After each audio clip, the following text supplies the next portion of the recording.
If you're going to have a classic sports car endurance race, it's a must to make a visit to France. The halfway mark of the season does just that as we get ready to watch the round three of the Carrera Mundial, the 6 hours of Le Grand. And you'll see it all live here on Genisus Extreme. Hi, I'm Joe Peak, and with me in the booth is Sebastian Holmichael. And behind the scenes is our director, Daniel Costello. And as always with the HRSC, we do it in vintage style. Look at this. We are at the 1967 version of the circuit. Sebastian, I am so looking forward to this. It's just a completely different vibe from the modern version of this place. Yes, of course. There's, as you can see here right in the picture, there is no zone to get off the track. You're here racing each other with 29 cars, and it will be packed, and it will be just 13 corners, and it's vintage, it's classic, it's the hell of Le Grand. Exactly. Now, as for the season, I mentioned we are in round 3. It's only a 5-round season. We were at Dundrod last time. We started off at Longford, but after this, we're going to be heading off to Spa, another classic that is a long lap. And then we completely switch gears. We go to Monte Carlo, which is going to be tiny, itty-bitty, and compact, but it should be a lot of fun to round it out. A lot of very interesting circuits, a lot of challenging circuits, each with their own different way. But a short season, that is for sure, that you got to be on top of it. And you got to really make sure that you stay safe. Talk us through what is a much simpler version of Le Grand than modern days. Yeah, we have just 13 corners, as I just mentioned beforehand. And of course, no chicanes like in the modern days. And also the final sector is hugely different. But we have all the classics for you, like the Mulsanne corner, the Mulsanne straight, of course. And yeah, with our multi-class car grid, that will be a very, very interesting draft battle. Maybe some drivers can make a gain with the draft of another class. And yeah, Arnage is there, Indianapolis is also there, so there will be overtaking opportunities right away. Certainly. And the differences in speed between the cars is also going to be interesting. They have been given instructions to kind of help deal with that, so they've got some tools in the cars to watch out for faster coming traffic behind them, because of course we have the 4 different classes racing here at once today. So we'll go over that in a minute. In the meantime, we do have championships as well that they compete in this series. And for the 3,000 plus, that is the fastest of the classes.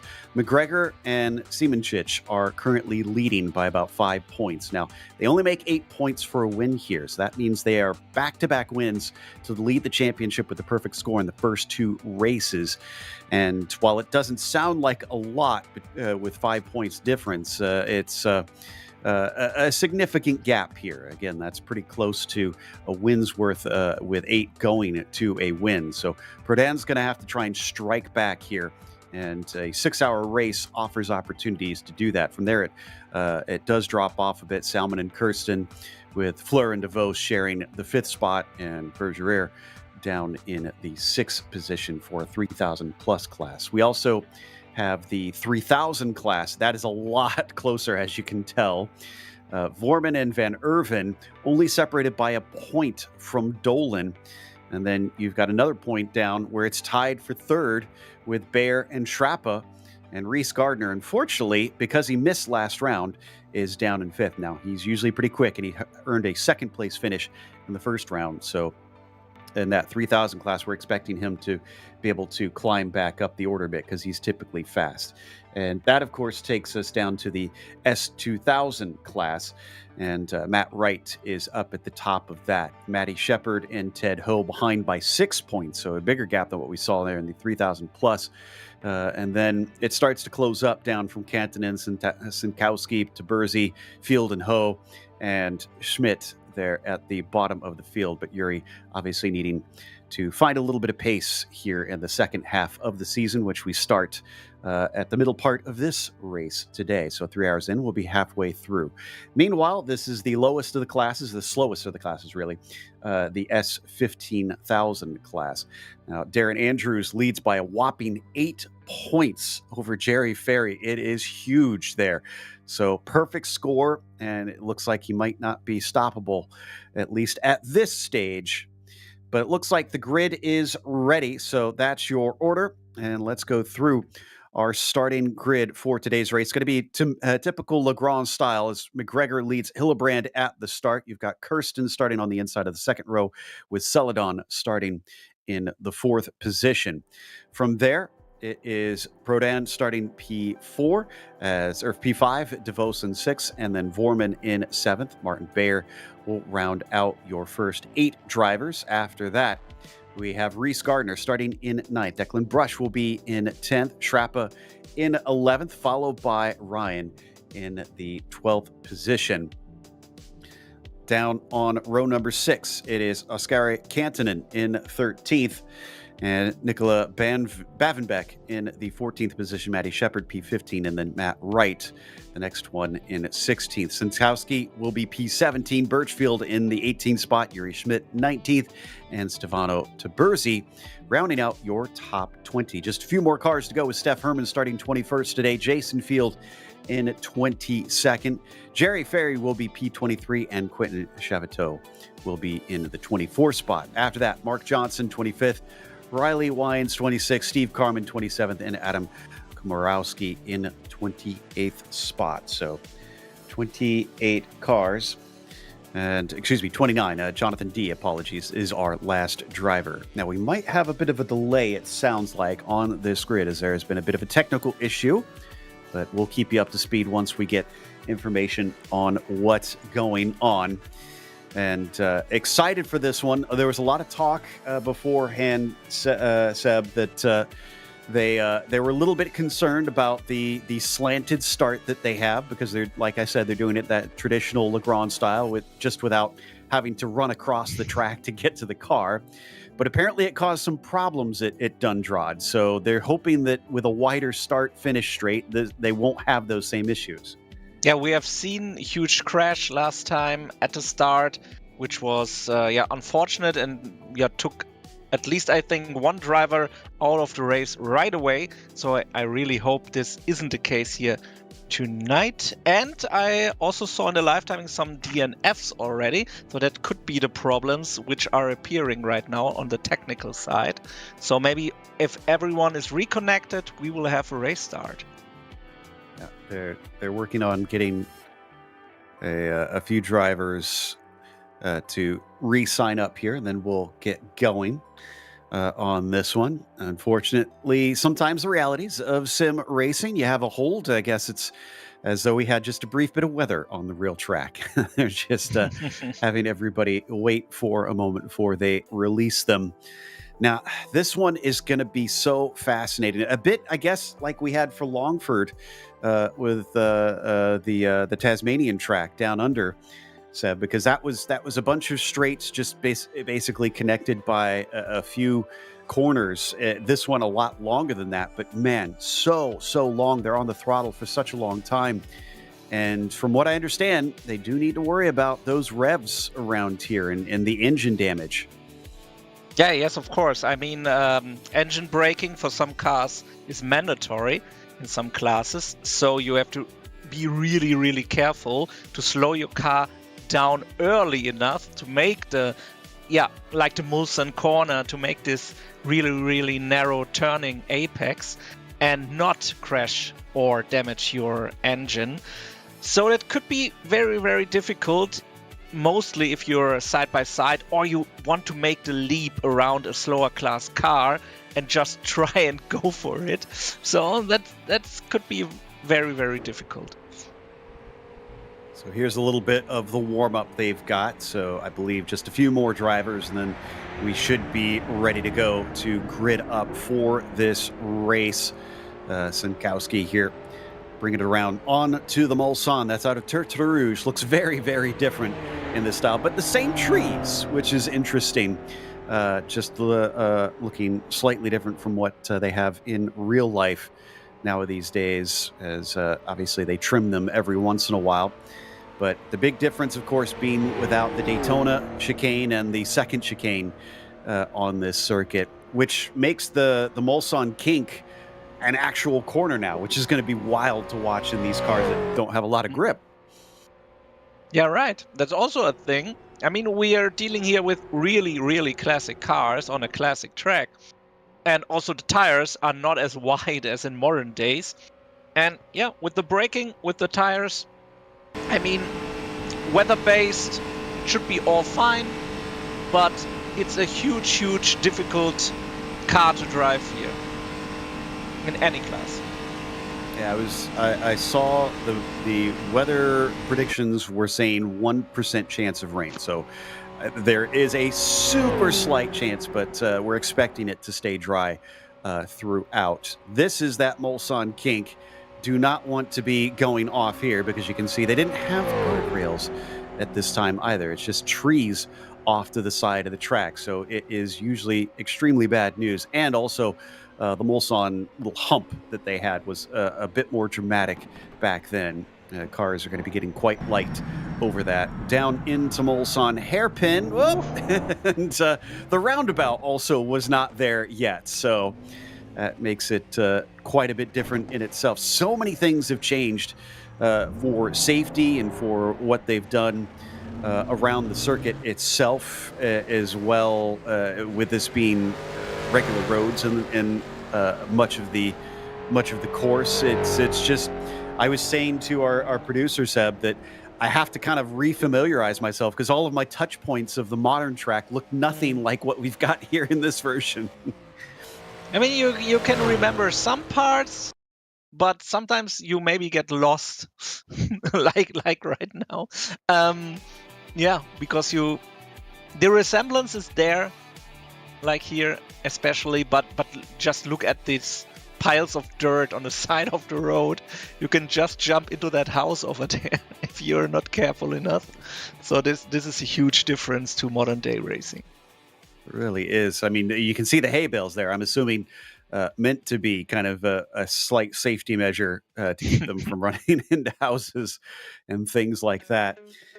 But it sounds like cars are gridding up now, so we'll be switching over soon. Yeah, just looking down the Mulsanne, just incredible how long it is. Racing back in 67, as this was modeled after, was very, very different. This is apparently the last year before they added the first chicane, which was the Ford chicane at the very end of the lap.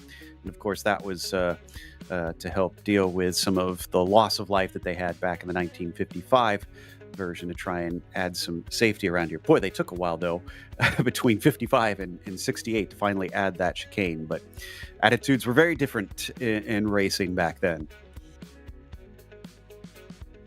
Yeah, also with the very, very how to say it, like the dangers of racing in that time were like more accepted than later on, which is natural because nobody wants to die at the sport. But yeah, back in the day it was like part of the game. Yeah, it was simply an accepted fact. Yeah, even for bystanders. That's true. I mean, even today, there's a reason they have those warnings on your tickets when you see that you accept responsibility of the dangers of entering a racetrack, and that's because of we eventually learned that maybe we should have a clarification just to be safe and to cover off of the organizers, of course. But they do everything they can to try and keep the audience and the drivers all as safe as possible. I remember before we get to the grid here, honestly, the last time I went to the Indy 500, we almost always go to turn 4, and that was the year that the tire went off in turn 2. And I had, growing up, I had seen that happen, but it had been a long time since I'd seen a tire, look like it could get to the crowd. And that year we got tickets very close to the track, Seb, and before the race, I thought, man, I really want to get higher up so I can see more. After that, I was like, no, I think I'm fine being closer to the fence. Yeah. I sent my girls out of the room as I saw the tire getting loose and jumping into the air. It was we scary. were watching the Indy, and then I told them, get out, because I really didn't know where it will land. Oof, yeah. It's understandable. So hopefully we should have cars gridding up very soon. Thankfully, with this being sim racing, we do not have to worry about the danger, since we can do these old school style races where it was a little bit dangerous, because the virtual fans are of less concern, as well as the drivers not having to worry about breaking any bones out here. But here you can see some of the various twists and turns throughout this circuit, as they do have some spaces where it's back and forth through here. Those were the S's before Tertre Rouge, as we got Tertre Rouge right here. Of course, you mentioned you have Indianapolis with its kink before it heads into the sharp left-hander, and then Arnage as well. And I was told that Maison Blanche in this version is going to be very, very tricky for traffic, because it's so fast and swift through it now. So we are hoping we'll get a little bit of an update here soon on our grid. As soon as we get some information, we'll let you know. And hopefully we'll get this race off the ground shortly. So we'll take a look at a bit more of the warm-up here. Now, these cars are mainly separated, of course, by the engines and the horsepower that they have. But the different classes pretty well different. And the one thing that they do share, Seb, I found interesting, especially after the first race, was the difference that the fuel level makes. A lot of the drivers saying not only are they almost a full second quicker on low fuel, but the handling apparently is just diabolical when they're near empty. Yeah, of course. I mean, the positioning of the tank and what your tires have endured is, of course, a huge factor in the corners which are fast and swift. And yeah, that can be a problem if it's getting too light. I mean, modern day, you know it from the Porsches, but maybe here, like here in Indianapolis, now driving Max Schrappe through it, I can imagine that it gets really, really oversteery at some point and unpredictable. Yeah, under braking, they're apparently pretty dancy, as Max is going to park it at what looks like Arnage. Look at these cars. So great. Yeah.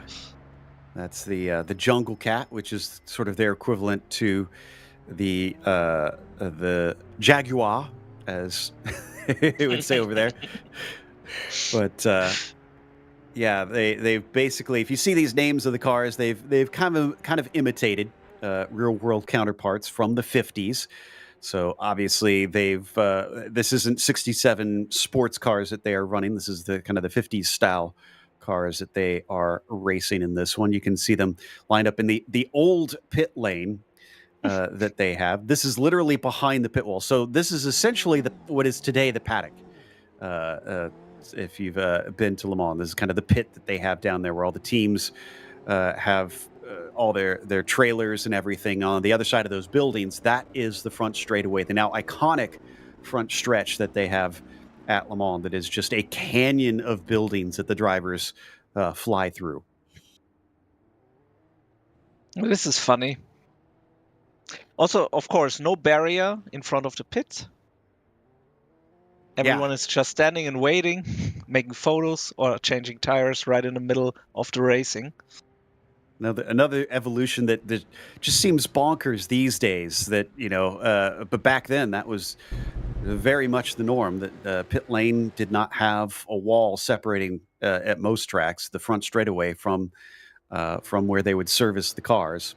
And more than that, it still amazes me, honestly, that a lot of series did not have a pit speed limit until the 90s.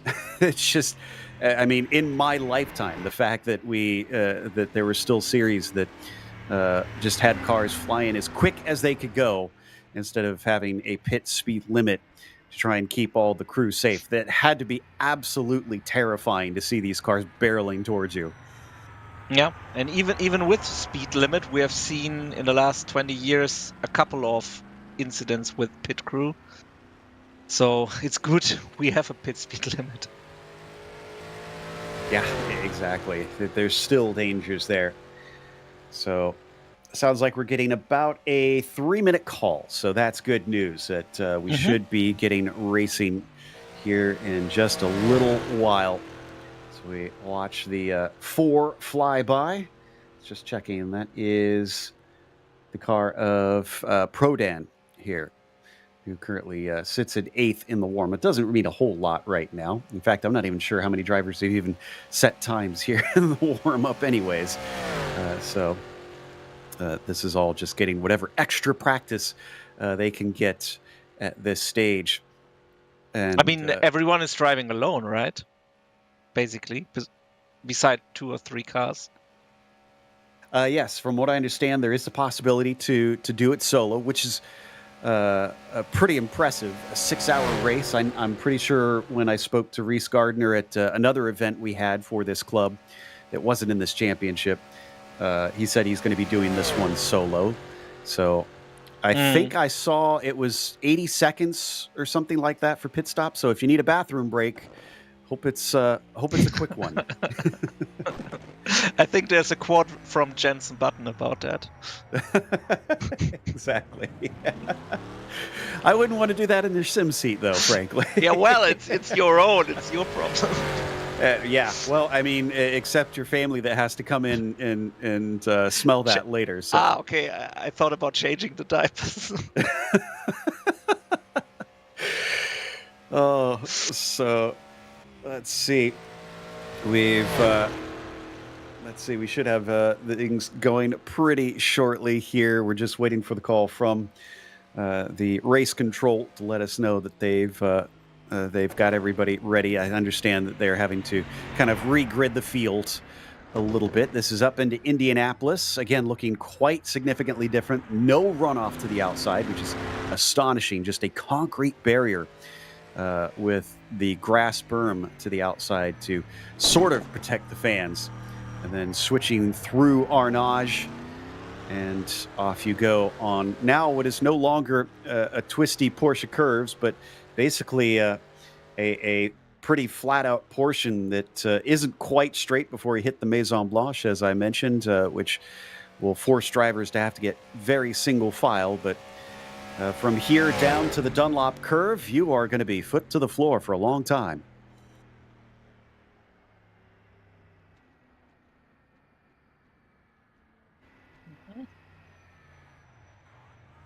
At least I can see it now, how it looks like here. Yeah, interesting. Because also if you ram an opponent, you will go high up on the banking. Exactly. Yeah. You don't want to... these were the days of those grass berms trying to hold the cars in. Well, sometimes they did, sometimes they did not. They only did so much, I'm sure. All right, now we have cars actually gridding up. There is the cantilevered sort of angled start that I was talking about. Now, in real life, they would actually have the drivers off to our right side of the screen and ready to run across and hop in the car and turn them on. They got rid of that when one driver protested by literally walking instead of running across the track to his car and casually getting in and preparing to go so that they would realize how stupid that was. And they eventually worked to where they started the drivers in the cars. And then, of course, now they have the rolling start that they do for this series. We'll wait for the signal from them. It'll be a little blast of a horn. That's to get ready to go. And then the second blast and the green flag will wave. And we'll be on our way for 6 hours of racing at Le Grand. Looks like we're getting ready for it. There's the signal as the clock comes down. And there it is. Green flag is out. and it looks like mostly a clean start. Somebody in the back just glancing the wall, trying to get themselves out of the lane. Someone coming out a bit late as well, maybe to try and avoid some chaos as they head down through the Dunlop curve. There's somebody getting it slow in, but it's 6-hour racing, and we are already seeing the cars side by side going down here. And it looks, yeah, quite respectful, of course, with these drivers. They know what they are doing, but every mistake can be costly, of course, in the first lap of the race. Exactly. So for the first time, they work their way through Tertre Rouge, now on to the Mulsanne. This is where we start to see the slipstream take into effect. No chicanes on this version. As some drivers just kicking up a little bit of dust. That may have been Tom D, it looks like. Oh, and actually going 3 wide down the Mulsanne on lap 1. But not on the side of the trees, of course. But pretty dangerous with the tires in the dirt. No ABS, no traction control, just getting it done. Yeah, nowadays there's sort of paved sides to the track. There's little edges that you can kind of work off onto, although they are dirty. This, I mean, look at that. It's literally just dirt on either side of what is highway, normally freeway for our drivers. Picking up speed, you can now see the 3,000 plus, how much more oomph they have underneath them as they pull away. Now the first time over the hill and into the Mulsanne corner. But you told about it.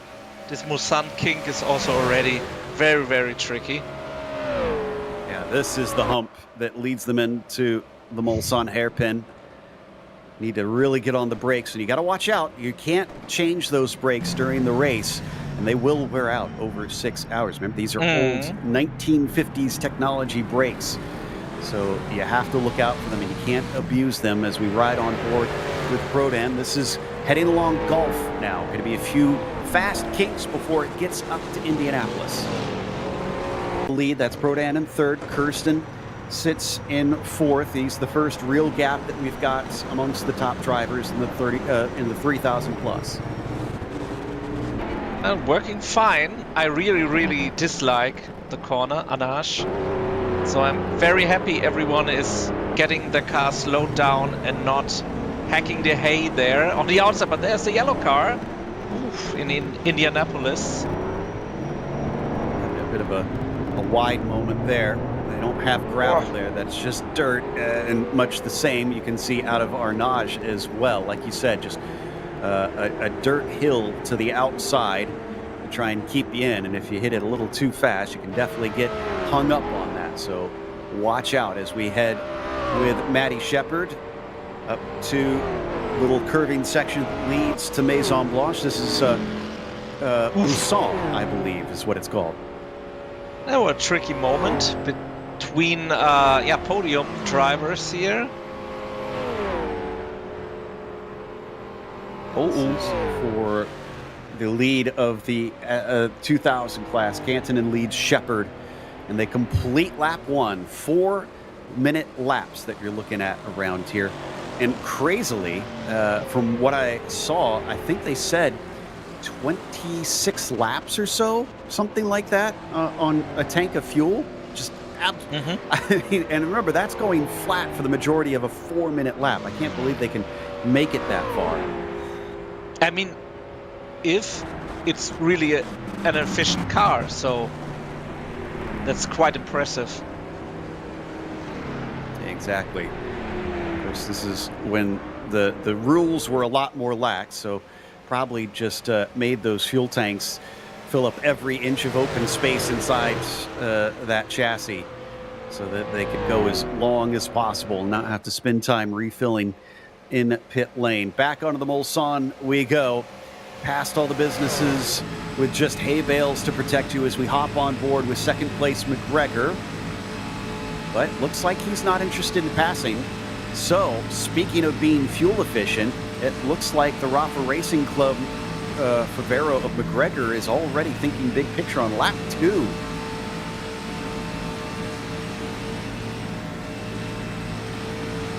Just take the material to the end, already starting on lap 2.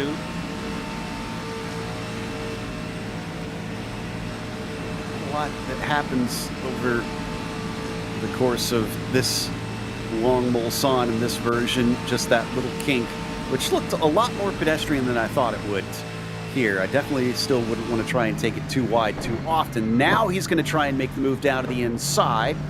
Hillebrand will pull off to the side, or at least hold the racing line and not defend, and allow him through. So back up to the top, McGregor will be your new leader once more. Yeah, they can change back and forth, maybe create some gap to Proden in P3. Gap already at 1.3 seconds. And we have a yellow in Sector 2. Oh, and that is DeVos missing out on the brake marker into what looks like Mulsanne hairpin. Now they do have quite a bit of runoff to the outside of that one, thankfully. So he just kind of went straight on, got it turned around, and is back going once again. Riley Wyans here in the number 39. And shuttle checking to see where he sits. This is 23rd, so this is for the lead in the 1500. That's Jerry Ferry just in front of him. So leaders in the first class and last class are packed together for tight racing. And maybe some tactical games. Yeah, I believe these are the T44, the T80S. I want to say these look like they were perhaps meant to sort of imitate the Triumph, but I'll have to double check and see if that's the case. But we ride on board with Riley, seeing what it's like flying down into the Mulsanne kink without anything to save you to the outside. Just gives a little bit of a poke coming into Indianapolis. And then it's back up to speed once again towards Arnage. Let's watch and see what it's like through your favorite corner here. Yeah. Really intense inputs, so to speak. He really has to make sure that at the turning point the car is stable. And yeah, we could see like he has to maneuver the car out of the apex onto the throttle. Here comes the fast part. Also, I'm being told it is the OSCA MT4 is what these cars are mimicking, which I'm not actually familiar with that brand. I don't know my 50 sports cars as well, apparently, so I'll have to look that up and find out a little bit more about those cars. But as we watch them head towards the end of the lap, here's that Maison Blanche section. Yeah, you can see just how scary it is. It's now just sort of a swift set of S's, not quite a chicane, and it leads you onto the main straight past the grandstands. Another lap completed. That's already 10 minutes into the race. But they're consistent, and they're opening up the gap to P3 to Proden, which also, of course, is important for the championship. But I don't think they are thinking about a championship right now. They're thinking about making a good first stint before the first pit stop. Exactly. You got to think. Got to think about the race that you're in. Take it one at a time. As we switch back up to our overall leaders, Hillebrand and McGregor. Now, they have definitely dropped Prodan by about 3 seconds at this stage. So he's lost the slipstream, and this makes me wonder, they almost look like they got just a tiny bit of air there coming over there. That may have been a bit of internet netcode not quite displaying it right, but man, that is definitely fast. And these two could be working together, I wonder, in these early stages just to get themselves some separation. Yeah, there's no real fighting. There is they're pulling out, then switching the positions, getting the draft in. Maybe even side draft works here with these cars to push them both along. with Hillebrand now, who's going to retake the lead.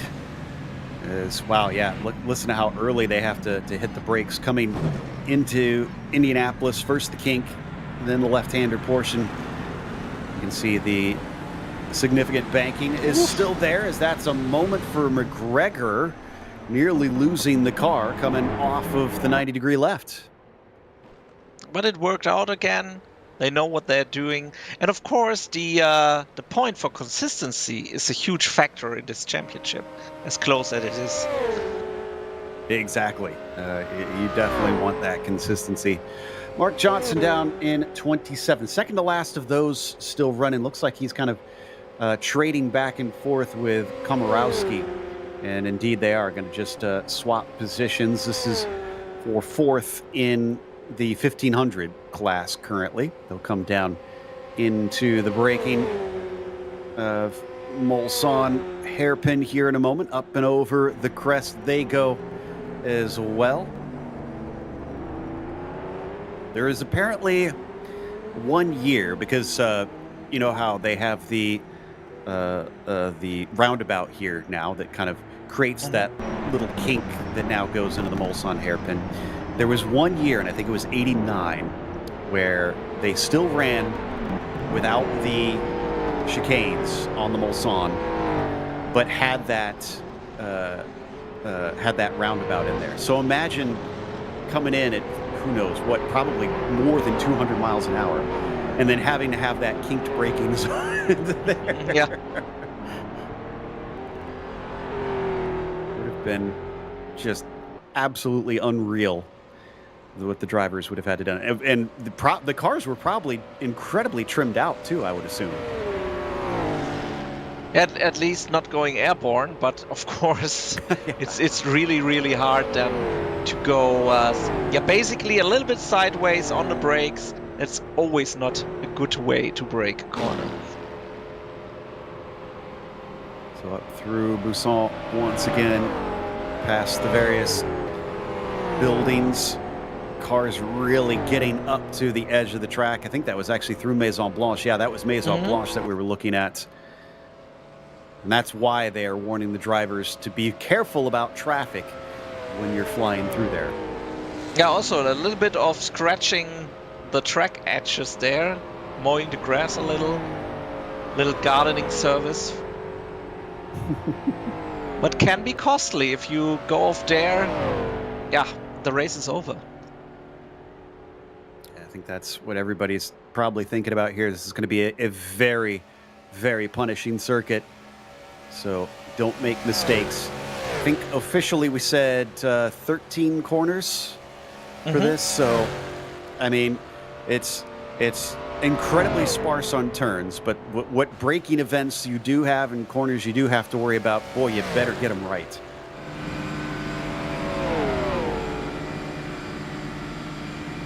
Now we hop on board Celadon. This one I know is a Jaguar.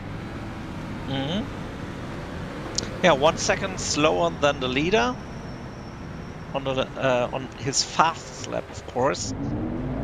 Oh, Into the dirt berm, unfortunately. So that's going to lose him a spot to Kirsten, it looks like, who's going to sneak through into P4. yeah, but that's not too bad. Could have been worse.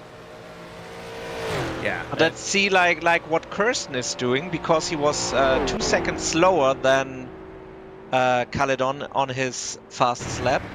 So maybe there will be another battle on the next lap.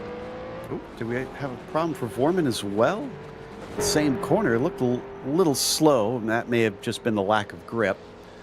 These cars, as you pointed out, do not have the super wide slick tires that we run today. This is before slick tires really became the norm. So cornering speeds even slower than what you see at the slowest turns now, which from what I understand can be as low as about 40, even less than that, miles an hour around some of these hairpins.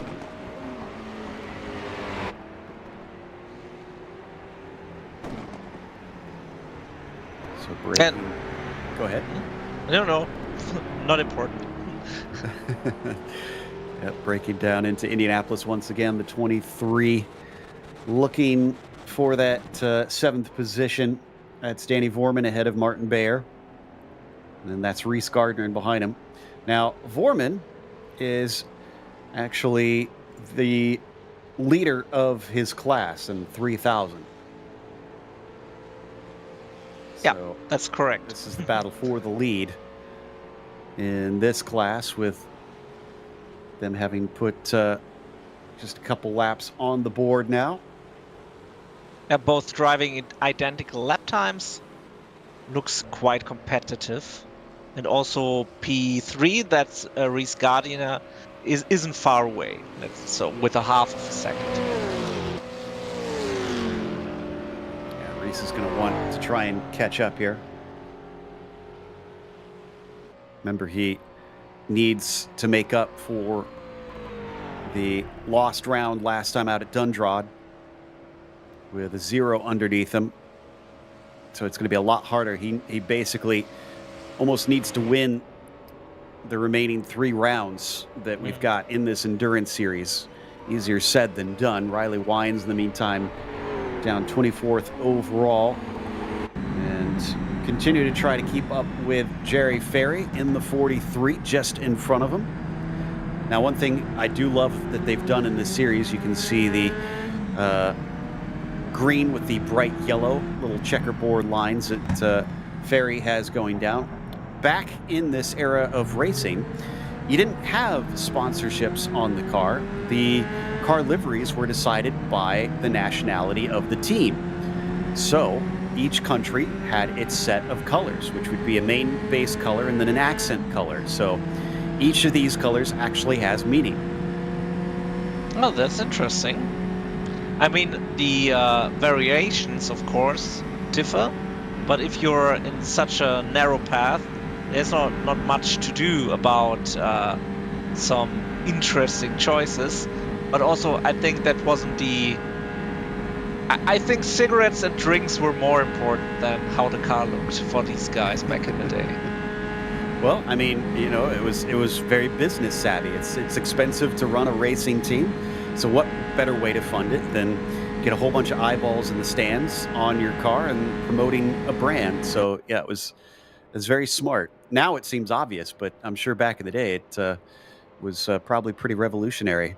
But as Jerry brings it around for another lap, he continues to hold the lead in the 1500 class.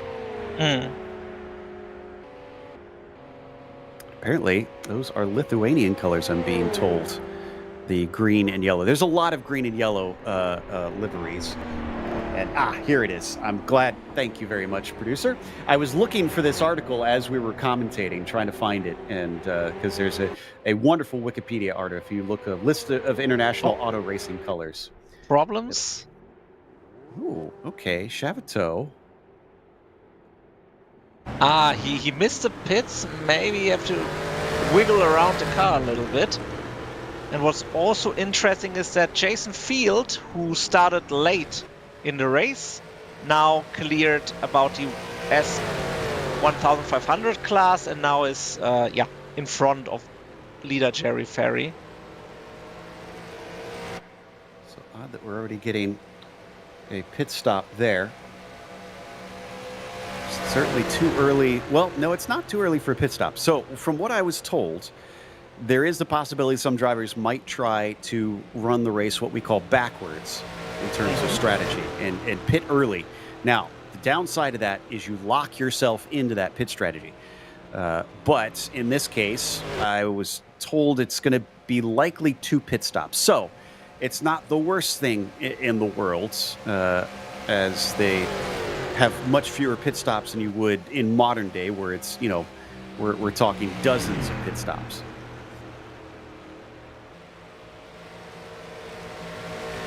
But we've got a replay on what happened to Chavetot that put him in there. Or is this just him missing his pit stall? Mm-hmm. This might be just missing the pit stall we're hearing. So this must be an early call then. And again, no pit speed limit. You just are asked to be off of the racing line coming in to make it obvious what you're doing. Oof. Oh, and that didn't help. He boinked himself off of the little barrier, and wow, he missed it by a long ways.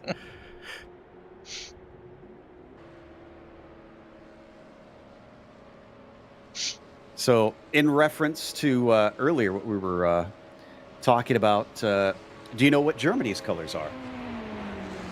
By any I think chance? I would say something white. Ah, good call. Isn't Yes. it? Yeah, because I saw White. Max Schrappe already. That was the guess coming from that. White or silver is the options. So it is the white west of the Germans, globally known. But maybe it's a smart decision to cool the car by the color. Also, of course, the silver arrow thing. Yep, that's exactly what I thought of. Those silver arrows, kind of. I'm guessing had something to do with that wind up being part of that choice. For my country, the U.S. uses either white with blue stripes or blue with white stripes. One of my favorites, though, is Egypt is a pale violet, which it basically looks pink. So Good. And yeah, it's we actually had an Egyptian driver in, I believe it was the 60s in F1 that was a prince of some sort that actually ran those colors at one point. So it's not completely out of the question. Yeah, that is looking racy, of course. And then for our producer, it looks like South Africa is gold and green. It's very cool, very, very Australian, which are the reverse, green and gold. Hildebrand, or no, excuse me, he's trailing behind Hildebrand at this stage. So not much happening up here. This has been kind of just watching them whip off the laps. If they manage to stay together the whole race, it's going to make the last couple laps exciting. That is for sure. Oof. And Martin Somebody's Bayer, going to the hotel. Oh, he is indeed. It's going to be a very short stay, so it won't cost him much in terms of money at the hotel, but in terms of time, he definitely lost a number of seconds to the cars ahead of him. I mean, in modern days there is a hotel on that corner behind that, but I don't know what is here at this time. Maybe a liquor store. Yeah, I'm not entirely sure. I was trying to figure out what country he was representing as we come back to Chavetot. Getting down to the inside of the 40, coming into the Mulsanne hairpin, and then they'll head off down towards Gulf. This is still that fight for 26 between Carmen and Chavetot. Actually, no, it's not still the fight. Chavetot, remember, we had that pit stop, so he's fallen back and has emerged at the same time that Carmen did. Oh, yellow in Sector 1 sounds. Oh, excuse me, this is Komorowski. Apologies. So both of them have had pit stops, we're hearing. Now, I do see that marked down for Komorowski, but I don't see Chavetot, but we know that he's been in, so that mystery has at least been solved. That may update when he goes past the start-finish line, but we'll see when it does. So both of them taking that sort of alternate strategy, and that's actually already put them a lap down. Despite 4 minutes a lap, they've already lost that time. But this is the slowest class, so they had lost some time due to that. And word that buyer who was asking about is driving a French car, so a French team, but Martin himself is German. Remember, this is they ran it by the team, so... Do you see how close this is? It looks like one car from the front, but it's two cars. Using that Talladega bump drafting technique, just getting right up on him. But that's what a Mulsanne straight is for, I would say. Exactly. Yeah, I as soon as I saw that Hillebrand and McGregor were doing that, I thought they're smart. They've got the big picture in mind here, and they're trying to make their way to the end as efficiently, as quickly as possible, because they're swapping back and forth, they're leapfrogging, but at the same time, they're trying to save some fuel. So that's going to help them out really well in the long term if they can keep that up as long as possible. Now, if they get separated, obviously, I doubt the leader's going to slow down to try and give that back. But for now, at least in this first stint, it's gonna give them a huge advantage. Yeah, 13 seconds at the moment. And now down to 12, but let's see how these laps end. Yeah, it helps them much in the first stint, and maybe even do a lap more with saving some fuel. But always traffic is a danger to them, of course, going together, wanting to stay together. And yeah, for some, the early pitting helps or stay out of trouble, but they are going the riskier way, but playing it out together and then maybe duke it out for the win in the late stage of this 6 hours. Yeah, hold a simple truce for the time being. Yeah, there's those German colors on McGregor's car. Excuse me, Hillebrand's car, rather. Up at the front. So, running both Hillebrand and McGregor, I believe, in the 37P that they've got. In fact, top three are in the 37P right now. Celadon in the Mark D, which is the Junker Cap. So that's the first car, not a 37P, that's actually leading this race. That's the Faveros up at the very front. Certainly seemed to be the car to have in these early stages. Car looks quite fast. And now up to 16 seconds, the gap to Proden. It's an impressive gap for this early. We're at 30 minutes in, and they've pulled 16 seconds over them. But, I mean, to be fair, if we're going to be, period correct, that's the kind of gaps that you saw back then. You would tend to win these endurance races by laps and not seconds. Mm-hmm. I mean, it was more not like every stint is a part of a sprint race, of an endurance race. It was more like who finishes, that was the question, and who survives, both physically and with their car. Yeah, absolutely. It really wasn't until the modern era that we saw endurance racing become a series of sprints like that, where the cars have gotten just so bulletproof and reliable that they could push them. Even up into the 80s, one of my favorite stories is Bobby Rahal used to tell one where I think it was at the Daytona 24. He was in one of the prototypes, and he was told to take it easy. And when he was done with his stint, he got out and he was multiple laps ahead of everybody else, something like 18 laps ahead. It was ridiculous. And his crew chief yelled at him and said, I told you to take it easy and not go too hard. And he said, I was. It's just the car's held together so much better than everybody else that I've got, everybody else's car is falling apart and I'm 18 laps ahead because I have been taking it easy. So that goes to show the sort of philosophy you had to have in this era of racing. And also the pit crews, of course, play a huge part. Then if they can repair something, and they're back in the race with whatever 10 laps down, but maybe even win the race then because everyone else fails.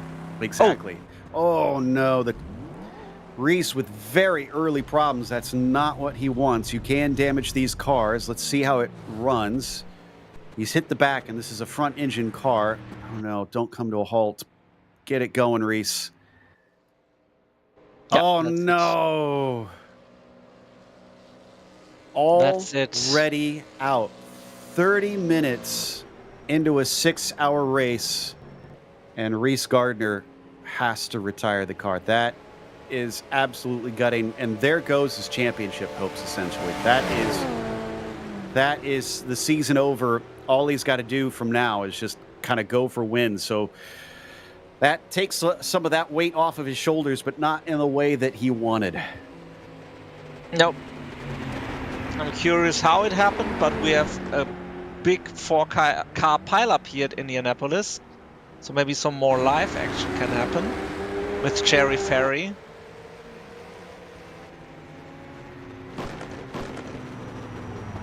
So Ferry still second place in the 15,000 or 1,500 rather. So let's take a look at this incident coming down into, this is the S's with Reese Gardner. Oh, he hit the front. So it looked like he hit the back earlier, but car really lost control at a different spot than when we had picked him up. And no wonder he couldn't carry it on from there. He hit at a pretty good thunk, and then car just too damaged to carry on.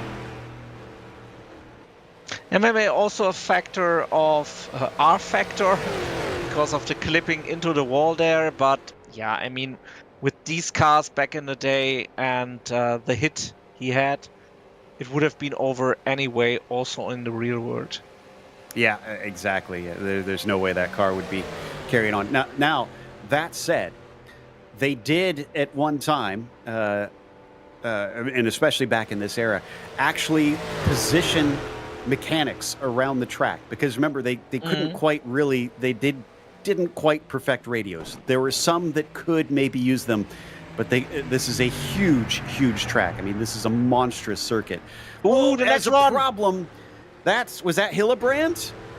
I think that was Nicholas Hillebrand who's hit the wall, and McGregor is able to sneak by. The question is, what state is that 03 car in now? Is it maybe the factor you talked before, like the tank is getting emptier and the car getting unstable? It might be. But this is still very early in the stint. Remember, we said it should be a 2-stop race, maybe a 3 for some drivers. So I guess it could be getting this unstable. We'll have to ask some of the drivers or their teammates at some point and see if we can find out. Now, I guess on a straight line, the car is okay because he's holding up. Let's take another look at this one. We caught it live, but let's get another little glance. Again, into the S's, same place that a problem for Reese happened here. Car was already getting loose. Yeah, look at the rear already giving way. But maybe his angle was a little bit better for the impact. Just one hit, not two. Yeah, exactly. And he seemed to hit it pretty flush, so didn't hit the corner, which is going to be more likely to damage the suspension, although car didn't look all that happy heading through the kink that time. And maybe he's also testing out what a car is behaving like. You know, just at about 180 miles an hour. Yeah, but you're going down to the corner, and at some point you have to feel the car, how the balance may have shifted or what else is going on in the car. But you're going down the Mulsanne straight with the... You have, I don't know, 40 seconds to think about, okay, he's coming Mulsanne corner, and I will see what happens there. Yeah, I mean, you're not risking life and limb, but you're definitely risking the end of your race coming into there, so that was brave. And maybe of your competitor. So Ross McGregor was checking his mirrors, I guess. Yeah. Oh, goodness. And now they start to hit lap traffic. In fact, they've already gone by the 1,500 cars, if I'm seeing this correctly. Yes, they did. So Celadon also going by a few of them already.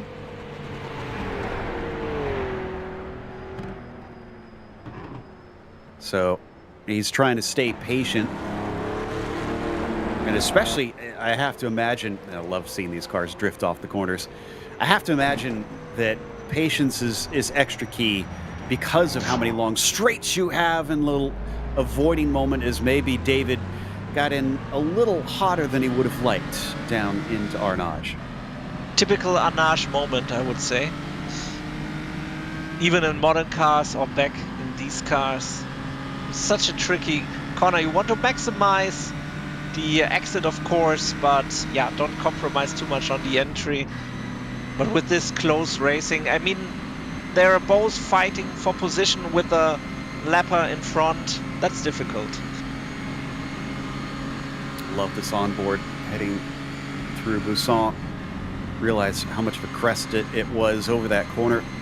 And we see, definitely not flat out through Maison Blanche. You heard him lift, and the car get all kinds of squirrely through there.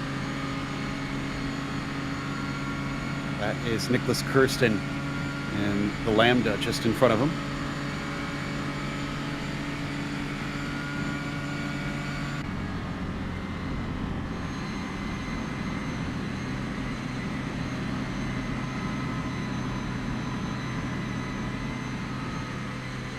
Another bit that has changed, because usually now there is, of course, the Dunlop chicane under the Dunlop Bridge. You go over the crest, and now it's right into the S's.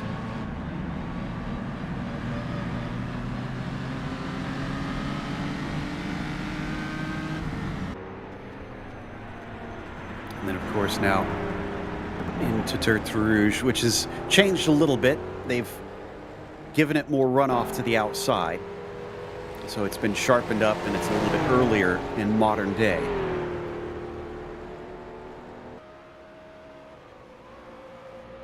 This part, we mentioned that they have the edges of the road paved now. But other than that, it's just fencing they've added. And of course, there's a lot more buildings along here nowadays in comparison. And also the marshals just standing there, totally relaxed with the cars passing by. What should happen? What could happen? Oh, very much so. I mean, even nowadays, when I'm at the side of the track, as often when I go to call real races, you know, I get a little bit more access than the average fan would. So I try to get up close and really get to see what the cars are doing. Even then, in the places that I'm allowed to be, I feel like I'm always watching the track, because it's just, things can happen. And I just can't imagine, especially in these days when there were many more parts failures too. The cars were not as reliable, and that itself was a huge danger you would always have to be watching the track. You'd never want to turn your back on it. Sounds like as we got a little bit of battling now coming down into the Mulsanne hairpin. So this was with Prodan. But as this carries on, we're going to take a chance to talk to Reese Gardner, find out what caused the accident. Reese, sorry to see you out this early in the race, but what happened in the S's that took you out?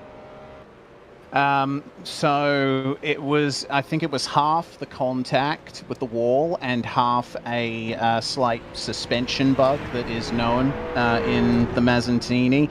Basically, I overshot the corner and the rear end swung out. But sometimes when you counter steer too much, or if you wrench the steering over too hard, then either or both of the front wheels can get stuck at 90 degrees to forward travel. I think that's what happened to me, because I tried to get going after the spin, and the front tires were just not responding. There was a lot of drag and a lot of, all that sort of stuff. So, yeah, I am out of the race, unfortunately, at least in my own car. So do you have plans to help out with somebody who was going to do solo and change their mind then? Yeah, well, Squadra di Garagisti, myself, Martin Bayer, and Matt Wright, we're all competing for the same team. And we're all intending to solo, or at least, have a go at soloing this race. But we have shared each other's setups with each other on the off chance that one of us crashes out early, and we might be able to help each other out. So I haven't told Martin this yet. I will in a second. But my plan is to offer to help him out, maybe take over in the middle stint and give him a bit of a break.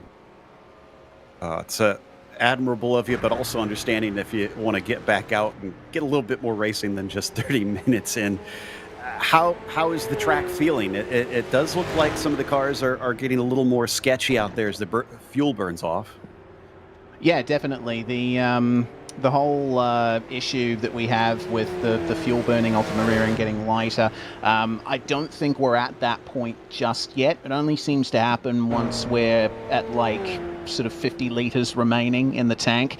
The track for me was feeling good. My issue was I just didn't get on the brakes hard enough. I was a bit too gentle with my application. So yeah, it's a shame. The track was feeling good. I just couldn't catch up to Danny. I was hoping that I could slipstream with Martin to try and help us get to the front. How much is that slipstream affecting things? Because we were watching Hillebrand and McGregor use it to a high degree. Yeah. The slipstream, especially for us non-Ferraris in the 3-litre class, is massive. Danny was gaining like 1.5 seconds on me on the Mulsanne without me being behind him. And you know, when we're doing a little bit of tandem drafting, myself and Martin, we can match, if not gain a little bit on that straight line speed that the Amici number 17 currently has. We're getting word that Oskari Kantonen may be joining you out of the race. We're hearing he's had a disconnect, unfortunately, so that's a real shame that we'll lose another car so quickly. Well, I understand if you want to take off for a little bit of relaxation or going to let your teammate know, but you are absolutely welcome to come and join us in the booth if you want to give us a little insight at any point, Reese. Yeah, absolutely. Maybe I will dip away for a second and just work things out with Martin. And then I may drive in the middle stint, but once I'm done with that, more than happy to come back and call the show with you guys. Sounds love good. to have you. That is Reese Gardner. Sadly going to be our first driver out of the 6 hours of Le Grand here in round 3 of Carrera Mundial. So now we watch the battle between Nicholas Kirsten and with, I think, is that Prodan we're fighting with? Yes, it looks like Prodan in the 4, along with Celadon having caught up. Now, McGregor is on his own because Hillebrand here has had his pit stop. Looks like Schrappa and Declan Brush have also pitted in. So we're getting a few drivers already taking stops. And again, this must be the early call. Oskari Kantonen is back onto the track. Okay, so he's not a full retirement. He has been able to rejoin, and he is going to carry on. Yeah, that's basically some technical stuff. Like if you compare it to the real world, there was something loose, fixed in the pits, and off he goes again. Yeah, I was kind of thinking jokingly during Reese explaining his issue that he just broke the steering shaft. That's all. That's that glitch is what we can attribute it to, right? Yeah, well, don't just tell it to Ayrton Senna, but Ooh, that was dark. That was very dark. well, you talked about driving shafts. Oh, goodness. Stefano Taberzi, 4th overall, still owes us a pit stop. And, excuse me, is he 30? No, yeah, that is 4th overall. Now, interestingly, I'm seeing Celadon on my time and it's scoring 4th overall. So, this is 4th in class. Where is Taberzi? We're switching up to Celadon, who's just been promoted 3rd. So David has just finished his pit stop as well. McGregor's taken, or excuse me, no, I was looking at the wrong thing. That is the sector time, so that's not a pit stop. Hillebrand is still the only one who's taking a pit stop. Ignore what I said earlier. Schrappa has not been in. It is just Nicholas Hillebrand of our leaders who has taken a stop, and then Komorowski.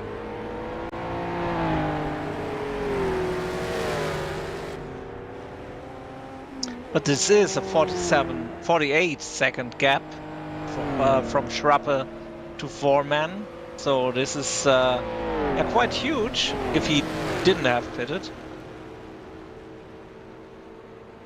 Yeah, that's pretty large. You're right. He's lost a lot of time already. I find it interesting how much separation we are seeing when there's so few corners on the track. Usually you would think that would mean closer lap times because there's fewer things to separate the drivers. But maybe, I guess, because the lap is so long, you lose more time because you're not maximizing those corner exits.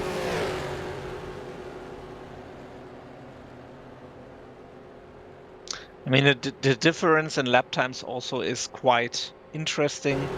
There, yeah, some cars in the same class having a couple of seconds slower laps than the leader.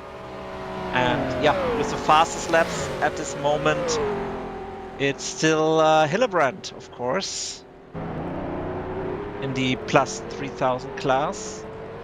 So yeah, maybe we will see 58s. I don't know if the track is getting cooler. You talked about the twilight here at the end of the race, but I'm not so sure they will push it so far if the gaps are so comfy.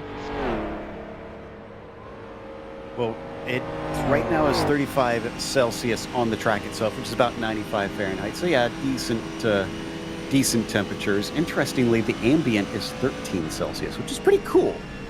So sun must have really been heating the track up out there.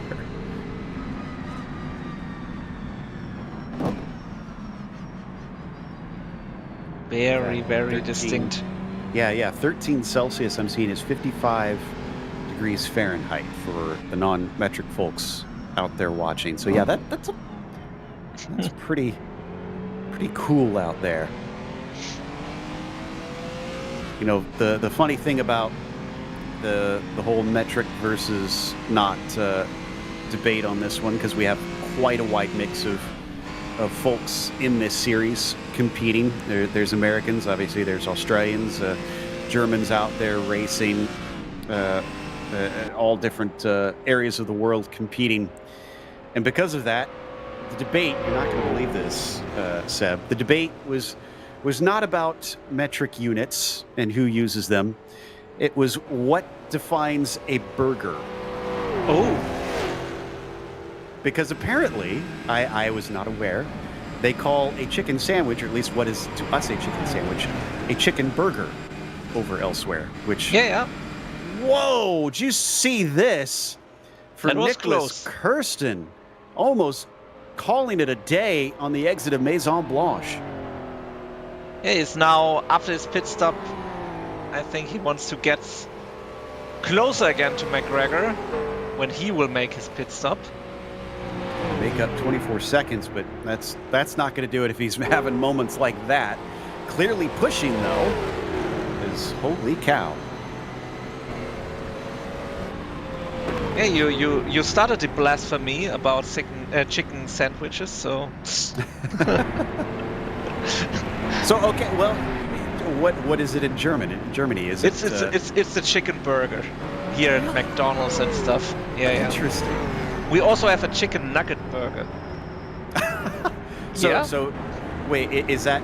Okay, so here, that's... now we're really getting into the weeds, because over here we have a difference between chicken nuggets and chicken tenders. Yeah, Tenders okay. are bigger. We also have tenders, but just at KFC. Nowhere else. Tenders you just get at KFC.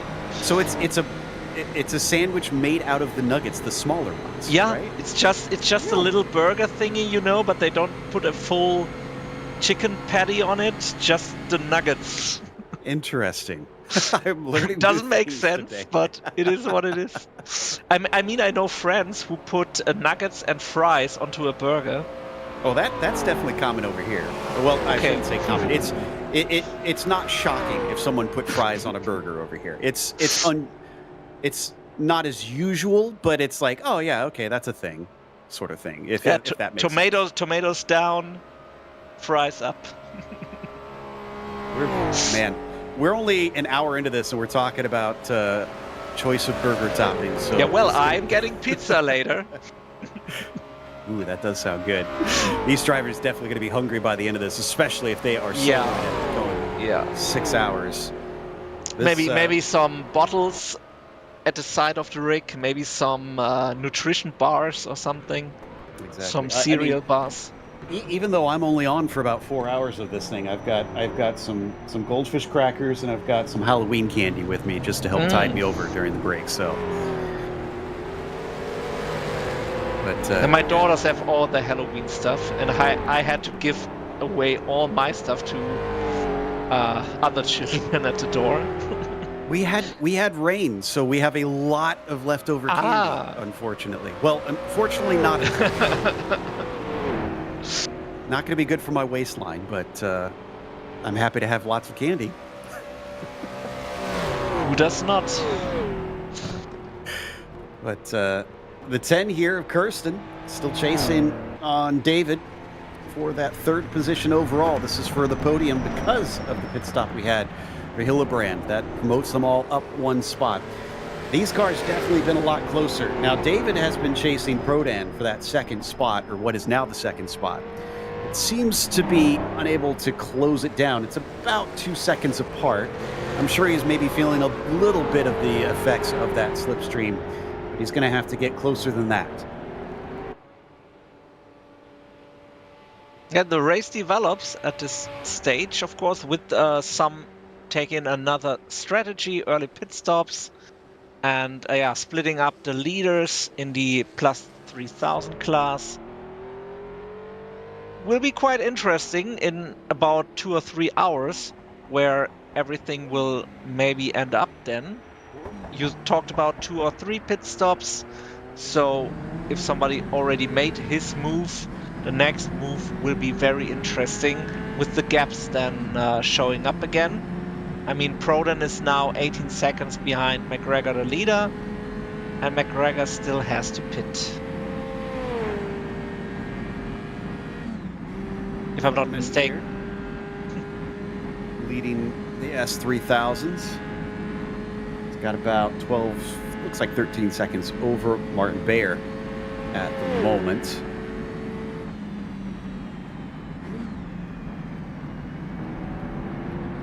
Well, yeah, I know that Reese said the car shouldn't be feeling the effects of the light fuel yet, but it still looks a little sketchy at times under braking.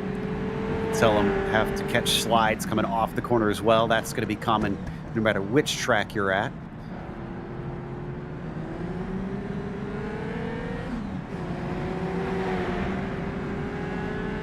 Other thing I love about these old cars is, Seb, they've still got all the old dials. This was before the age of digital readouts and whatnot. Now, of course, they might have some telemetry or something that they've got showing themselves on their sim.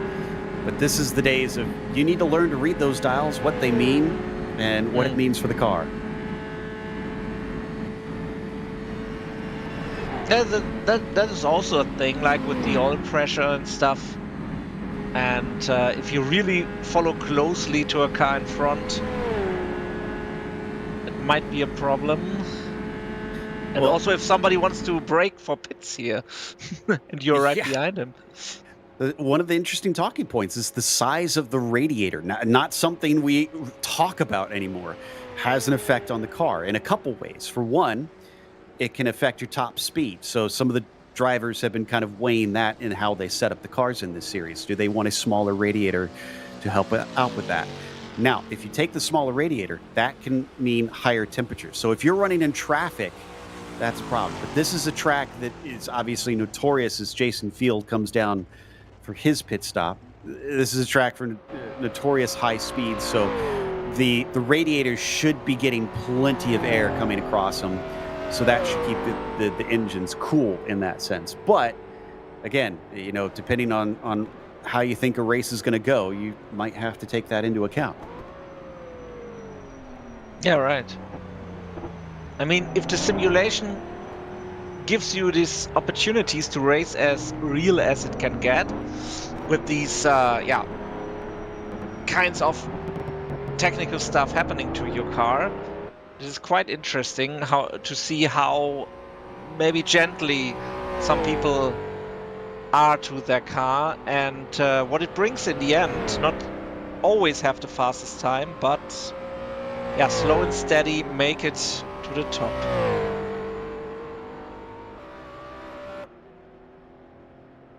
So, Ted Ho getting in. So taking over for the 29. So fueled up. And these drivers do not need to change tires either. We should also clarify. They will get from the start to the finish over 6 hours. Hardy little bits of rubber back then. Oh, but as you're mentioning that with the tires, do you know the story behind the Michelin star? The mascot? The mascot, yes, but the restaurant ratings, the Michelin star system. I have heard it, but you can reiterate it for the audience. Maybe you know more, but it's very, very interesting that at first they had the white tires, and that's why the mascot is white, and later added the CO for the blacker tires, which are common, of course, up to this point. And on the other hand, creating this restaurant guide with the restaurant star system for really, really good eating opportunities. But that was the case for making people drive around, go to restaurants, and using up tires, of course, and buying new tires. So it was like the Pokemon scheme, like having a cartoon and a video game. That was quite a good business move back in the day. Yeah, and it's become such a huge thing and such a huge honor that restaurants strive so hard to try and get those Michelin stars, get the highest rating they can. So yeah, it is very wild out there. I did find out some years ago about you mentioned the white tires and whatnot. That apparently was that ties into the whole white wall tires and why those used to be kind of a sign of kind of expensiveness, of richness, as the tires were all white. So white wall tires were, you can't keep the bottoms of the tires dark because they're going to turn black just from going around and getting in dirt. But if the sides were white, that meant you kept really good care of your tires. And so that kind of stigma stayed around for a long time, and that's why white wall tires were a thing for the first half of the 20th century.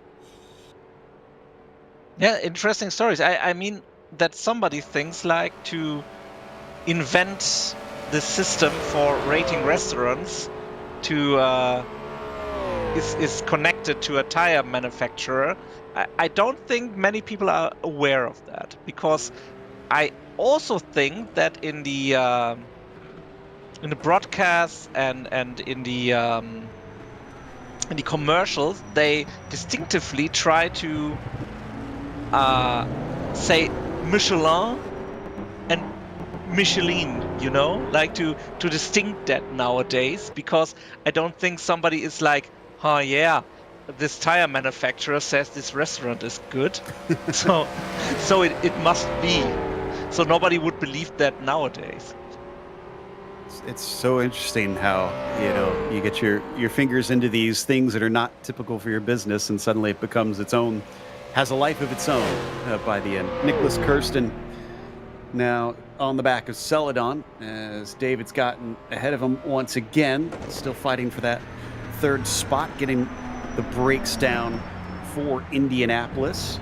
Checking to see if we've had any other drivers in pit lane that we've missed. No, it looks like just Hillebrand, and then of course Ted Ho taking over. Now that one's not showing up on my timing and scoring, which is interesting. And I believe we saw Taberzi in as well.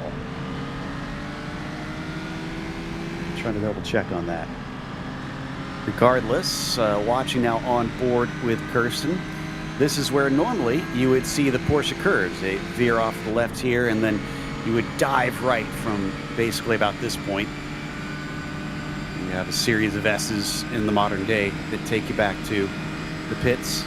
But for this one, it's just a long, gradual right over a crest until you finally work your way down to Maison Blanche, which literally translates to White House. Oh, yeah, right. I didn't think about that before, as you mentioned it. Because they go by a White House, yeah. Of course, I'm sure my French is absolutely atrocious. My pronunciation probably not great, but It's good. It's good enough for me. yeah.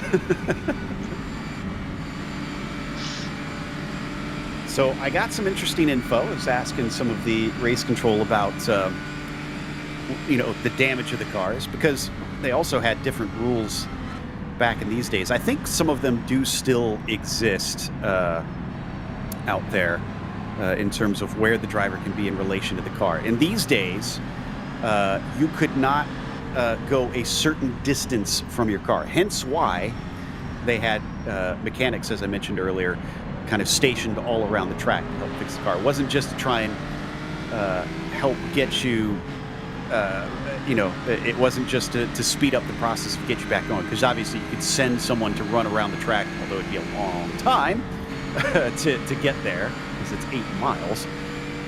But if you had a mechanic station there, then the driver would not have to leave the car to go get the crew, tell them where the car is, so they could work on it and the driver could carry back on. Now, they don't have mechanics stationed here in the sim, but if you can drive the car back to the pits safely, then you are allowed to try and fix certain things on the car. Unfortunately, they cannot fix the engine, so once you blow the engine, that's it. That's day over.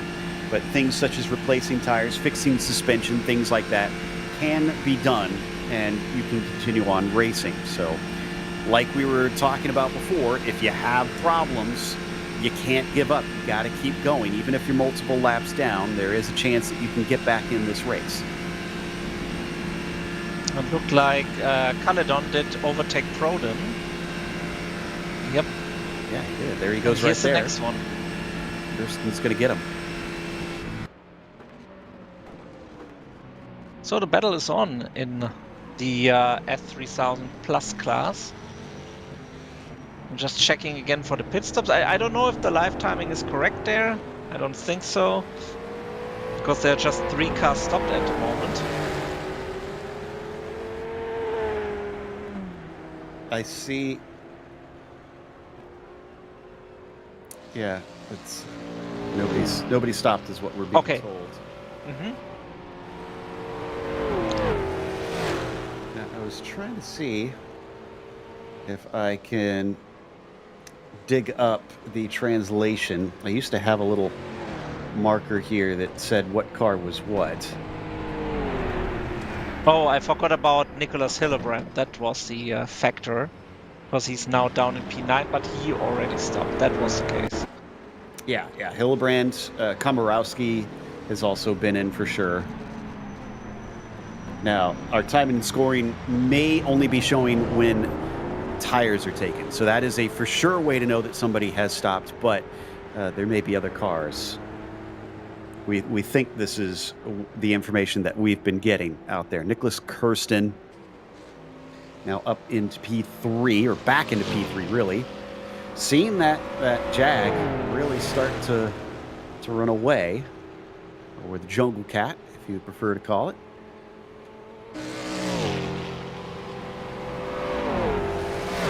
Oh, maybe not run away. He's catching him.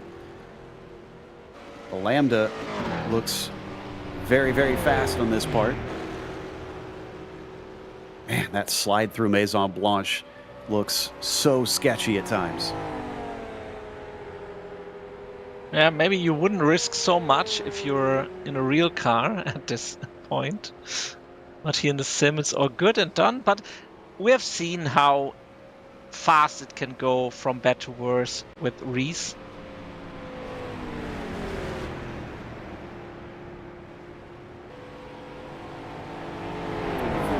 The Favero here, obviously imitating the Ferraris, which already had developed a pretty big reputation by this stage. Hadn't been around all that long, but then there was a lot of brands that were still establishing themselves in the 50s.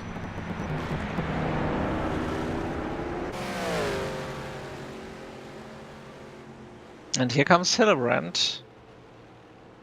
So he's back to 9th at this stage. He's getting close to DeVos. That's going to be 4 class. fact, that'll be for 6th position in the 3,000 plus. From there, it's catching up with the 3,000 cars, which will be a little bit easier because they'll have some more power underneath them in comparison. Bayer and Foreman. But also he has to overtake De Vos, of course. He will not give his position easy. Oh! Whoa! Oh, far easier than I expected. Yeah, De Vos, unfortunately, going a little too deep down into Arnage. And I think we've seen a lot of drivers being smart about those situations. It can be so tempting to try and make the corner, I'm sure, but you have to know and decide early that you got to bail out and just go straight on. Yeah, and there is a possibility to turn a car around. And on the other hand, if you go up this little, I don't know, gravel hill there, yeah, that could be race over then. On board now with Maddie Shepard, 13th overall, leading the 2000 class in the Vulcan. Has about, looks like, I'd say about 5 seconds over Austin Birchfield. Or is this, no, excuse me, it is 36 seconds. So big gap here for the lead in the 2000 class.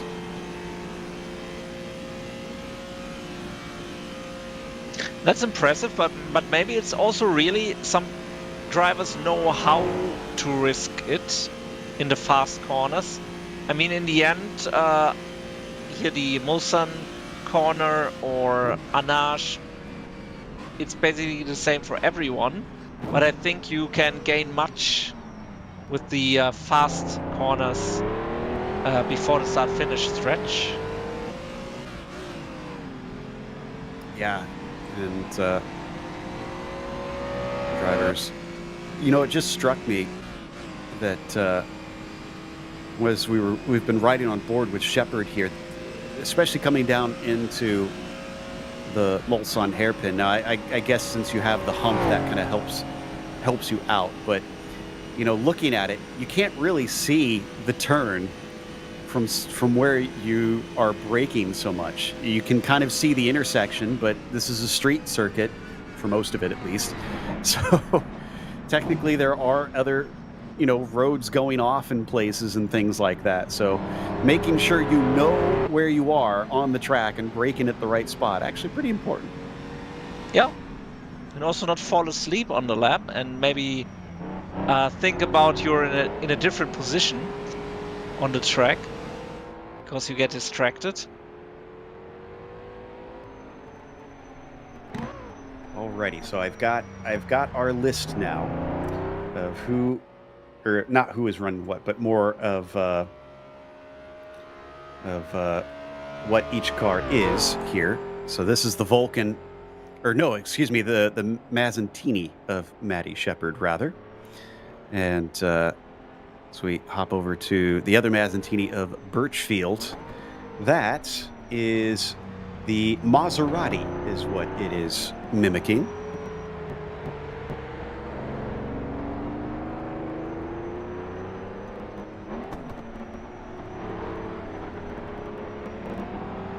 The others, I already mentioned the Favero is the Ferrari. And we've got the Jungle Cat as the Jaguar. Now, this one I'm not as familiar with. The Logan Road is the Lagonda. That's a brand I haven't heard of, actually. If you see the Lancini, that's the Lancia.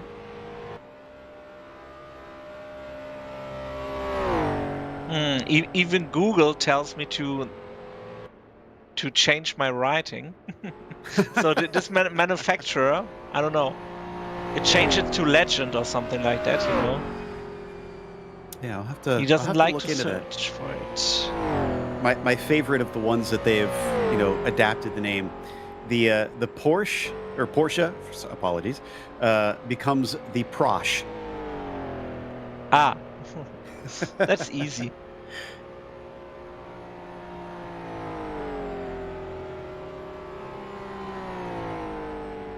Or is it Legarda with an R in the middle? No, it's written No? as Lagonda, the DP115. Well, Yeah, okay, I found it. So it's on Ultimate Car Page, according to Google, from Le Mans in 1954. Interesting. Kind of just looks like your typical bug-eyed sprite from that era. I'll have to do some more digging on this later. Being told it was essentially associated with the Aston Martin. Tried making a V12, but was not a success. The days when you'd make a V12, and that was a thing.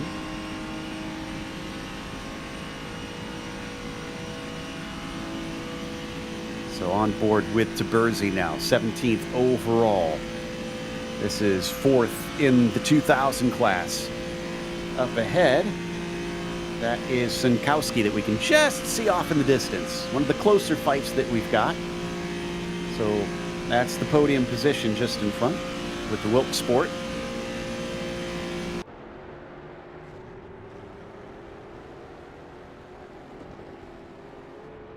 Kirsten 2/10 behind Caledon. So he's sticking with him. I wonder if these two now are trying to play catch up to McGregor. They're still at about 34 seconds. So at best, I think they're simply holding on at this stage rather than making inroads. But, you know, depending on what problems may befall McGregor down the line, that could be critical. And of course, Hildebrand, because they're racing him even though he is behind because he's already taken his pit stop. Right. And next lap, I really need the onboard of Kirsten through this section. He's exciting to watch, that's for sure.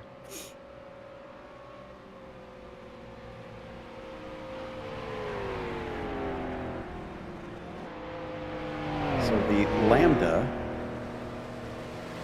where's this to the Tambor Lagarde? Let me try and figure out. It's the Tabor Lagarde, so it's the Lambda team, apologies. The Tabor Lagarde is the Talbot Lago of that era. So another brand I feel like I've heard of, but I'm not as familiar with. I have to confess, a lot of my racing knowledge goes to the 60s and 70s when it comes to vintage stuff. The 50s was always a little bit out of reach. It was a little harder to find all kinds of stuff about the cars of that era. And there are some iconic designs which pop up right away, but I think there's some stuff not lost in the mist, but as you said, it's harder to find, it's harder to access. There isn't so much documented, of course. There was no live coverage or anything. If you do want a good one I was able to read from this period and even earlier is a book called Cars at Speed. It's a little gruesome at times because he deals very frankly. It's by a journalist written, I believe, in either 60 or 61, and talks quite a bit about Grand Prix racing and sports car racing up from the beginning to that time. It's just a very interesting tale, talking about the real world drivers and what they went through, some of the races, the reports of them from that era. But again, he does not go lightly on descriptions of what happened to drivers. It isn't overly gruesome, but if you don't want to hear about driver deaths, I would not recommend reading it.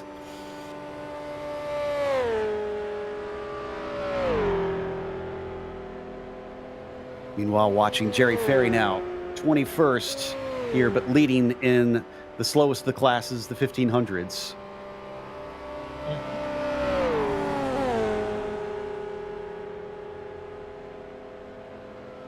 A 4:33.003, his fastest lap. But also Riley Wyans is at least on the fastest lap. He's up to speed with him. And it's just a 5-second gap, if I see it correctly. Yeah, Wyans keeping him in touch. Hour and 15 minutes into this race at this stage. Considering the gaps we're seeing elsewhere, that's actually doing pretty good, especially for the lead. Lead overall still at 32 seconds at the very front of the field. There is Riley Wyans now. You can see how the classes are getting quite mixed up.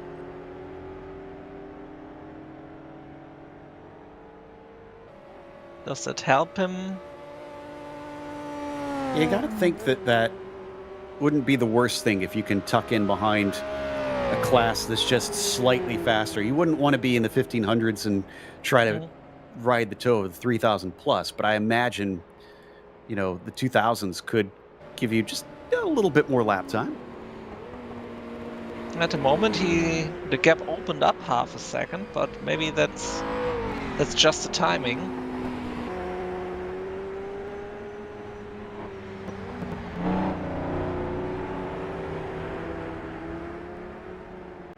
But it's the closest battle with the P1 and P2 from all classes. And I see a new DNF with Martin Beyer. I just saw that too, yeah. Now, I wonder if it's another disconnect issue that we've got, like we had with Kantonen. I hope so. Yeah, we were being told it is indeed a disconnect. And so let's get back into the car. He is in P2 right at the moment. There's some more time to Max Schrappe. Of course, I'm also happy if Max Schrappe is in P2. But hopefully Martin gets back on the server.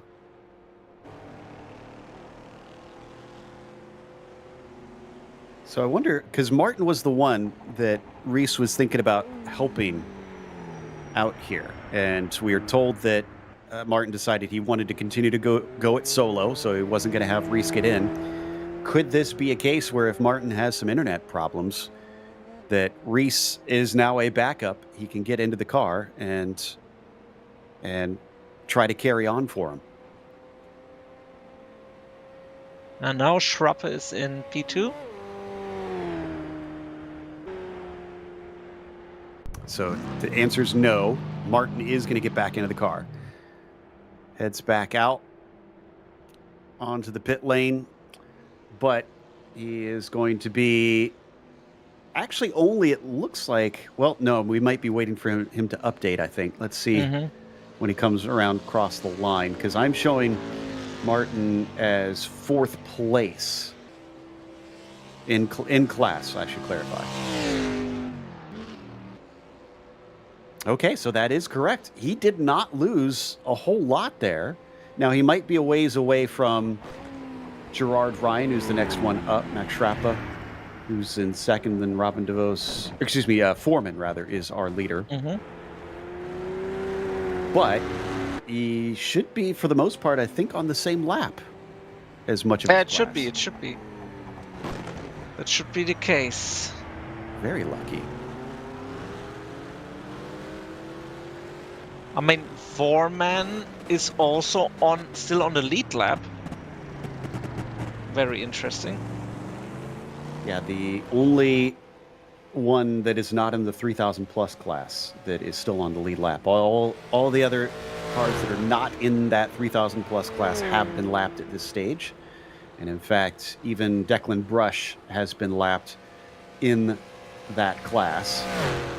So he's lost out a fair bit here at the start. Remember, it's 4 minutes. So yes, we've been an hour and 20 minutes in. You'd expect some cars to get lapped, but it's such a long lap around here that lapping cars is going to be a little while to get around and do, unless you're in different classes. And honestly, with only, I'm seeing 27 cars still running currently, 27 cars over a 4-minute lap is going to get relatively spread out. It's not going to be like you see at Modern Le Mans, where you're constantly having to dodge and weave through the slower classes. Yeah, yes, that's right. But you have to, keep the concentration up. Maybe you're driving 3 or 4 laps completely alone, but then traffic appears right in front of you, and you have to make your actions and not, fall asleep on the straight. Yeah. Yeah, you always got to keep your wits about you, that is for sure. This is one of the OSCA cars that we're talking about. Run by Yuri Schmidt. A P5 in his class. And that's in the 2000 class.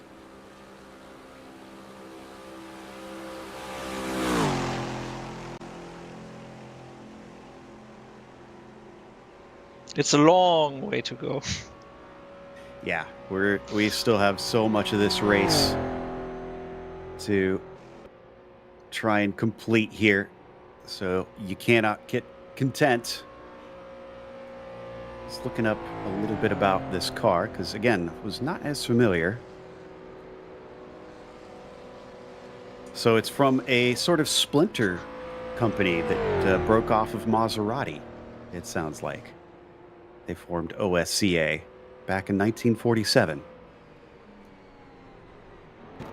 That's also wild. Right after the war, you have manufacturers of racing cars. I mean, that's also maybe the case because everyone was so bland about drivers or spectators getting killed. Well, and it is interesting how easily it seemed like car companies would try to pop up and then try to go racing. Because now, I mean, it takes so much investment to try and start a car company. Whereas back then, it seemed like, ambition was a little bit more readily available. Because, yes, you needed the money, but starting a venture such as creating a whole car company now seems so foreign, but at that time, it was such the Wild West with the technology. And racing, why so many of them went racing, was the way to prove that technology. This, especially endurance racing, was seen whether or not that car was not just fast, but if it could go the distance, if it was going to last, because long road trips were very much a thing and very much more of a concern. You could have a breakdown somewhere, and without cell phones and as easily available communication tools as we have today, you had to go and get that car fixed, maybe in a foreign country, maybe somewhere where you weren't familiar, where you didn't know where you could take it to get repaired. So proving this car could go from, wherever spot to, however 1,000 many miles and still be good to go was a huge, huge selling point. Yeah, and also it's a total different time period. I mean, a good example is also like watching James Bond Goldfinger. They are driving there through the Alps and whatever with the Aston Martin and the, what is it, Jaguar or whatever. Or Mustang it is, I think. But it's for spectators from now, it's like, yeah, why is it so special they are driving there and whatever. But back in the day, it was like a huge adventure to go over the Alps with fancy cars and whatever, and especially alone as a woman. Exactly. I'm being told that the OSCA is also called the Oscar, and it won Sebring in 1954. So clearly was pretty competitive. The MT4 version took the victory over there. Another big endurance race down in Florida.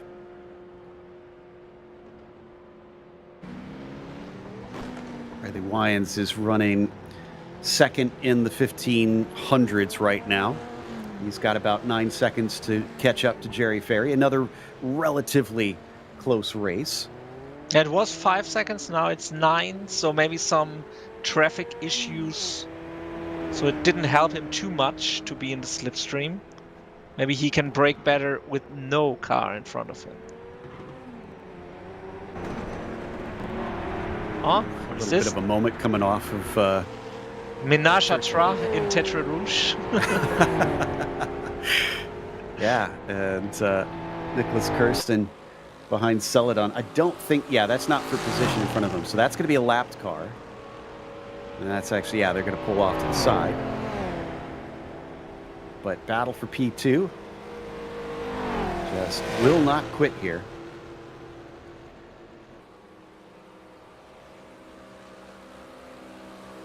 And it does look like they are going to swap out, or at least try to. Nicholas wanted to try and go around him, did not have the speed. Celadon not interested in allowing him past. And meanwhile, Tom D in the pits. But let's check out how this unfolds. So there's Tom's running 5th in the 3,000 plus.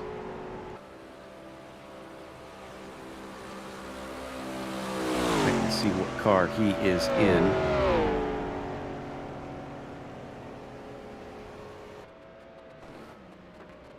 Really looks like they get some air there. It does. That's something we'll have to ask Reese when he gets back in here, if the cars are actually getting four wheels off the ground when they go over that crest.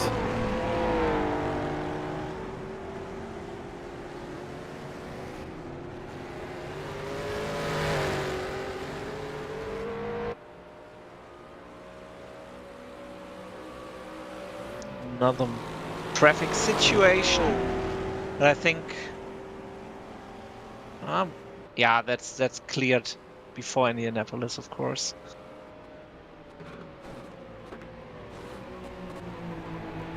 Kind of curious with how much more prominent the woods are around the circuit back in the day, whether wildlife was ever much of an issue. Mm-hmm.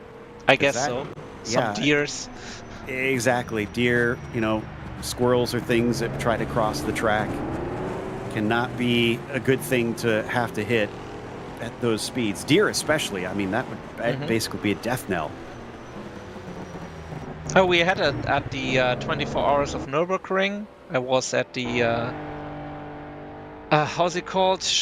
Oh, somebody's out?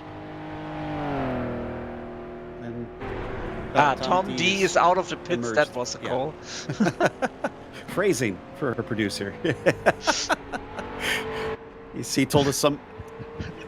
Yeah. Telling us somebody is out is concerning. So Tom D is going to get back onto the Mulsanne. You were saying about the Nürburgring, though? It was at Galgenkopf. Oh no! Oh. That might be race over unless he can get himself moved. Oh, he's trying. There's this pole, but it did work. Now, it looks like he's got a gap somewhere. Okay. Smart. That's track knowledge. Wow. Not the way you want to start a stint. But that's what I said. That's not a curb. It's just a pile of dirt. And when you get over it, you're on the other side of the cliff. But it's very, very lucky that he didn't end up in that wooden post there, and yeah, he could move his car around. Yeah, he was awful close, a couple feet down the road, and he would have been truly stuck there, or probably too damaged to continue.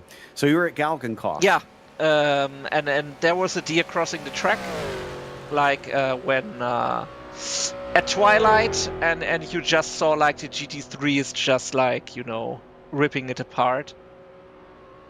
And yeah, it was also damaged for getting into the pits for that car, but I think in this environment you can't prevent that. And if you look at this, as you said, the woods here, and no barriers, no whatever, yeah, of course wildlife is crossing the track, or maybe a drunk France peasant. Yeah, that's true. French, that was the word. Yeah, maybe not necessarily a Frenchman, or maybe instead a British spectator, because there's the old joke that it's it's a British race that just happens to be held in France every year. Ah, There's so many fans that cross the channel to go witness this thing. yeah, one day I will be there. Let's see.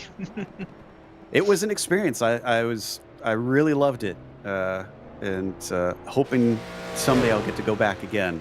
It's one of those bucket list things I highly recommend any race fan get to go do, because it's unlike any other endurance race I had been to, for sure. And Yeah, and I think in 2 weeks there's the tickets are on sale already. looks like Gerard Ryan may be out of this race. There were some yellow flags, and there's now a DNF on our screen. So this was one of our drivers in the S3000 class. In fact, he was third. And in fact, we're being told he's on fire. So that car absolutely done. That's going to be our second official DNF of the race. So is it a crash or is it a engine blow up? But we will see later. But it's of course very, very unfortunate with the DNF. And this car won't return this time, of course. No. That is not repairable damage if it has burst into flames. And at this time, honestly, still today, that's the absolute worst thing. We've got a replay. Is fire is the biggest scare that drivers can have. Ah! Maison Blanche, and up and over it goes. No wonder it caught on fire. He tried to drive it away, then realized his wagon was missing a wheel. Still trying to drive it back. Now they are allowed to do that. Whoa! And that's what caught it on fire, I think, maybe, is over revving it after that huge hit. Yeah, get the marshmallows out. Race is over. That's a real shame. Yeah, so the rules are on losing a tire. If you can safely drive it back, now that even as close as he was, that would have been quite difficult, it looked like. You have to not be a danger to the drivers around you. You can be penalized for that in future races, obviously, because you're out of that race now. But, you essentially must be able to navigate the car back to pit lane yourself. If you try to tow to pit lane, it will automatically end your race. But also, like, with that car burning again, I thought about, like you said, 2 or 3 pit stops. So basically, these are fuel tanks on wheels with a wheel attached. So it's no wonder it bursts in flames. Yeah, exactly. I always think about the stories of Grand Prix cars, especially by the 60s F1 cars, essentially would run the fuel tanks around the driver. You were literally surrounded by fuel. And those things were made to be as light as possible, so they were not super strong. So you better hope that it didn't puncture and leak into the car, let alone light on fire somewhere. So yeah, it's really insane, the things that they did and just kind of accepted as, well, this is how it is. If I die, I die. Whoa, car getting a little unsteady there. There's Ivan Drago again. But that's the time. That's the kind of racing there was, and people perished, of course. But yeah, that's what also brought forward the automobile and safety standards. In the end, it's all a thing of is it worth it? And yeah, maybe not in that extent, of course, of losing lives of humans. But on the other hand, it helped so many to save so many lives on the normal roads. At least with the seatbelt and airbags and stuff like that. Yeah, this is before seatbelts too. Yeah. The theory of drivers was it was safer to be thrown from the car because of those fires and things like that than it was to be buckled into it. Now, of course, we have safety cells where it's much safer to be in the car, but they kind of weren't wrong in some cases that it's better to take your chances to get thrown out of the vehicle. Now, Yeah, it rescued some, and also it's a case of, I mean, what is the fear? You know, you get thrown out into a tree and you die there, or you're alive and you're burning alive. So maybe that's also a fear of drivers then, surrounded by fuel, which of course shows up then in that assumptions. Well, that's what, like I was saying, that was the biggest fear of all drivers, because it's a horrible way to go. It's absolutely awful being burned in any form or fashion. I've had a friend who lived through a fire, and he still has nightmares of going through that. And for these drivers, that's the last thing they wanted. So yeah, I can understand why they took their chances and said, you know, I'd rather be out in one go hitting that tree than to be stuck in the car and be burned alive. So just such a strange time in a very odd sport compared to so many.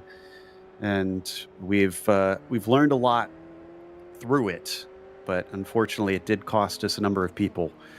And my thoughts go out to all the families that did have to go through that. But Rob de Vries here in the number 41, running 24th right now. Actually in 4th in class for the 1500s. I haven't really seen a lot of Rob at the moment, but he's got about 15 seconds to catch Steve Carman, which might be one of my favorite names racing in this series.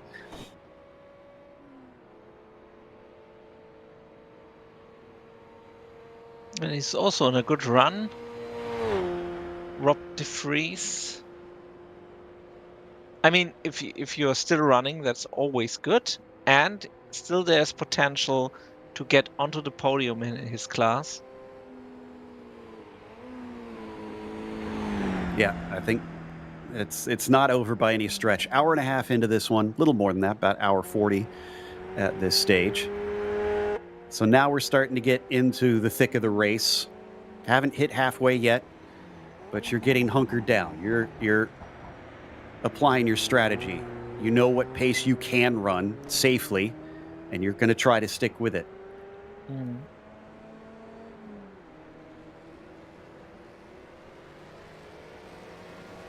So I just remembered, you said the big discussion was about burgers. I thought the big discussion was about how the format of a date is written. That also gets a little prickly many times. But no, it was all burger talk in the driver's chat for about a full day. I went in there to search for information to talk about in this race, and I'm approached with all kinds of food discussion instead. Well, maybe Max Schrappe gets some in the pits. Yeah, have a bite. Exactly. 80 seconds, you said. Yeah, I believe that's what I saw was going to be a pretty standard pit stop for refueling the car. Now, that's assuming they go to empty. It might be shorter if they haven't emptied the tank yet. Because if I recall correctly at Longford, one of the strategies could have been to have an extra stop, but the car is easier to drive. So it's a safer bet. If you feel like you can't handle it when it gets super, super light, then you limit it in that way. So, you know, depends on how you feel about the comfort inside and behind the wheel. Yeah, I'm just also wondering, like Martin Bayer, who disconnected, is now one lap down behind Max Schrappe. And yeah, it didn't look like it when he reconnected. So maybe there was another issue. Or now the timing is just correct. Maybe it was also like the leader was between them in a position where it didn't count right away. Man, yeah, not entirely sure. But he's racing, and that's good. Yes.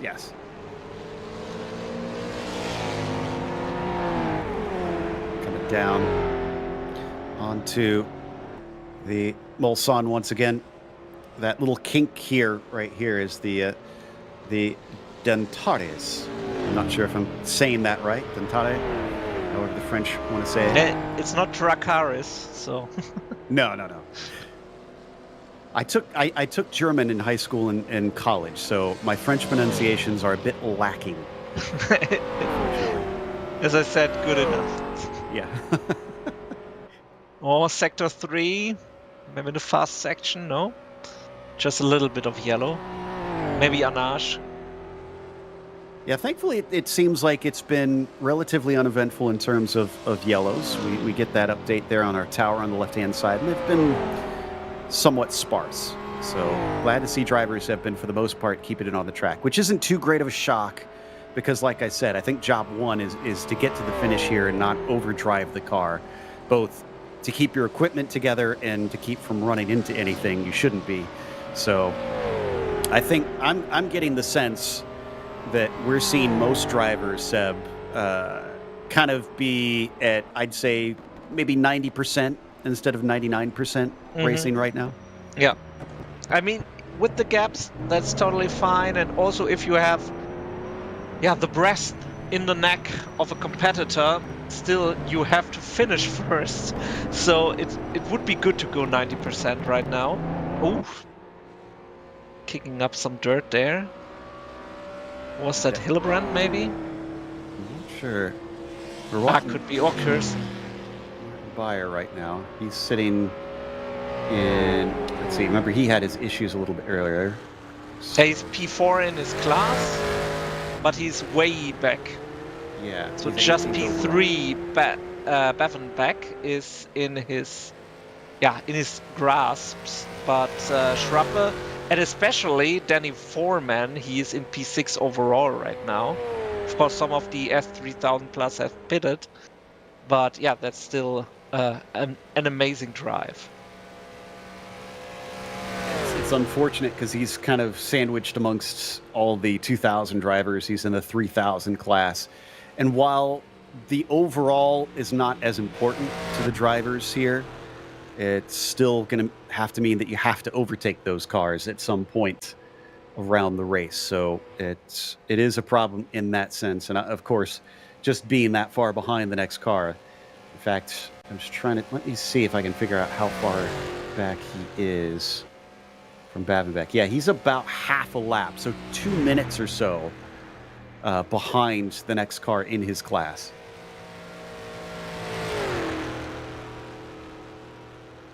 Yeah, there I see it, 114 seconds.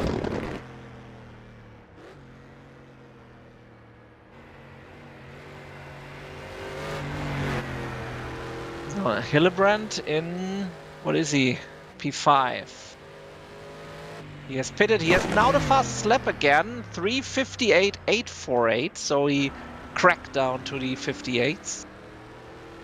The car is looking fast. I still find it interesting that he was working together with McGregor so much at the start and then decides to go on an opposing strategy. I'm not sure if maybe he feels like he'd be faster on his own or just wasn't happy with what was going on in the way the race was unfolding. And I think it was Hillebrand. It was Hillebrand that we saw clip the wall.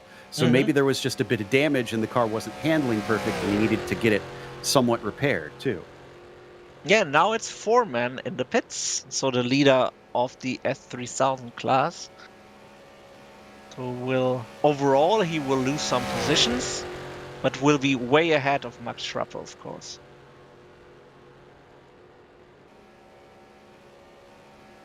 So let's see, gap up to McGregor, 12 seconds, 2 minutes. So yeah, he's lost some time, which is natural, but the question is, will he gain that back and be ahead of McGregor? Will they still be together? Because we don't know what the lap times have really been like between them. I mean, if you say it's 80 seconds around that pit stop, and he's 167 seconds behind McGregor, so Hillebrand would still be 80 seconds behind after the pit stop. Well, that's 80 seconds stationary. That's not the Yeah, bogey okay. time. So Okay. it's 80 plus him slowing down to get to his pit stall and speeding up. So it's probably, okay. I would guess, maybe minute? about 90 seconds. Okay. I would think. Yeah, I don't think it takes him a whole minute and a half to slow down and speed up. No. I could see losing 10 seconds to that, though. Oh, we got another driver missing their stall. Jerry Ferry having to back up. Nowadays, that would get you DQ'd. And Van Erven is going to take over. And then he'll hop back out once they finish the fuel.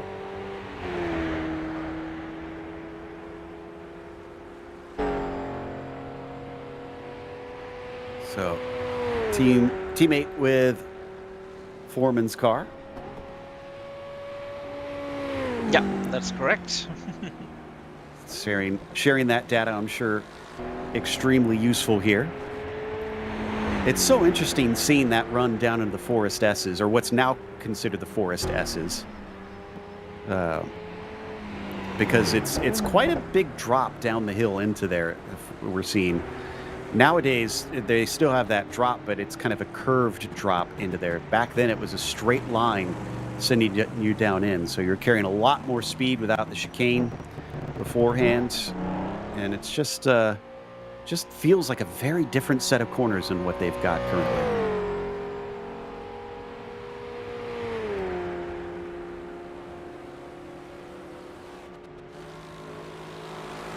So we're getting confirmation that Hillebrand was pitting to get some damage repair.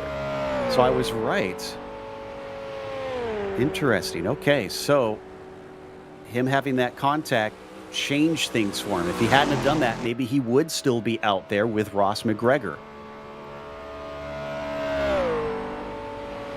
I mean, but McGregor isn't slower than before, 35 seconds to Kirsten, so yeah, it shouldn't be also a case of McGregor is slower than Hillebrand, and of course the damage has to be repaired. I just wonder if he repairs damage. I think he did refuel also. I would think so. Or is that not possible due to some circumstances? I'm not sure, but I would imagine you'd be allowed to repair and refuel. They would have had pit crews that could do that. So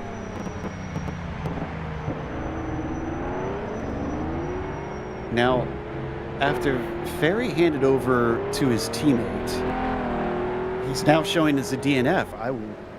I'm not sure if this is correct, but he might be out of the race. His teammate may have already wrecked out.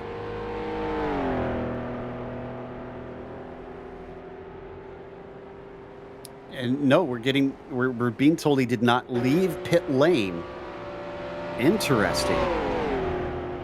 I'm not sure why you would put the driver in and then they would not leave. Was there?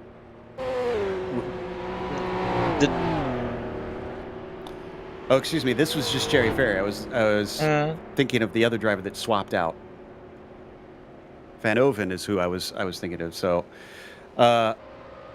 Jerry Ferry must have had contact somewhere with something, and is now the latest to be officially out of this race, along with Ryan and Gardner. So let's see how it turns out for Shepard. So leader S2000 now in the pits.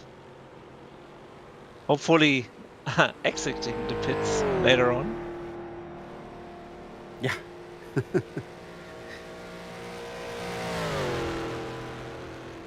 This is our overall lead of about 35 seconds.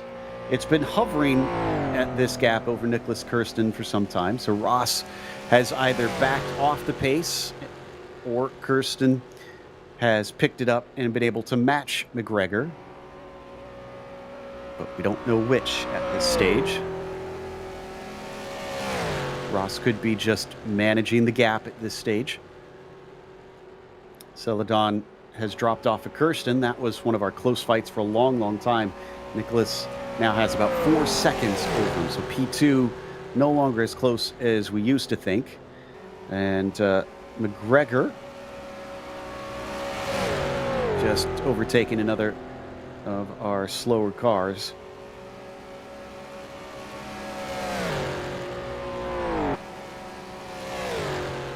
Which I think was Shabito that we just saw getting lapped there in the number 42. So Maddie Shepard also lost the lead. Niels Sankowski now in P2 and Austin Birchfield in P1. Naturally, because of the pit stop, of course.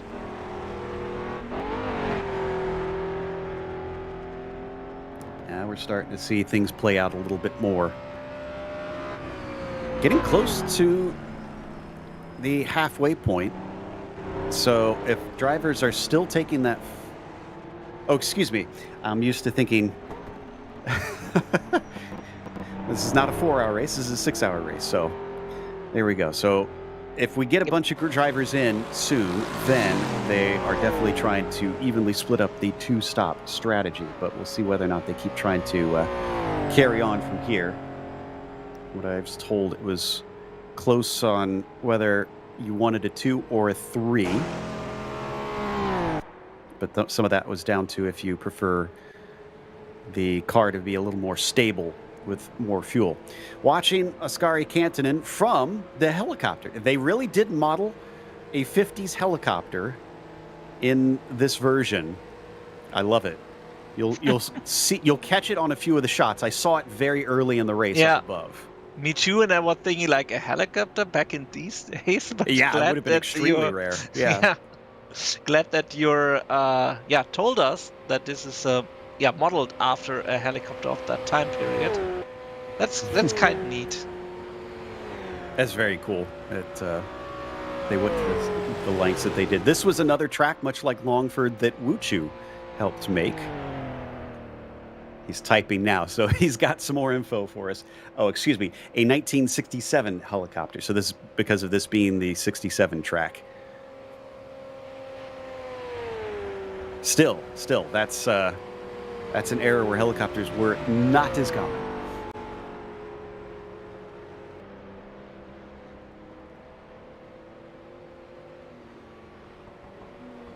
So Kantonen, who had a disconnect and is back in, is running 21st overall. He's still last of the 2,000 cars, but he's just about gotten by all of the 1,500 cars. Riley Wyans is the next one he needs to catch and pass. And still 2 competitors of his class on his lap, so there's some way to go to have some fun here.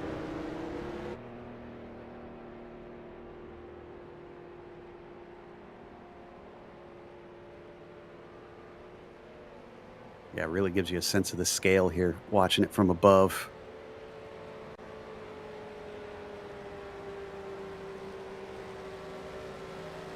Running, of course, the Finnish colors on his car. Much like the American ones, it's blue and white. I think it's a darker blue for theirs, though. Let me double check. White with 2 blue stripes on bonnet shaping a Latin cross. There you go. So they don't have stripes, they have a cross, which would mimic their flag.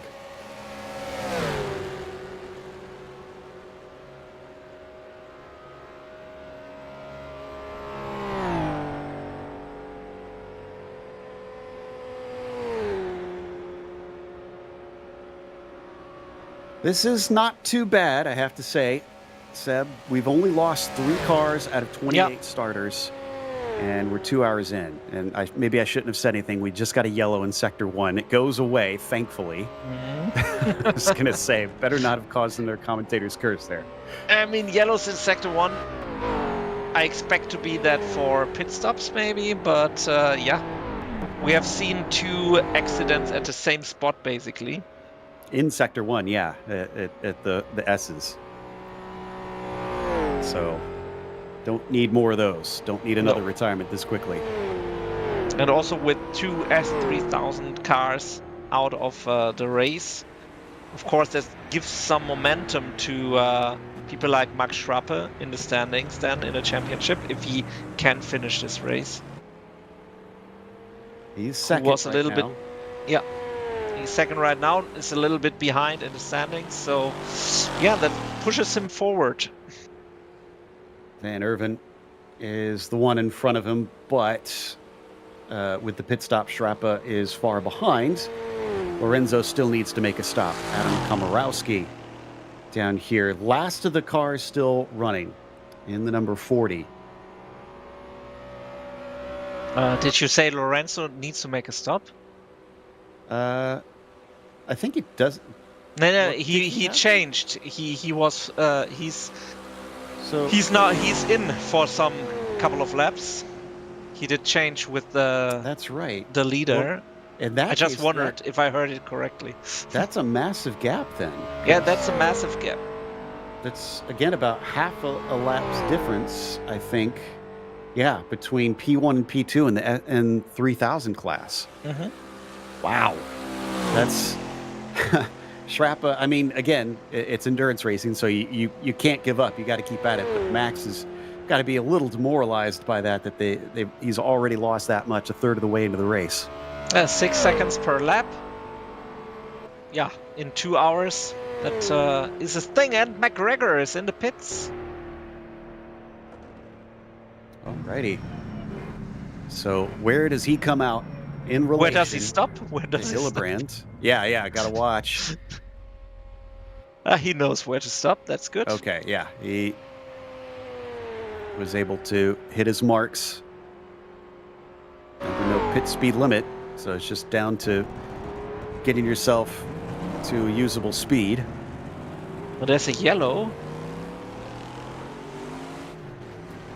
So we got a problem with Declan Brush, who seemed to have just gone deep into the corner. So glad he's able to get it going once again. And David Celadon also bringing his Jag down to get serviced, refueled, and be sent on his way. Still waiting for McGregor to take off. In the meantime, where is Hillebrand? Hillebrand still has a ways to go here, so... Whoa! Oh, what a problem for the one! No! Just as we turn our attention over to Hillebrand... Whoa! Oh, and he's gonna hit him! Hillebrand is out! Hillebrand's race is over after the one car of Declan Brush loses it into the braking of Indianapolis. We'll never get to know where McGregor would come out in relation to him, because unfortunately the racing gods have not smiled upon the three. What a weird accident there. I mean, they drive it for 2 hours. Maybe it's the empty tank. Really unexpected. And it seemed like he had wrecked before the kink, though. That's very strange. I guess maybe he could have lost control under braking, like you said, on a light tank. Wow.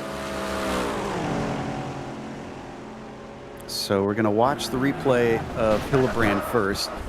So this is what we saw before, with the car losing it. This is on board. He can't do anything about it. No, he can't. But why did the one car wreck? Because he wrecked before he got to the corner. Yeah, on the left side, right? Yeah.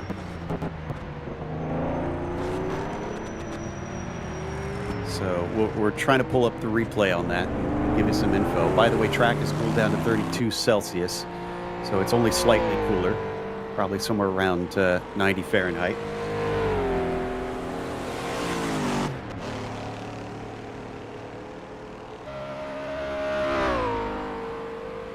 Wow.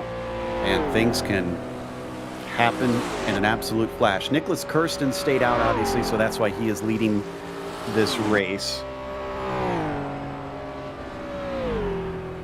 So Ross McGregor returns actually in second after his pit stop because of his main rival wrecking out before he could come around. Didn't really lose all that much.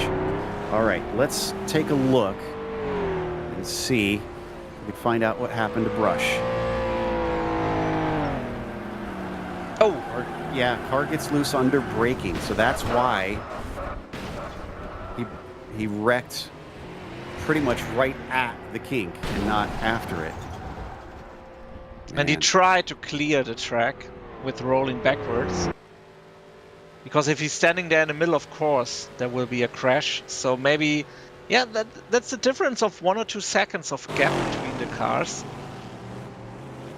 Oh, he's still trying. Now, we we went over this rule. He has to safely drive back. I don't think he's going to be able to do that. Yeah, well, it Cars- isn't so far. Remember, he's got to go through Maison Blanche, which is single file. Yeah. I And don't- maybe he has to wait there if traffic is behind him. Let's watch it.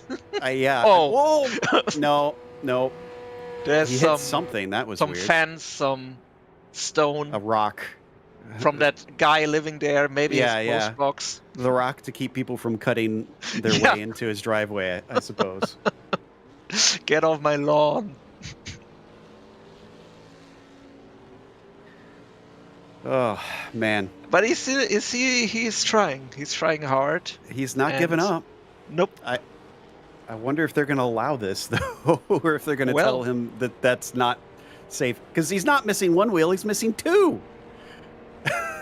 Wasn't it first one? I don't know. The John Cena of La Grande Circuit. Oh, cars, this is dangerous. Yeah, see, this is why I'm not liking this. Yeah. I think that's basically the point to say, like, okay, no. Yeah, they don't. Oh, wow, well, he's got the if speed. it goes this way, it's okay. But he has to make turns and corners. I mean, he's made it through Arnage and Indianapolis. Yeah. So, but he's not going at speed, and he's on the racing line right now. Oh, I don't like this. I don't like this. I mean, a 20-second gap I adjust here. Tja, as we say in German.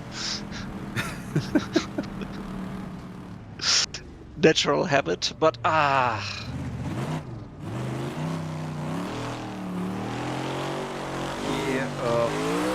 And he's trying not to over rev the engine. Remember, we saw the other one catch on fire.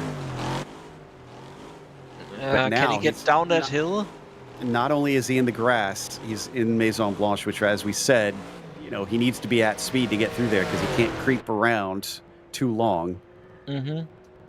Well, while he's doing that, I'm going to take a short break here. I believe you're going to be joined by Reese as Sebastian Holmichael will carry on for just a moment. I'll be back in a bit, but let's hope he can get in. Yes, indeed. I have finished drowning my sorrows in a cup of tea and 3 blueberry danishes, and am happy to join the broadcast crew here on Genisus Extreme for the rest of the HRSC 6 hours of Le Grand Circuit. And it looks like, Sebastian, Declan Brush might have just made it back onto tarmac in time. There he goes. Oh, that was scary. He was on tarmac several times. He made it through Indianapolis, Arnage, and is now here, right in front of the pits. But is that unsafe? Kind of the regulations. I mean, it's not ideal, but yeah. I mean, what else? And nobody can you do, wrecked. Really? Yeah. Yeah. Well, he's over on the right side now, so I think any approaching car should be well aware of him from this point. And now it's just a case of seeing how long he takes in the pits. I can't tell you how long it's going to take to repair that kind of damage. I haven't actually, when I have been damaged in these cars, I haven't been able to make it back to the pits like Declan just has. So no read on pit stop time just yet. I mean, some wheels are still attached, some not. But it was a huge crash, of course, in entering the Indianapolis corner. Yeah, massive crash indeed. Well, for the time being, Declan back in the lane and getting that car repaired. How long it will take is certainly something that remains to be seen. But for now, we can keep an eye on goings-on around the racetrack. Ross McGregor having just completed that pit stop in the number 5 a few laps ago. 28 laps completed on a stint, which is about as far as I calculated I could get in the Mazzantini before I stupidly took myself out. So good to see that stint lengths are roughly the same for the top 2 classes. That'll be something to keep in mind later on. It does mean there is a high potential for a 3rd pit stop unless you save a bit of fuel. Yeah, right. I mean, I talked about it before. It's so astonishing, like how these cars are going so long into the race. But basically, it's a fuel tank on wheels, so it was another time. Yeah, certainly was. And these cars all dating from, or all based on cars that date from the mid-1950s, aside from the number 10 of Niklas Kirsten, which is currently in the pit lane as we speak, pitting from the race lead. The Tabor Lagarde, based on the Talbot Largo. Meanwhile, in the number 2, Efanui Fleur has taken over the number 2 Billy Cummings machine. But yeah, the Tabor Lagarde that Kirsten is driving, I believe, dates from the 1940s, actually. It's one of the cars that was that carried over, had a very long racing life in that period of sports car racing. So technically the oldest car in the field, but certainly not the slowest, as we've seen.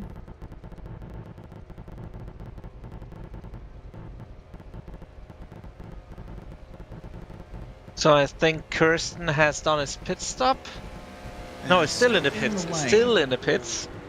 The live timing does not give that away, but maybe it's the grey out cars. So yeah, we have a change in lead then.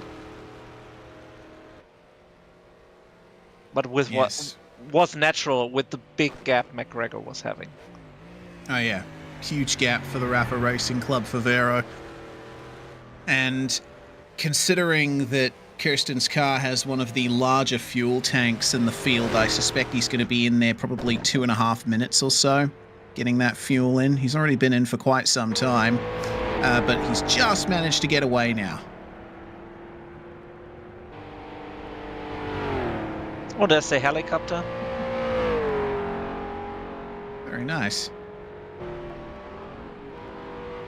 Keeping a very watchful eye over goings-on here at Le Grand Circuit. So Kirsten ultimately emerging in 3rd place. Celadon in the Automex number 11. Continuing on after having just taken his pit stop a couple of laps ago. A 35-second gap for McGregor. Now, Celadon, of course, driving the Jungle Cat Type D, which was basically built for this circuit. So, depending on pace, and if he can maximize that pace, probably be able to keep up with McGregor a little bit. But as you can see, Kirsten's only come out a short way behind David. So let's see what this grand old lady in the Tabor Lagarde can do. And also the gap to the leader was quite consistent over the course of the 2 hours. So yeah, after the pit stop, there's not much of changing going on. But I hear about a driver change. Yeah, looks like Chris Gordon has taken over the 21 Acuri Synergy machine. The Morgan Stern. And this is another car that is usually very good down the straights. Not the best car in the corners around here, but it's definitely slippery. In the 3-litre class, it runs pretty equal with the Golini 8-cylinder and the 2.5-litre Mazzantini. So, pretty competitive car, all things considered, for this circuit.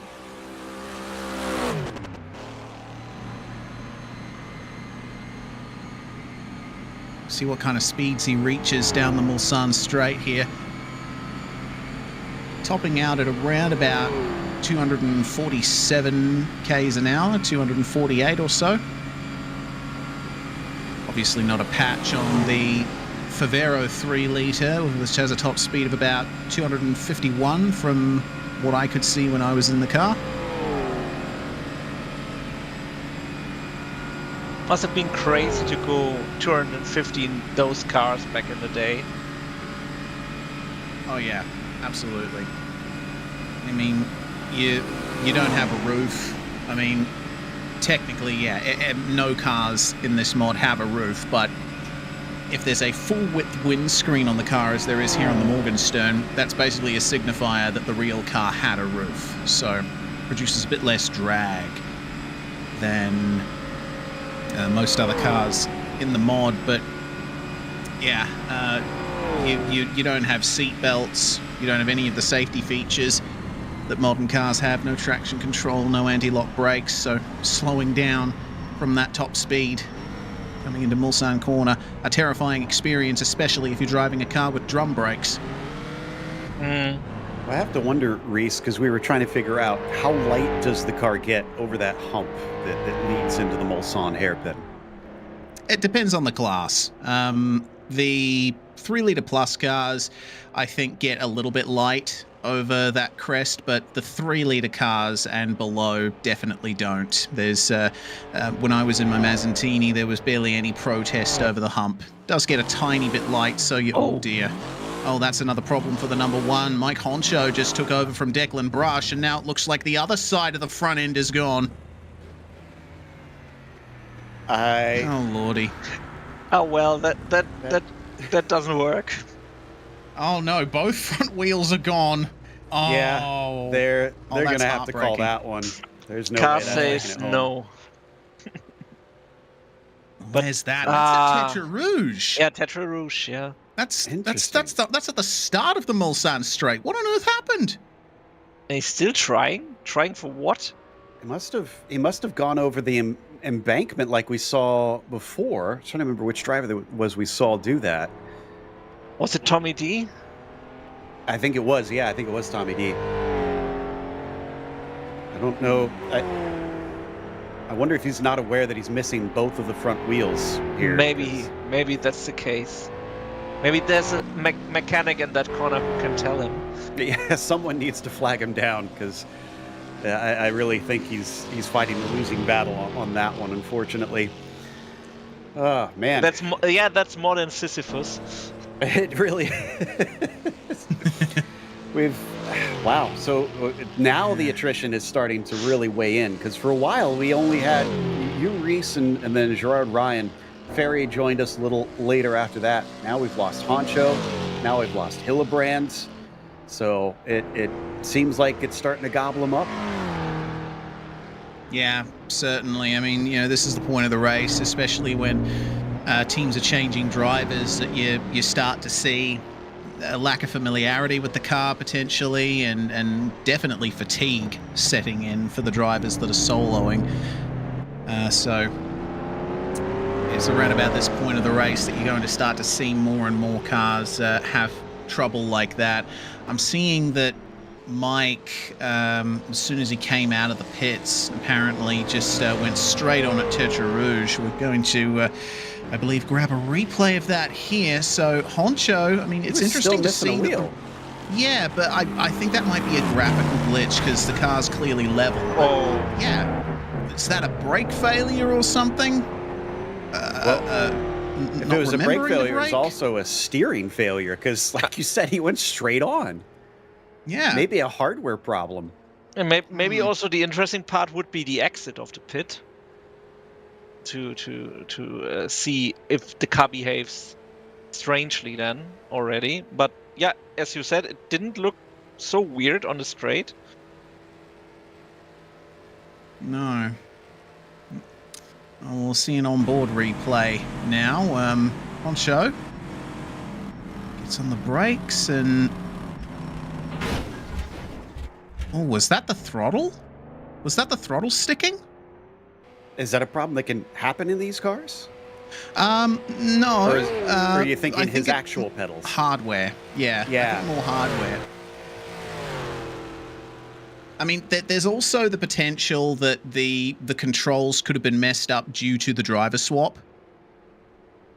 Yeah. So, yeah, that's always a possibility with R Factor 2. Maybe Mike got on the wrong side of that. I mean, we won't know for sure unless we talk to him about it. But yeah, that's not ideal for the number one. They are well and truly out of this race, as Carmen, it looks like, has overshot his pit stall there in the Proch. Yeah, he has, and he's not the first, to be honest. There have been a lot of drivers that have done that. Did it just look like he went up on the jacks, though? Yeah, he did.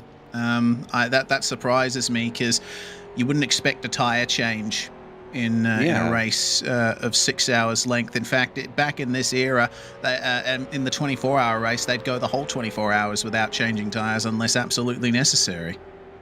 Yeah, we were talking about that. This is back when that rubber was pretty darn hard, but didn't give you the grip necessarily that you wanted. It was also very narrow and wasn't slicks either. So very different to what we see here today in modern racing, as Van Erven has got a nice little run. This is Jonathan D. This is 4th position, but not in class. So this is 5th overall. And yeah, Lorenzo looks like he's going to back off a little bit because, I mean, what's the point in trying to overtake the 15 in this situation? Yeah, indeed. You know, might as well back off the power a little bit, save a tiny bit of fuel, be able to edge yourself ever closer to potentially making a two-stopper out of this. But I think that's going to be a very slim possibility. I calculated with me using 5 liters a lap in this race, I would have to save about a lap's worth of fuel per stint to even have a chance of potentially going 2 stops, and it's very hard to do around here. So they both go by the lap traffic. He's not completely staying in the slipstream as he heads down Gulf towards Indianapolis at this stage. Carmen's still the only one in the pits. I think we're still owed a stop by maybe 1 or 2. My timing and scoring seems to be missing a few people that we know have been in and out. But watching them come up to the braking here into Indy, both of them squirming on those brakes as they try to get them woed up into this left-hander. But thankfully, both able to make it this time. And then the lap is almost over at this stage. They need to get out of Arnage and fly their way back to the start-finish line through Maison Blanche. Will this help out Van Erven, who's already got a massive, massive gap over Max Schrappa of nearly half a lap? Yeah, crazy gap that that Van Erven and his teammate have been able to pull here. Honestly, it was quite frustrating running behind them because every time you come out of Mulsanne and Arnage, you just see them pull away from you. That Favero is incredibly good on acceleration out of the slow corners around here.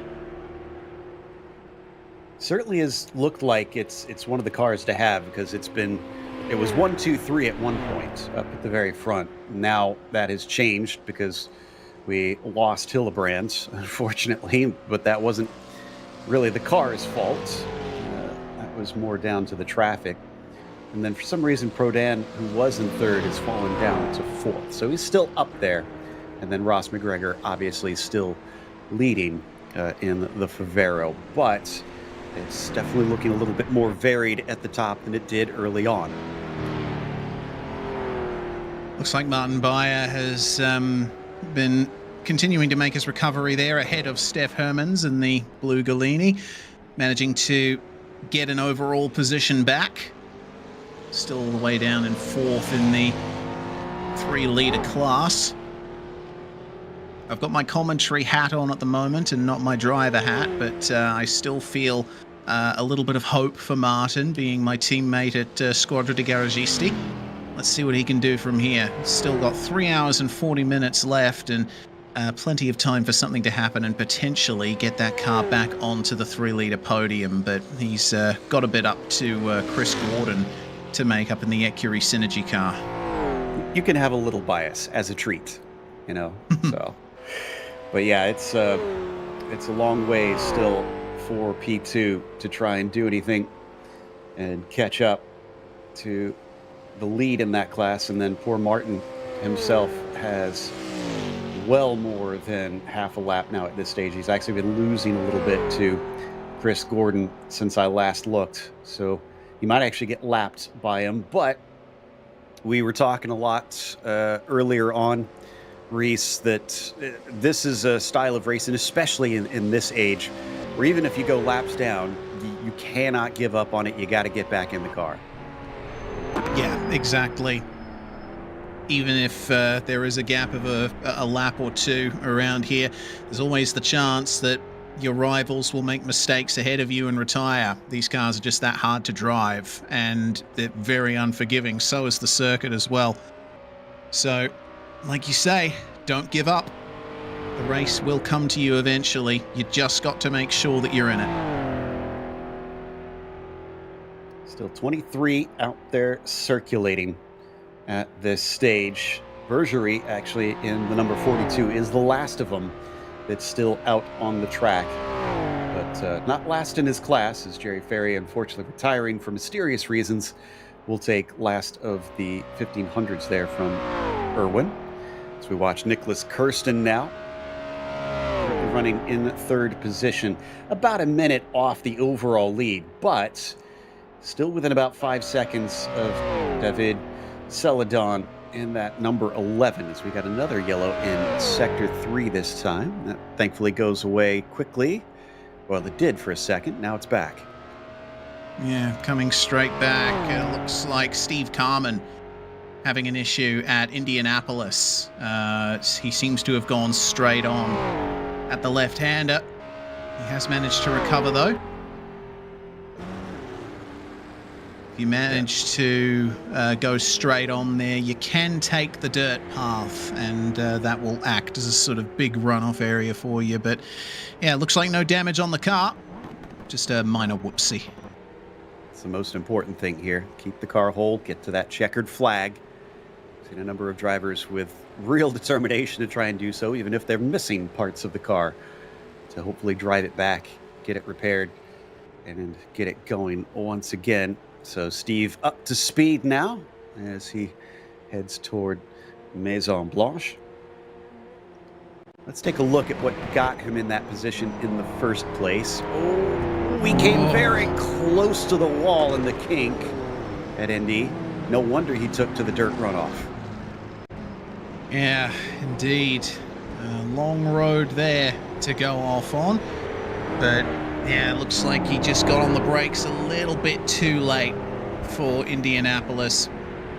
So, yeah, that's the thing about Indianapolis in this era of car. I mean, in modern cars at this circuit, the run into Indianapolis, it's just a tap on the brakes, if that, and then you get on the brakes properly after the kink. But here, you got to be braking like 100 meters before it. And you're carrying the brakes all the way through the right-hander. We've been given the background on what happened to Jerry Ferry, and it's not as mysterious, but it's still one of the more unusual endings that I've ever heard of. Apparently, he had just taken a little bio break, had gotten back, hopped in the car, saw his rival go by, mashed the gas, and, well, that blew the engine. So just a little bit too impatient, I guess, trying to get the car going. Yeah, you need to take care in these cars. Yeah, I might need a little more context for that, because from what I'm reading, it sounds like Jerry was still at a standstill in the pits and maybe forgot to shift it out of neutral. Yeah, that would be my guess. Yeah. Well, if the car's been running in the pit lane all the while, the temperatures creep up a little bit there. And yeah, these engines are incredibly fragile at high revs. You need to take care of them. he did not in the end, and that's what took him out of this race. We're down to, looks like 5 cars on the lead lap overall. Amazingly, Van Erven still is on the lead lap in the 3000 class. He's been running impressively up there. McGregor's been unable to chase him down. And looks like he might be doing that just right now, if I'm seeing this right. Yeah, I think that's the car he's just overtaking. And finally, we see the last of the cars outside that 3,000 plus class go down a lap. But Van Erven has been the class of the field himself, just been pulling away from everybody. Lorenzo leading by, looks to be, checking here, about 175 seconds maybe. Yeah, he and Verman, his teammate, have been far and away the class of the 3000 field in this race, as you say. Obviously helped a little bit by the stats of their car. It's a very slippery car in a straight line, a lot of top-end power and great punch out of the corners, the 3-litre Favero, but they're still fantastic drivers. They gave us a heck of a race at Longford. It was really nice to battle with them at round 1, but yeah, no catching them here. This car suits this track incredibly well. Now, if I understand correctly, are there rules to prevent drivers from swapping cars throughout the season? Must you stick with the same for all 5 races?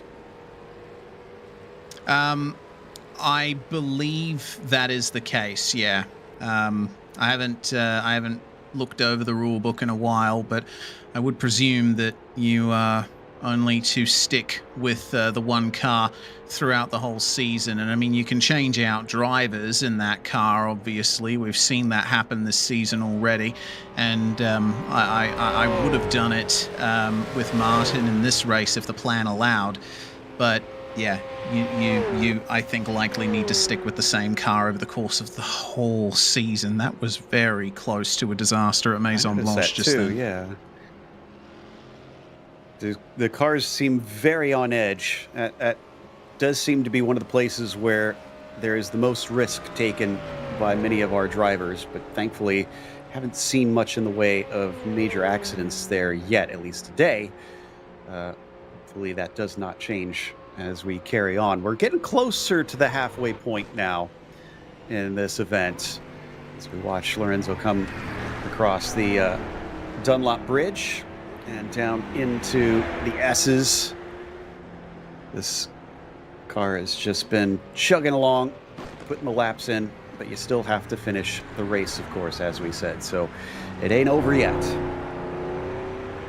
Yeah, the direction change through the S's there is a killer. In these cars, they don't have very sophisticated suspension, as you can imagine, so they don't tend to cope well with tight changes of direction. Wheel spin there for Schrapper out of Mulsanne as well.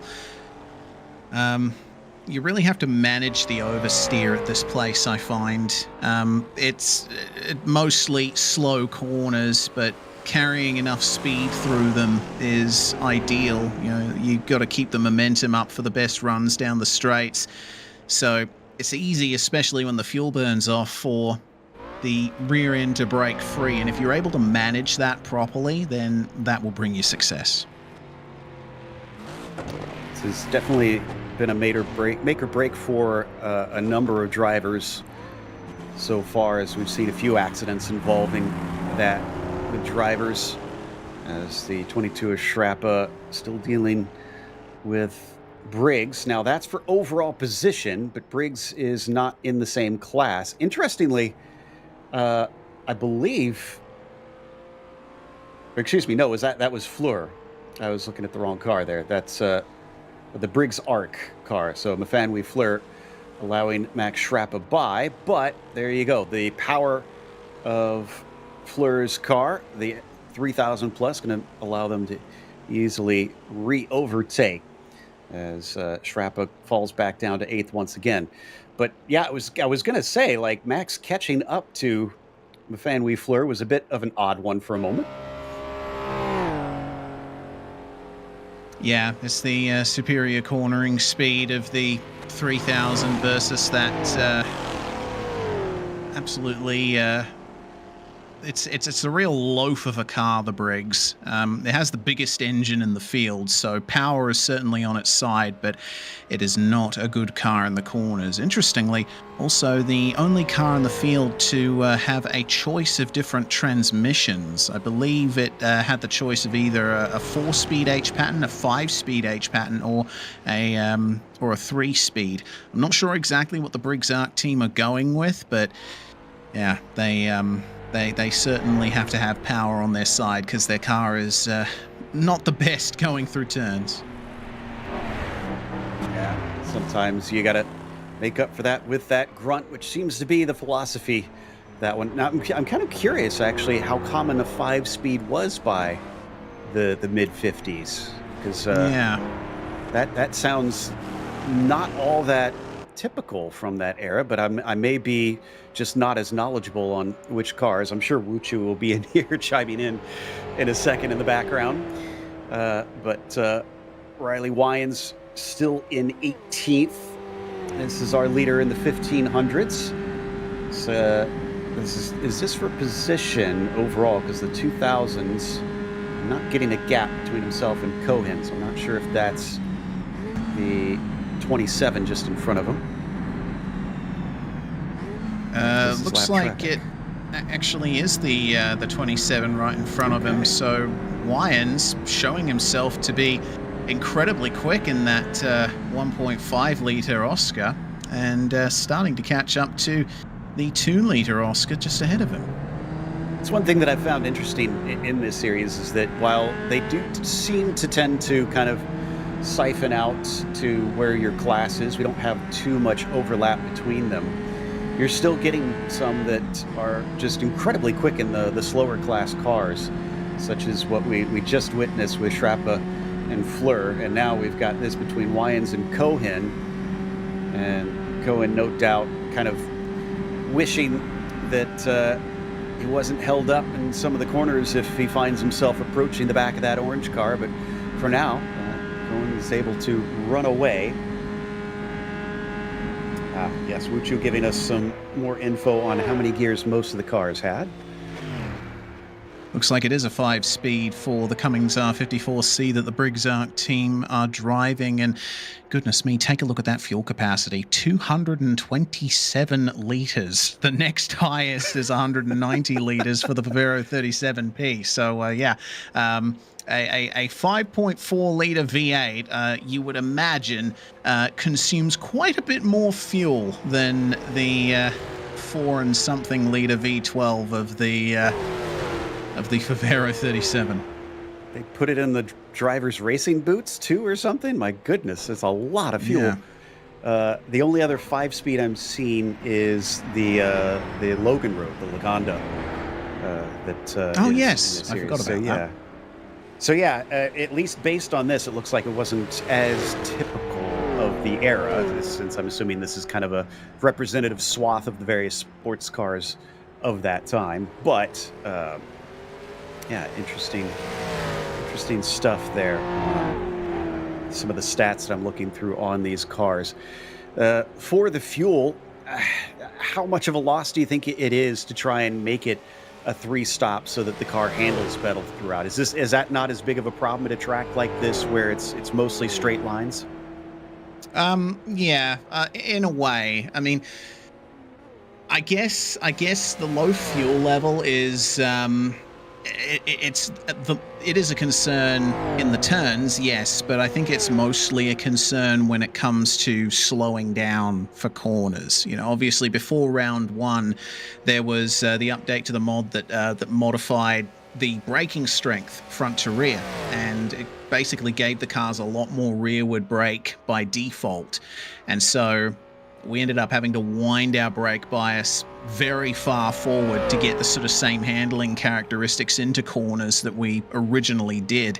And if there's no weight on the rear, then you're very easily going to lock the rear brakes and around you go. Meanwhile, looks like Kirsten has gotten past Celadon for second, and that number 11 is losing a lot of pace. little bit more sun, it seems. Yeah, this is heading out of there now along Gulf. So we'll try and dig that one up, see if we can find out what exactly happened. But at least the car is still rolling, but it must have been a pretty big one because that gap was, I'd say, 5 seconds before, and now he's behind by 9, so at least 15 seconds lost or thereabouts. Yeah, all right, let's see what happened to him here. Just catching the gravel. I think he just got on the brakes way too late. The Jungle Cat Type D is one of 2 cars in this mod with disc brakes. The other being the 8-cylinder Galini, but even then, I think that kind of braking distance was unachievable in this era.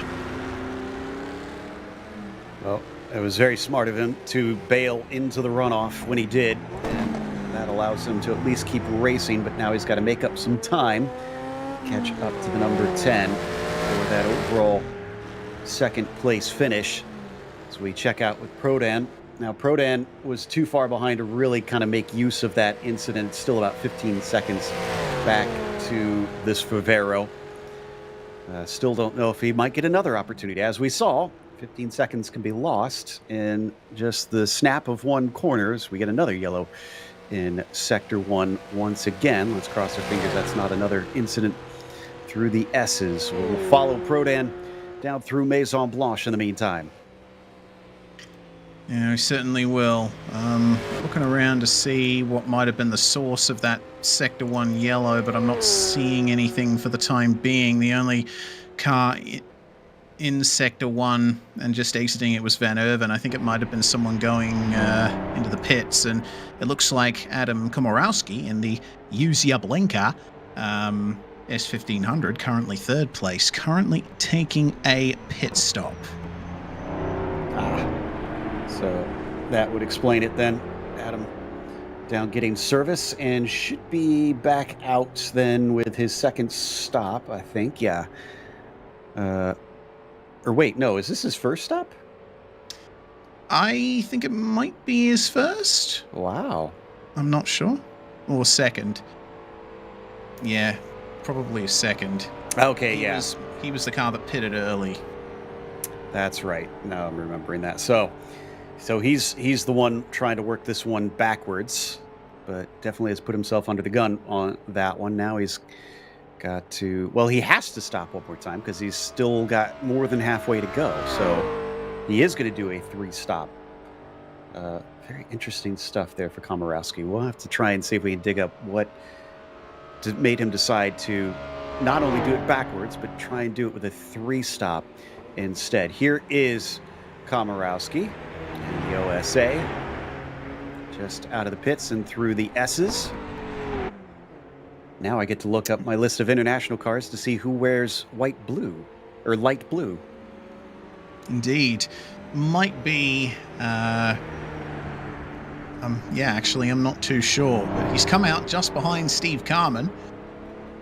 And this is for position. Remember, Carman only recently came into the pits a few laps ago, and he did overshoot his pit box. So if it weren't for that, he would be a long way ahead of Komorowski at the moment. For the time, though, Komorowski in the slipstream. I should have seen this one coming. It might be Greece.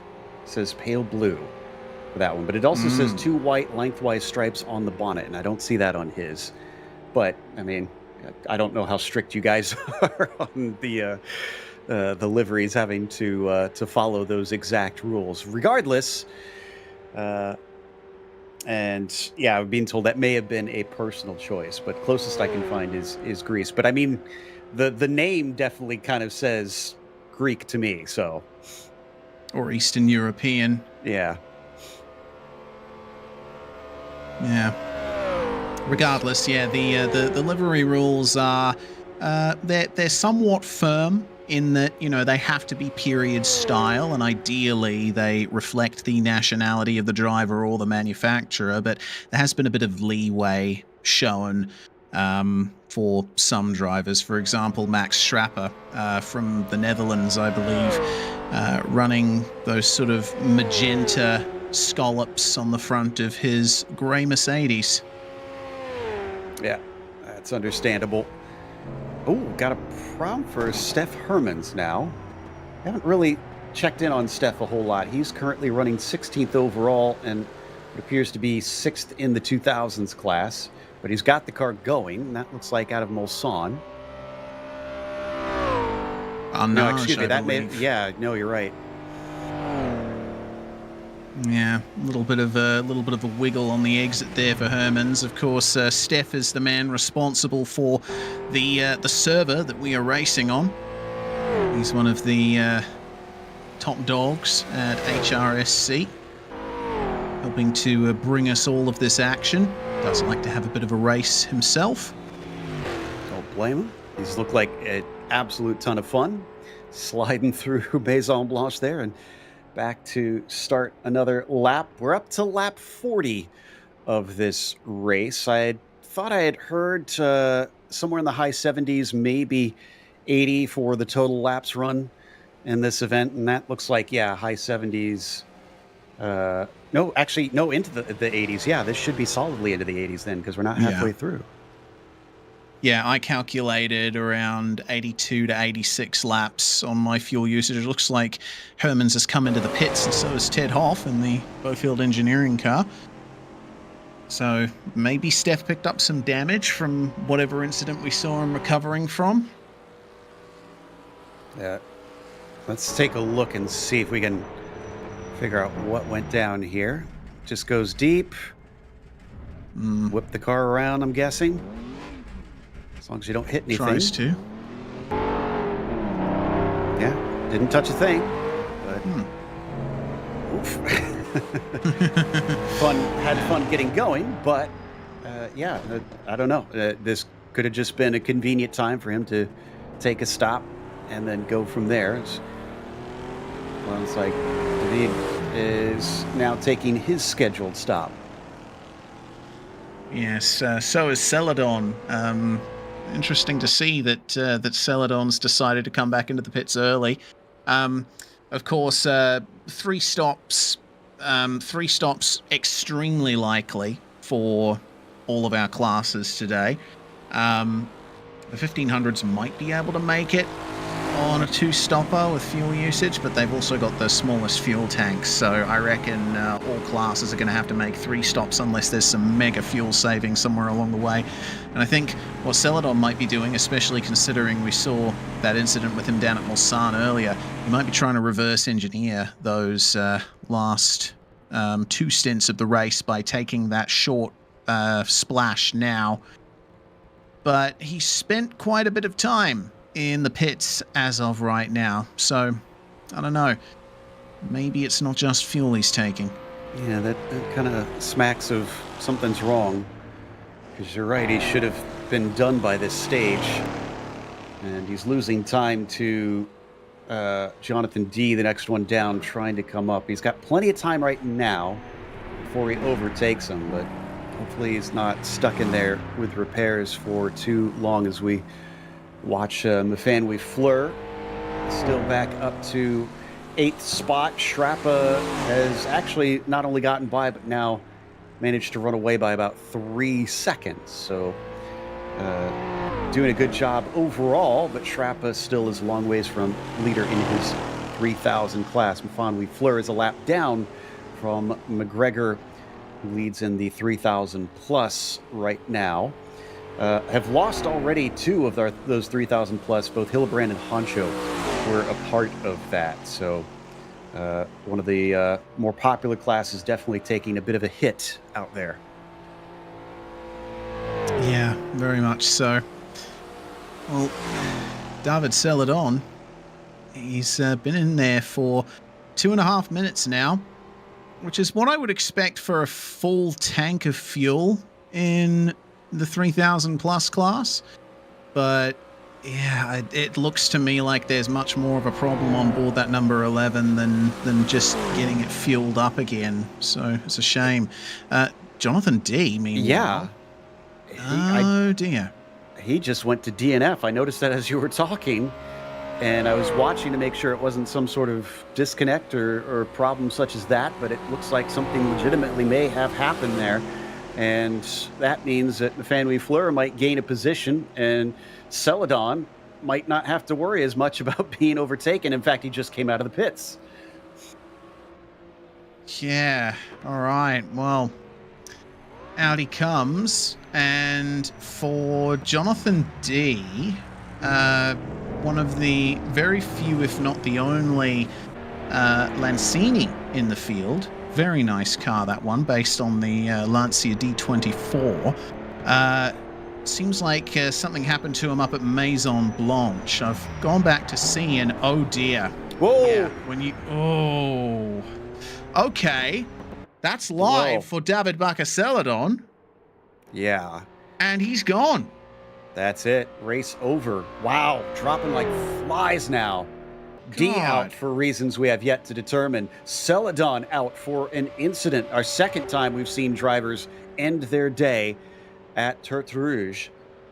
So they'll join Nicholas Hillebrand, Honcho, Ferry, Ryan, and Gardner as the latest victims, which puts us down to only 21 cars running. And we're still trying to get to that 3-hour mark in this race. Van Erven, this actually promotes him up to 4th overall in the second fastest class. Yeah, that's crazy pace, and I mean the attrition rate really helping them out. Yes, but being able to stay fast and consistent in a race like this is very difficult. And the pairing of Van Erven and Verman in the number 17, I think one of the strongest pairings out there outside of our race leaders for Rafa Racing Club. Yeah, could be looking at an overall podium here if things go their way, but replay coming up here to see what happened to Jonathan D. And I saw this on my end. He was coming up to Maison Blanche, and I think he might not have been looking at the road because bam! Wow. Another one Yeah. there's no coming back from, unfortunately. And I'm glad that the cars behind him had enough warning to be able to slow down, because that could have been a very big accident involving somebody else if they had been too close behind. He bounced across that track in a hurry. McGregor now on lap 42, I believe, as he crosses. This might be lap 41. No, there we go, lap 42 for the 5 car, leading by 82 seconds, so a full minute ahead of Nicholas Kirsten. And then Prodan another 26 seconds beyond that. So there's your overall podium, getting farther and farther apart from one another as we watch McGregor weave that Favero up towards Tertre Rouge, and hopefully can take it a little bit nicer than what we saw from the Jag. Yeah, not ideal. Class recap, of course. It looks to me like there's only 4 of our S3000 Plus cars still running here, Joe. McGregor, of course, in the lead. A minute and 21 seconds behind Niklas Kirsten in the number 10. Donat Prodan in the number 4. And then Mefanui Fleur 1 lap down in the sole remaining Briggs Cunningham. Van Erven and Foreman leading in the S3000s, with Schrappa a long ways back, but still going after he had some issues a little bit earlier. Bayer also running into problems a lap down from there. And then 31 seconds back to get to 4th with Gordon still running in that S3000, sitting P4, which takes us to the 2000 cars as well. Yes, Maddie Shepherd for Vulcan Racing, leading by a minute and 6 seconds over Austin Birchfield in the Intercontinental Racing Sports Club number 28. And then a further minute and a half behind that, Nils Sentkovsky. G'day, Nils. Certainly familiar with him. Stefano Tiburzi running in 4th. The top 5 rounded out by Nev Cohen in the Hamo Racing machine. We've also got Steph Hermans, Jason Field, and Oskari Cantonen still running from the 2000 class. And amazingly enough, all of our 2-litre cars that started the race are still running. Good on them. That's nicely done by that field. Riley Wyans is up at the top of the 1500s. And that one is another massive gap, 161 seconds currently, as Mark Johnson is the one chasing. Whoa! And Lions. the 39 needs that gap if he Oy keeps vey. doing that. That was a good catch because I thought he was heading right for the wall there on that slide. So that's our leader in the 1500s. Johnson, as I said, second place with Erwin Berger currently rounding out the podium, and Steve Carman, the last of not only the 1500s but the entire field, still running at this stage in at 22nd. Now he's going to be getting some positions overall as Celadon and D are DNFs and will be kind of eaten up by the field as time goes on. We did get some information from David. Says, my brakes vanished. No further info. So make of that what you will. Maybe another hardware problem. Don't know. Yeah. Brake fade might be an issue as well, because these cars can have their brakes fade. It's not as intense on the disc brake cars like the Jungle Cat, but yeah, I think maybe that might have been a factor there for David Bakker-Celadon. Should also say that Komorowski is showing up as a DNF there in the 1500 class, and oh boy, it was a big incident I just saw for him. It was coming down the Mulsanne straight. He'd just gotten past Steve Carman. Unfortunately, it looks like there was a bit of an issue down at Mulsanne corner on Komorowski's 36th lap. Bit of a shame, as we were kind of following his sort of backwards strategy that he was doing as well. So as we continue to follow Riley Wines, we'll see what we can pull up on the incident that robbed us of Komorowski. 39 definitely hustling that car. Not Mulsanne corner, it was the Mulsanne kink, and I think Mifanoui Fleur might be to blame. She was coming through, slipstreaming past, and I think she moved over to the left a bit too soon. Komorowski was just hit straight off the circuit at the highest speed part. How marginal is that corner for side-by-side racing? Because from on board some of the cars, it didn't feel as wild as I thought it was going to be, but I'm not behind the wheel, so. For Fleur, she's obviously driving the Cunningham, which isn't very good through the corners, and it needs to be all the way over on the left to really get through the Mulsanne kink here with any form of stability, as we will go to the replay in just a moment to see exactly what happened. So you'll see them coming down here. Fleur is coming up as Komorowski and Carman slipstream, and then you'll see Fleur move over to the left to try and widen the entry to the corner, but she's not clear of Komorowski, and into the trees and bushes he goes. So without that Armco, we talked about this at the top of the show. There's nothing to protect you from just flying off into that. And that ends his race prematurely. We get very close to the 3-hour mark of this 6-hour race. And we're starting to lose more and more. Drivers starting to lose concentration a bit, making little mistakes, tripping over one another. There's no guarantees that you will see the checkered flag at this event. And this is the longest race, I believe, of the season, as we see Askari Kantonen coming back from the dead a little bit after he had a disconnect. Currently sitting in 18th, but still last in the S2000 class. Yes, Askari doing his best in the 2-litre Favero. In terms of where he is at the moment, Jason Field in the Beaufield Engineering car is the next car for position, but he's just come onto the Mulsanne straight at the moment. So Askari's got quite a bit more room, or quite a bit more time to make up to catch up to the Mazzantini number 29. Yeah, we're seeing some pretty big gaps.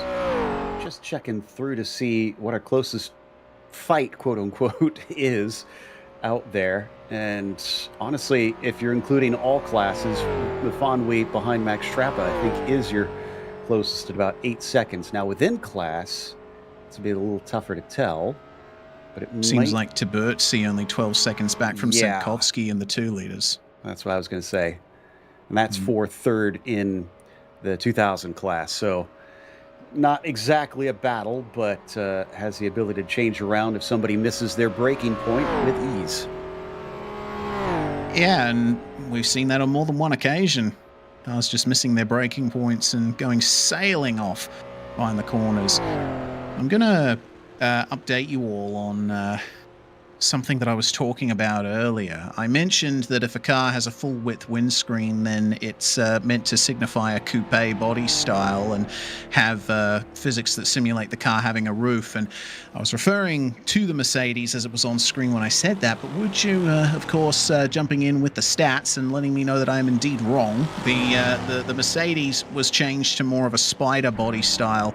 So it is the Briswell, the Bristol in the 2-liter class that is the only car left that ultimately uses those kinds of physics. Aha.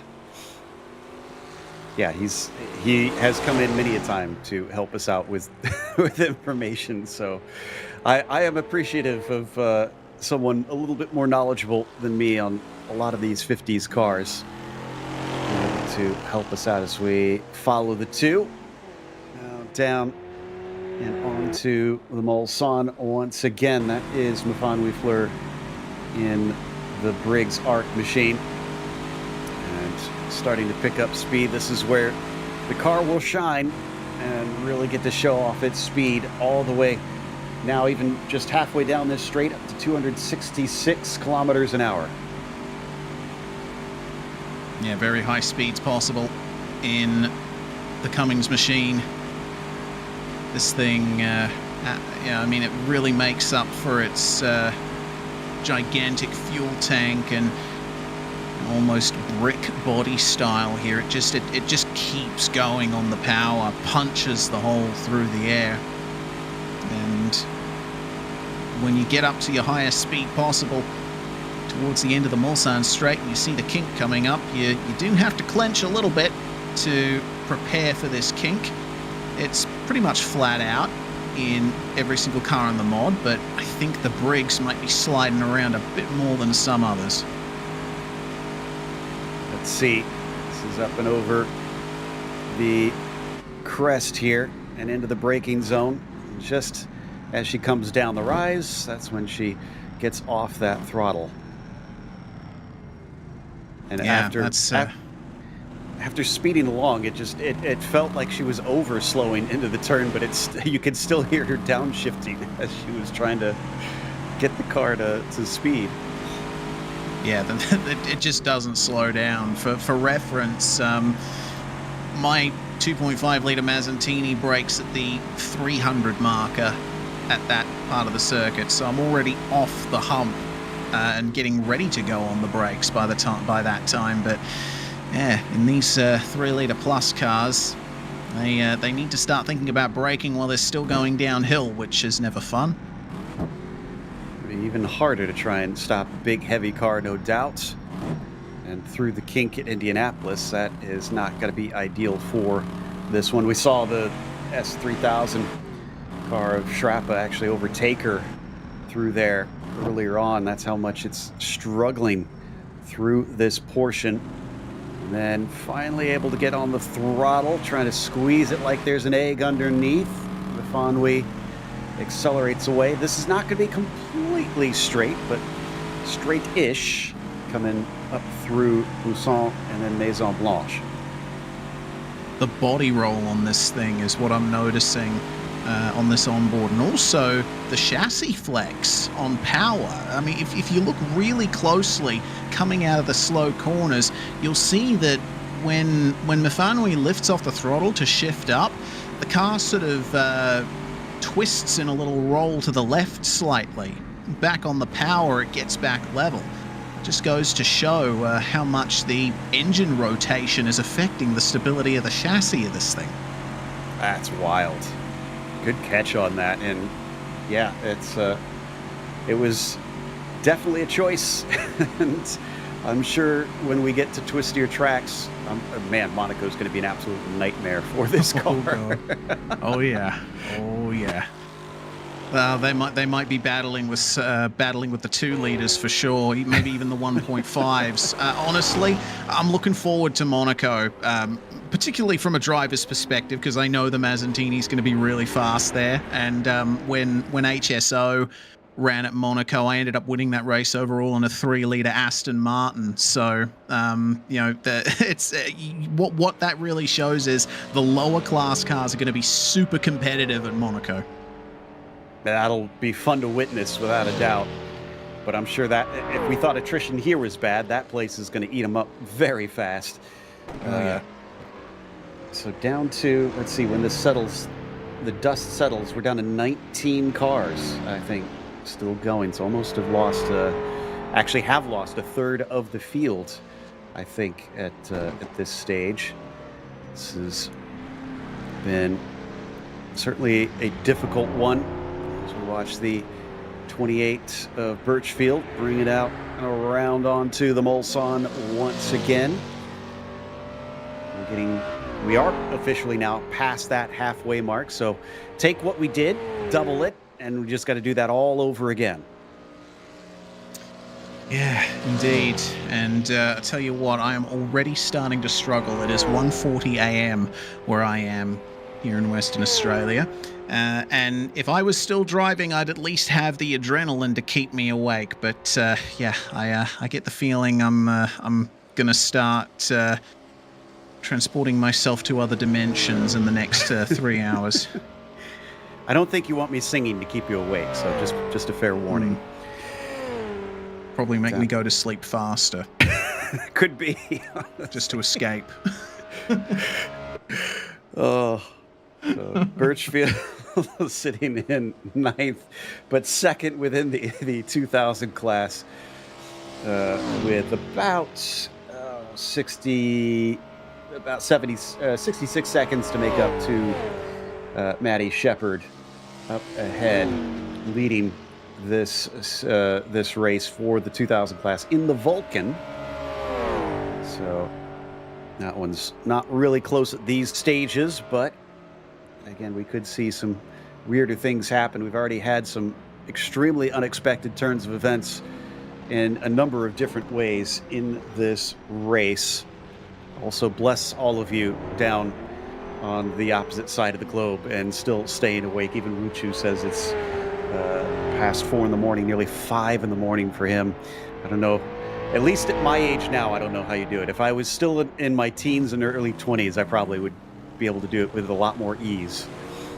Yeah, from my correspondence with Wuchu and seeing when he replies to messages on the Discord, he appears to be a bit of a night owl anyway, so I think he might cope with it a little better than me. But yeah, we'll have to wait and see how long he lasts as well. Love all these pictures we've got, and also a big thank you to Wuchu for all the hard work he's put into this 67 Legrand layout. The pictures, one of the best tracks for RF2. All the imagery that we've been getting from Daniel here has just been really stunning. And it was kind of funny because, all my reference for this track has been mainly in the modern era. And I had to tell Seb, I need a bit to get my bearings calling this because everything looks so unfamiliar in this version compared to how it is now. Yeah, indeed.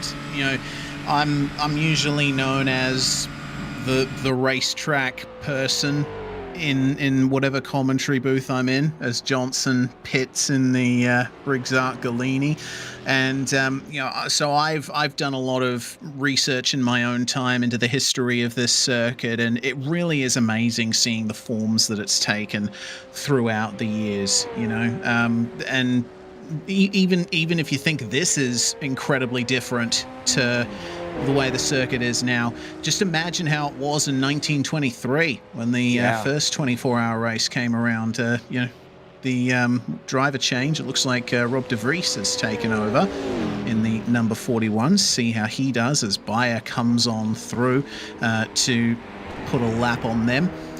Yeah, this section that they're going through at the moment was purpose-built in 1934. It was really the first major modification made to the circuit. It used to go all the way into the city of Le Mans, have a tight little hairpin at Pont-Lieu, where there's tram tracks now in the real world.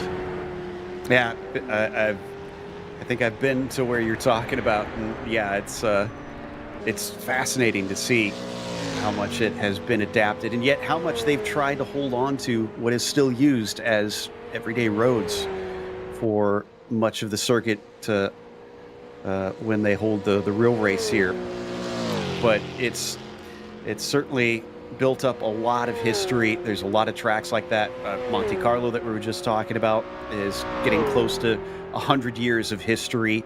Indianapolis had its 100th a long time ago, and that has gone through a lot of changes. So motorsport has honestly just been, it's incredible seeing how it has evolved over the years, both in the circuits and in the cars, and how racing continues to really drive all of us. And yet somehow we still are caught by this same bug of this simple task of who can complete this race distance first, or who can go the farthest.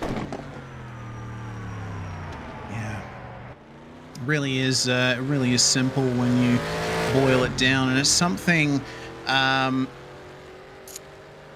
it's something that I've thought about at length, is just how illogical motorsport really is. Like, right? if aliens came to Earth and you had to explain to them motor racing, how would you do it? Okay, these hairless monkeys strap themselves into machines that go faster than our bodies were ever designed to go, and we just hurl them around racetracks and see who's the fastest, at the risk of prematurely ending our own lives. And they look at us like we're from another planet, in which case we would be.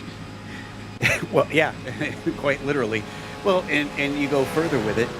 It's, you have to go from point to point, but you can only do it this close to the ground. We don't get up in the air. It really is kind of a strange thing when you take it out of context. And I'm with you. I've thought about that too. It's such a bizarre thing that we've gotten into when you take yourself out of it. And yet at the same time, it's so compelling. And the human side of it, I think, is probably what keeps drawing us back, even on this sim side.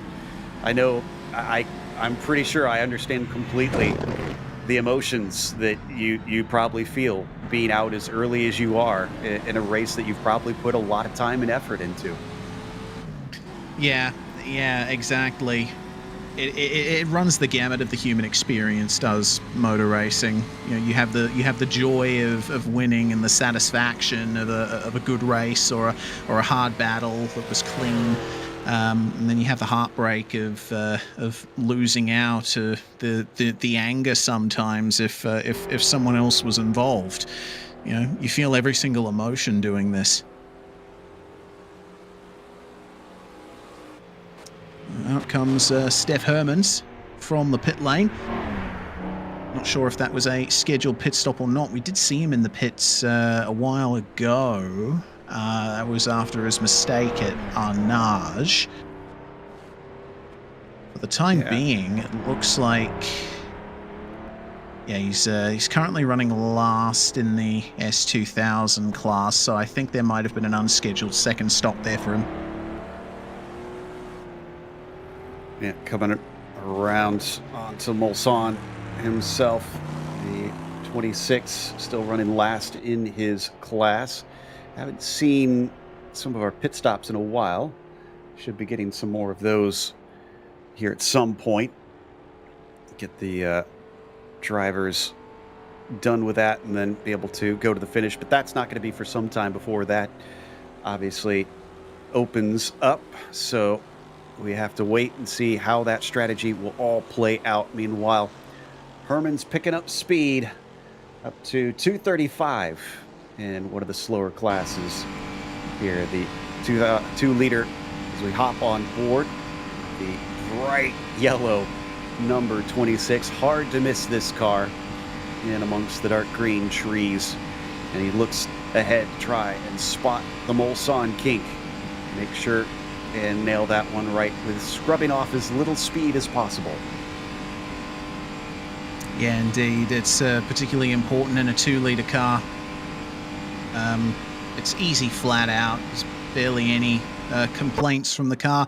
Even Maison Blanche is flat out in the 2 liters. It does get a bit terrifying in the 3-liter and 3-liter plus cars where you have to lift to get through that corner. But regardless, just goes to show the difficulties associated with these cars. We're going to have a chat now with Riley Wyans, who's just jumped out of the number 39, handing over to Darren Andrews. Riley, if you have us, things seem to be going more than all right for you guys. Yeah, certainly. You know, we started the race with a plan. We wanted to do 3 stops, leave fuel in the car, make sure it was consistent all day. Darren and I haven't ran together yet in this series. We've done it, I think, a couple times in the past, but we wanted to make sure we could be consistent today. Had a plan to maybe put some pressure on Jerry early and make a break, and it worked out pretty well for us. But I've got faith in Darren. Car's in good hands. I think he's probably faster than I am in this thing. So. Yeah, certainly. Well, I think the both of you equally skilled, depending on the race and on the car, having raced against both of you at various points. I mean, the 2-liter Oscar, or sorry, the 1.5-liter Oscar around here, it must be difficult to keep your concentration down the straights. That's certainly something that I'm thankful we had our voice chat for. It's very... It's a long time. It's worse than Daytona in the draft. You know, you're just sitting there going in a straight line. No one's around, nothing to focus on. Just waving at everybody in their houses and interviews or living rooms as we drive by. So it was great. There was a few times my teammate Nico would come up and pass. He's got an all black front end.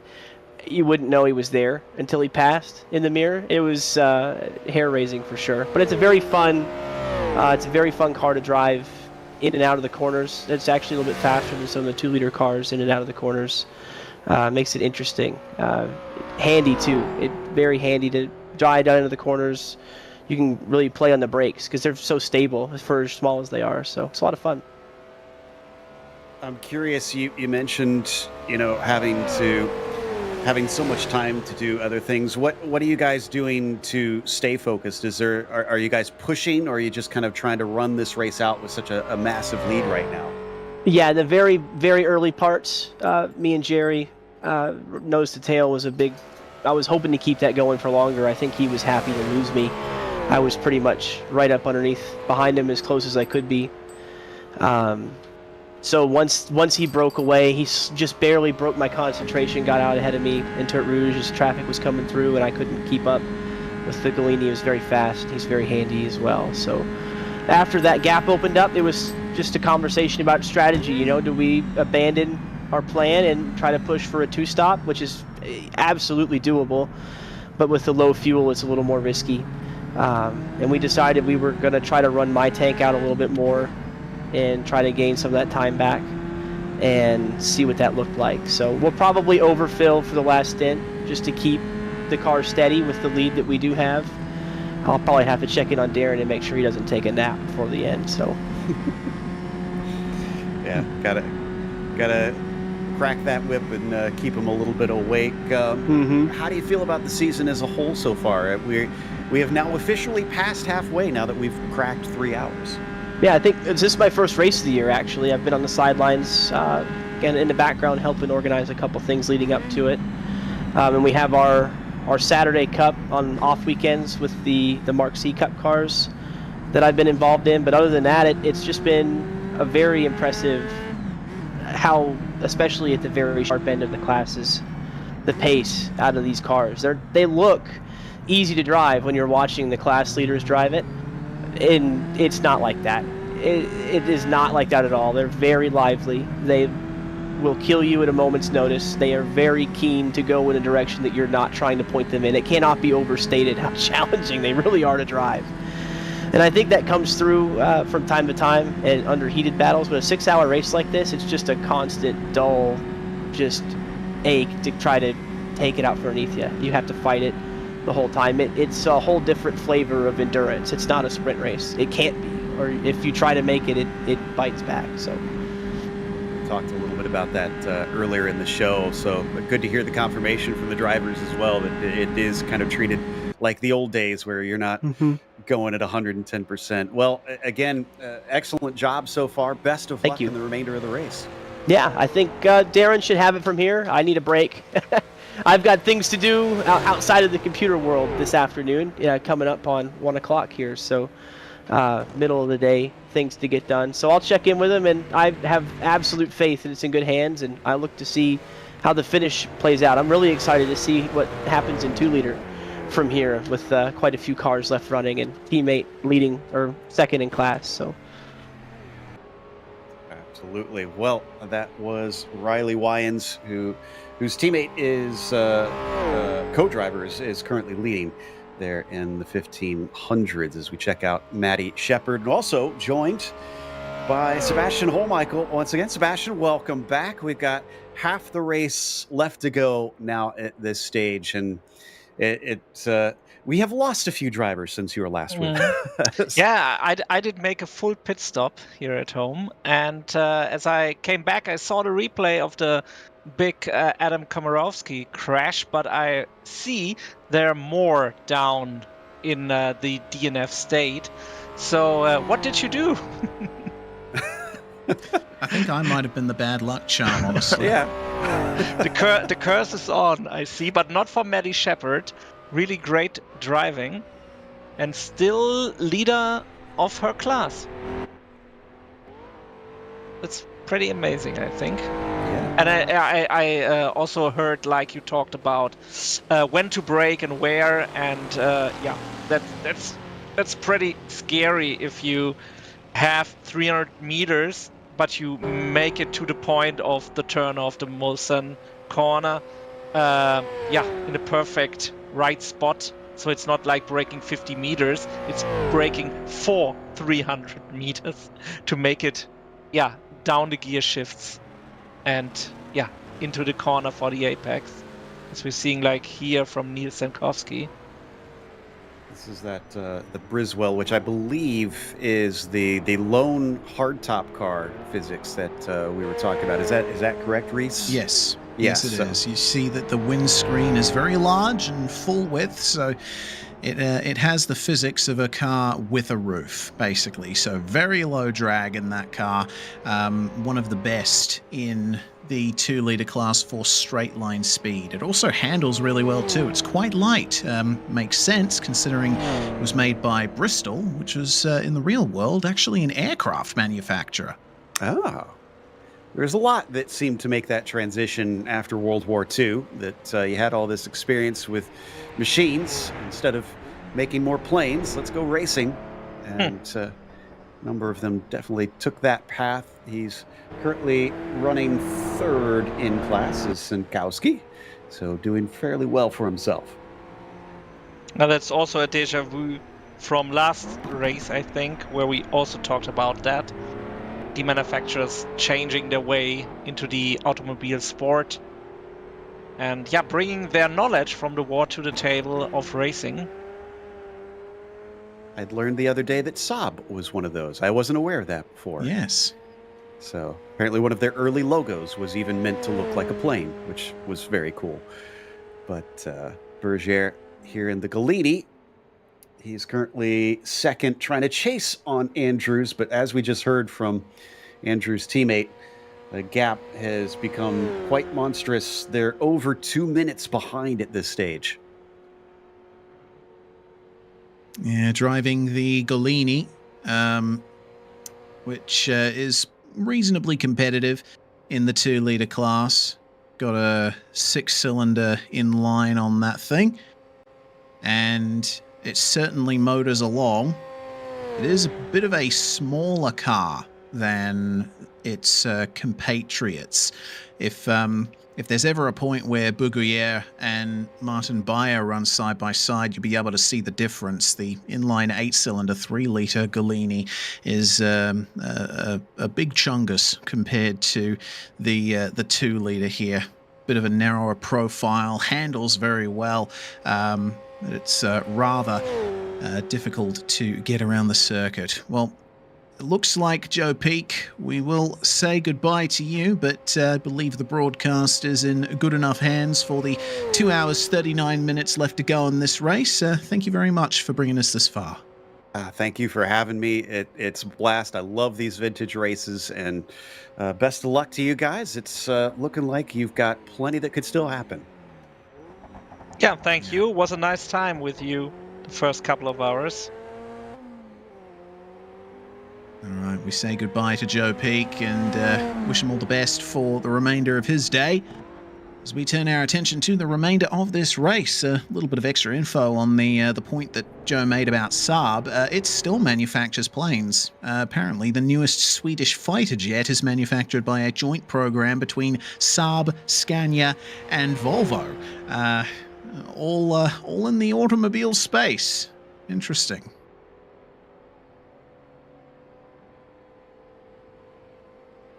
And also the gaps are looking quite comfy for Ross McGregor and also for Niklas Kirsten.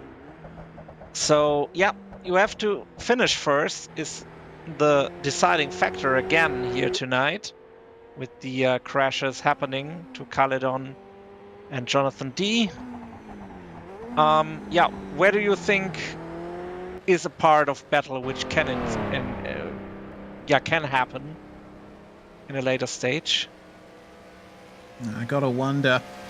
I mean, the gap for the lead is so large, it would take a horrific incident for the Rafa Racing Club Favero to even have a chance for anyone else. But looking at the gaps on screen at the moment, it seems like Kirsten and Prodan might well result in a battle further on down the line. Let me just double check the stats for the cars here. The Tabor Lagarde that Kirsten is driving has a 189-litre fuel tank. The Favero 37P, I believe. I think this is the 37P. Yeah. Yeah, from Prodan. Yes, so that has a 190-litre fuel tank there. So, pretty similar fuel tank sizes between the two cars. I think Prodan's going to have to try and catch up to Kirsten on pace here.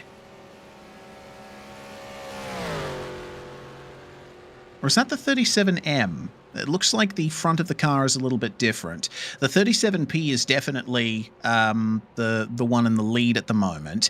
Prodan's car is a little bit more of a flat sort of profile to the front of the car, which tells me it's the 37M, or it might be also a 37P with the alternate nose style. According to the live timing, it's a 37P, but you know better. No, I obviously don't. Because it's probably the 37P with the older, the older sort of more draggy nose style there. So, yeah, not a huge amount of difference in fuel tank size between the two of them. 189 for the Tabor Lagarde, and depending on which version of the Favero 37 you have, it's either 190 or 180 litres in the tank. Regardless, the point still stands. I think Prodan's going to have to try and catch up to Kirsten on pace alone here. I mean, the gap is getting smaller, but I saw that over the course of the race many times and then expanding again for 1 or 2 seconds, which is happening right now. So it should be also a thing of the live timing or the timing posts here, somebody clicking their stopwatches. So it's 40 seconds of gap. Yeah, that could be pretty difficult to catch up to a driver like Kirsten. Yeah, indeed. Looks like the gap is also closing between Maddie Shepherd and Martin Beyer as well for 7th overall. Beyer making his way back up into 3rd in the 3,000 litre class and still trying his best to get the lap back and try and catch up to Max Strapper for 2nd in class. Wondering what kind of fuel strategy is happening between Kirsten and Prodan for 2nd, as well as it looks like Shepherd is going to be coming into the pits here from the lead of the 2 litre class. So you'll see Martin Beyer flick by in just a few moments' time. Look for a flash of blue from the Galini. There he is. And has, I believe that's Kantonen right behind him as well, obviously on very differing laps there. So that's another overall position for the Squadra de Garagisti number 23. And Shepherd now, we'll have to think about how close Austin Birchfield's going to get to it before she makes her way back out. He will be in front, I would say. It's a 45-second gap, now 40. Ooh, that was tricky. Yeah, a little bit of a whoops-a-daisy there for Martin. And it looks like Lorenzo Van Erven has brought the Amici Motorsport 3-litre Favero into the pits as well, making it up into 4th overall thanks to the attrition rate of everyone else, including yours truly. And Max Schrappe is so far behind, 1 lap behind Lorenzo van Erven, so there's no issues with position changes.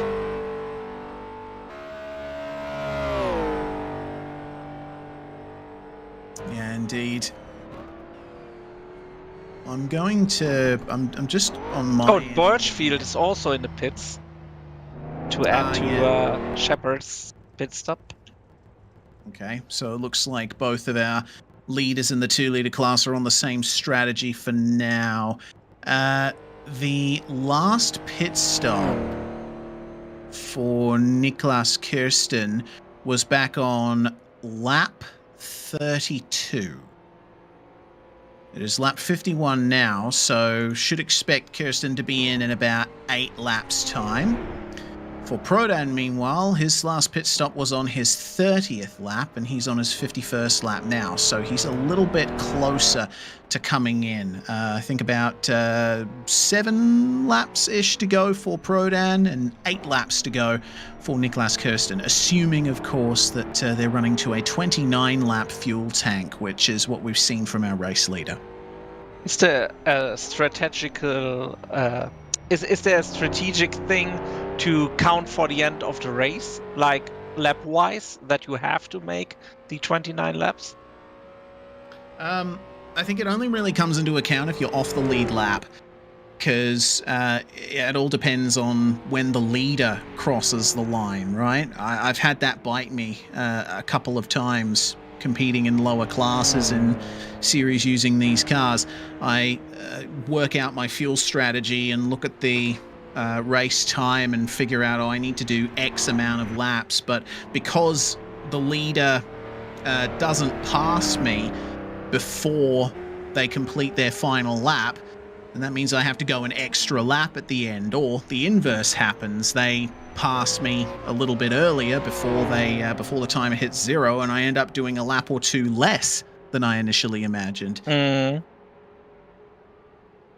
mean, in the end, they are still pretty close together, Kirsten and Prodan, but yeah, I was thinking about if that is a thing where he can manage to shorten his pit stop a little bit and close the gap.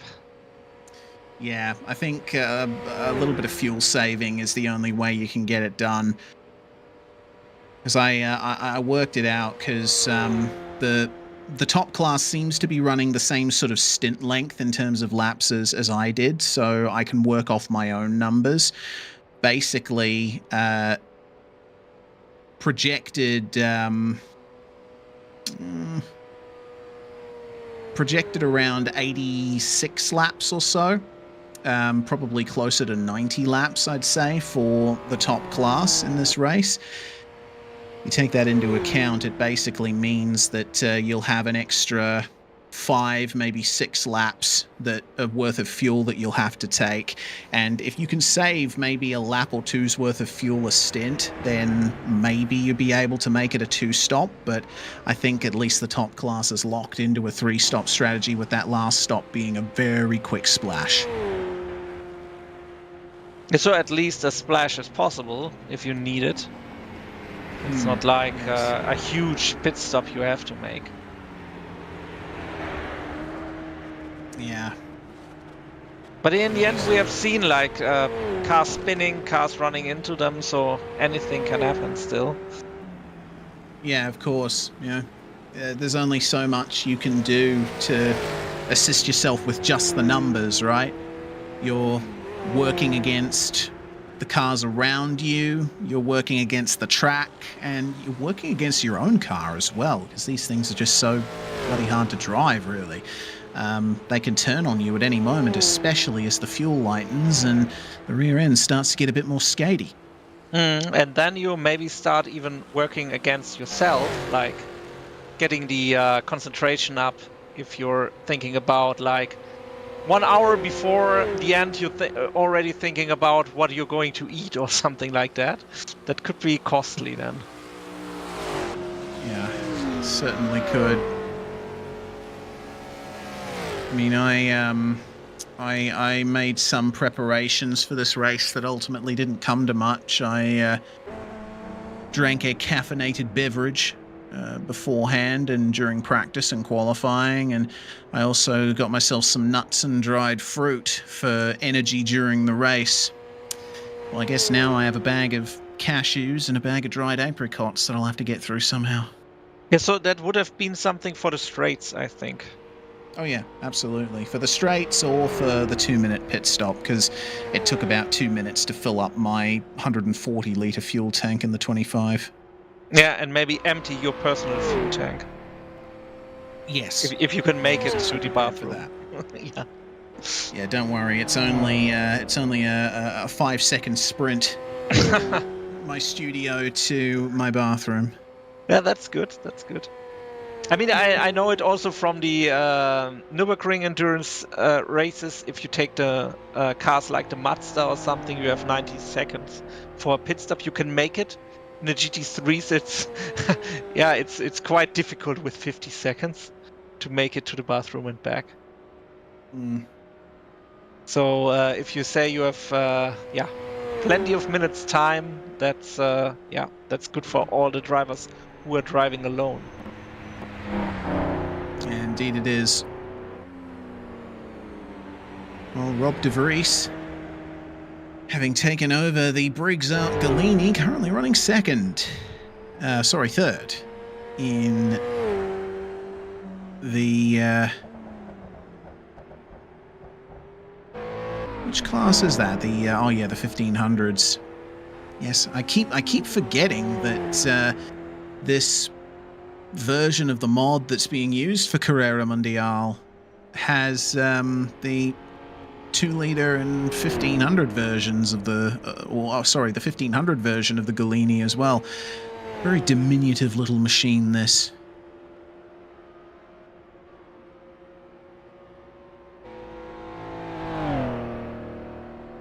Producer Daniel Costello saying it sounds a bit like a mosquito, and I can't say I disagree. We're a very powerful mosquito, of course, but yeah, it's a little bit higher pitched. Looks like he's starting to close in a little bit on Erwan Bouguier there. We saw Bouguier just flash off the screen there in the green car, and he'll be coming through pretty soon with the pace that he's got. He's only making up ever so slight little gaps, but Bouguier is right there.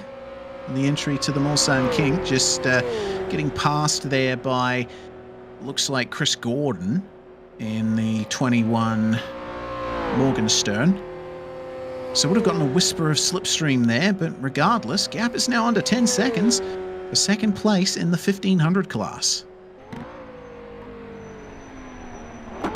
That's interesting. So stuff is happening. Maybe the gaps are closing again with the tactics the drivers go into their pit stops. Yeah, Bayer hitting as well from third in And the 3-litre class. Yeah, he also got a big disconnect and was way down. But at the moment in P3 and P4 is 1 lap behind him, Chris Gordon. So it's looking for a podium for him still with the disconnect. That's good. Yeah, more good points in the bag for Squadra de Garagisti after both Martin and myself missed round 2. Very good finish at round 1 though. Martin winning the 3-litre class for the Longford race. Stefano Tiburzi, meanwhile, P4 in 2-litre, starting to catch up to Niels Sentkowski.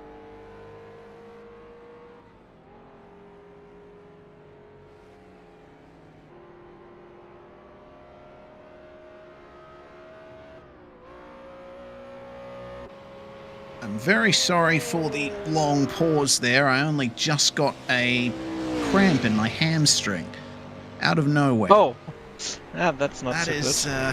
that's one of the consequences of sitting in a sim rig for a while and then transitioning over to the desk. Mhm. Sometimes your body thinks it is still in push the accelerator mode. So my right hamstring now has a little bit of a twinge in it.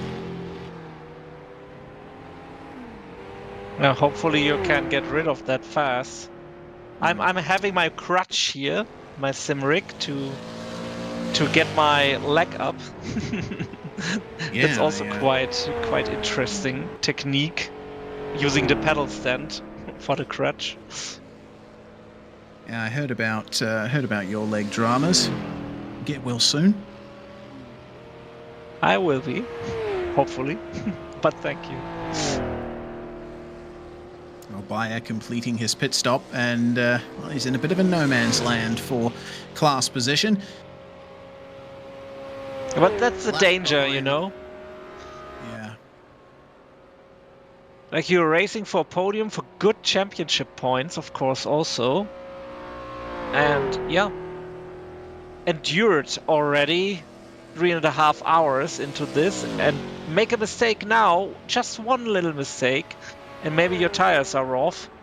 Or even worse, the car is burning, as we saw before. Yeah, indeed. Not ideal.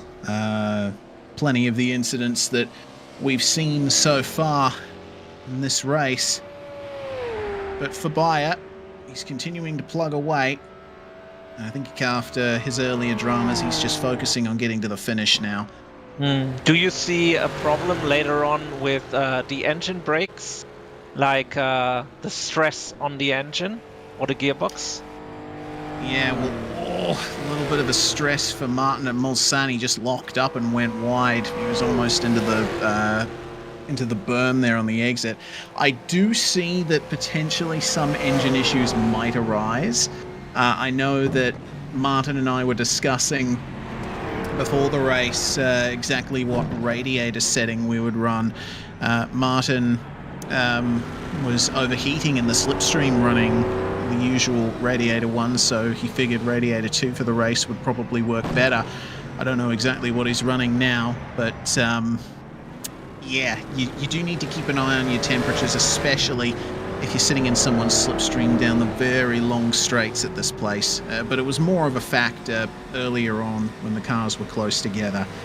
I do think, though, as fatigue sets in and drivers tend to not pay as much attention to how much they're rev matching, etc., we might see a couple more engine problems arise. But that could also be very exciting for the viewer, and maybe very sad for the drivers. Yeah, certainly exciting for the spectators. Another thing I think you'll have to look out for, as I was talking with Joe before about, is brake fade. The most of the cars in the mod running drum brakes, obviously, and if you're not careful with them, then they'll lose effectiveness towards the end of the race as they overheat. The disc brake running cars like the 8-cylinder Galini and the Jungle Cat Type D run disc brakes, and I think fading is still a problem for them in longer races, but they do tend to hold up a bit better than the drum brake running cars.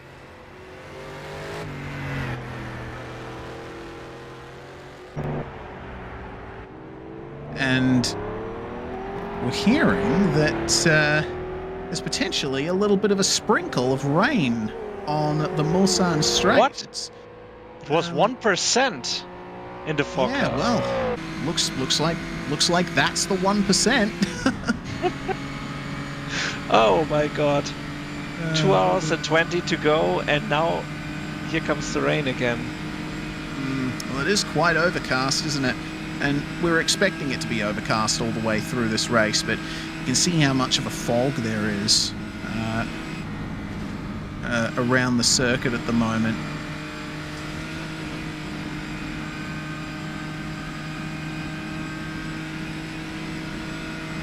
I'm just yeah, you can see if you look closely, there are little droplets. There is a bit of rain happening at the moment. So how hard is it? How hard must be the rain pouring down that it affects the cars? The track would have to be way wetter than this. There's only a few scant little drops hitting the windscreens of cars that I'm riding on board with on my end. See, the thing is, with R Factor 2, if there is a little bit of rain on the circuit, sometimes the lap times get a tiny bit faster because the track actually cools down. It's only once the track starts visibly getting wet that you start to see a real drop-off in pace. Yeah, so also with these tires, there is no issue, of course. They are on slicks. Not quite.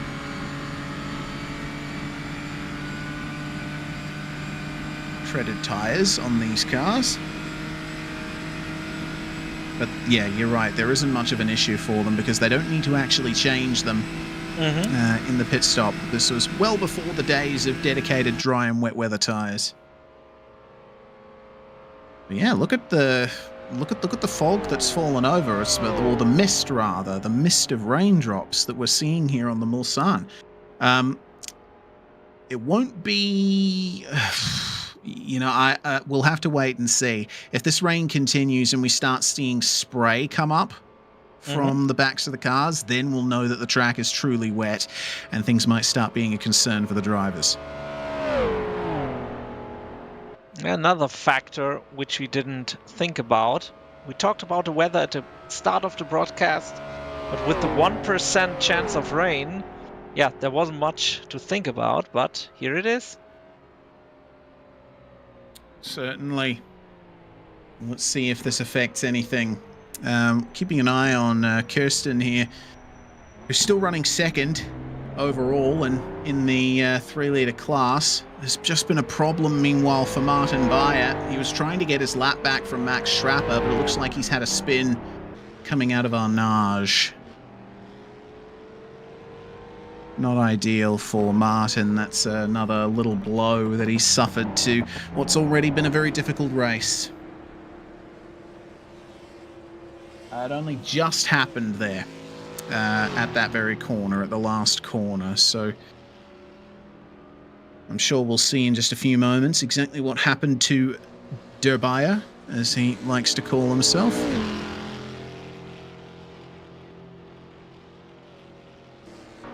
So, see what happened here. He was right behind Schrapper, and it looks like maybe accident avoidance. Oh dear. Oh man, Bayer did it to himself in the end. Schrapper did make a mistake on the exit of the corner, but looks like Bayer might have reacted to it and unfortunately spun himself into the barrier. Only a light hit though. I don't think the car's damaged.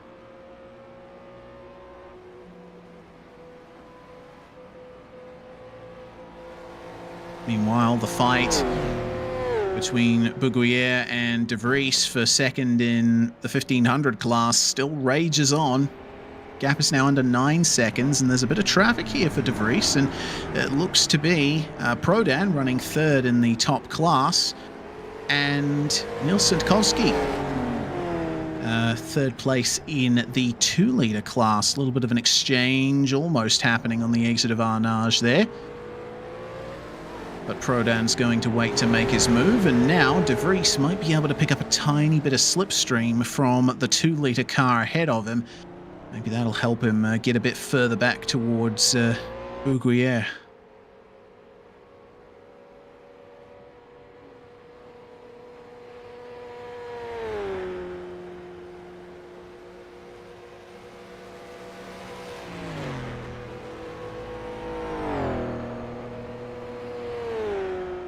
So, Mr. De Vries will keep himself right in the tail of the 2-litre machine, but a little bit of extra straight line speed in that low drag Bristol. I just studied the lap times and stuff like that. And yeah, there's a battle coming up, of course. I mean, the fastest lap of De Vries on Bouguier is 2 seconds slower, but in the consistency now, it could be that he closes the gap in 2 or 3 laps. But let's see what happens. I mean, there's traffic, there's still the fog or rain situation, and it's getting a little bit darker in the skies. Yeah, don't forget this race is scheduled to finish in twilight conditions.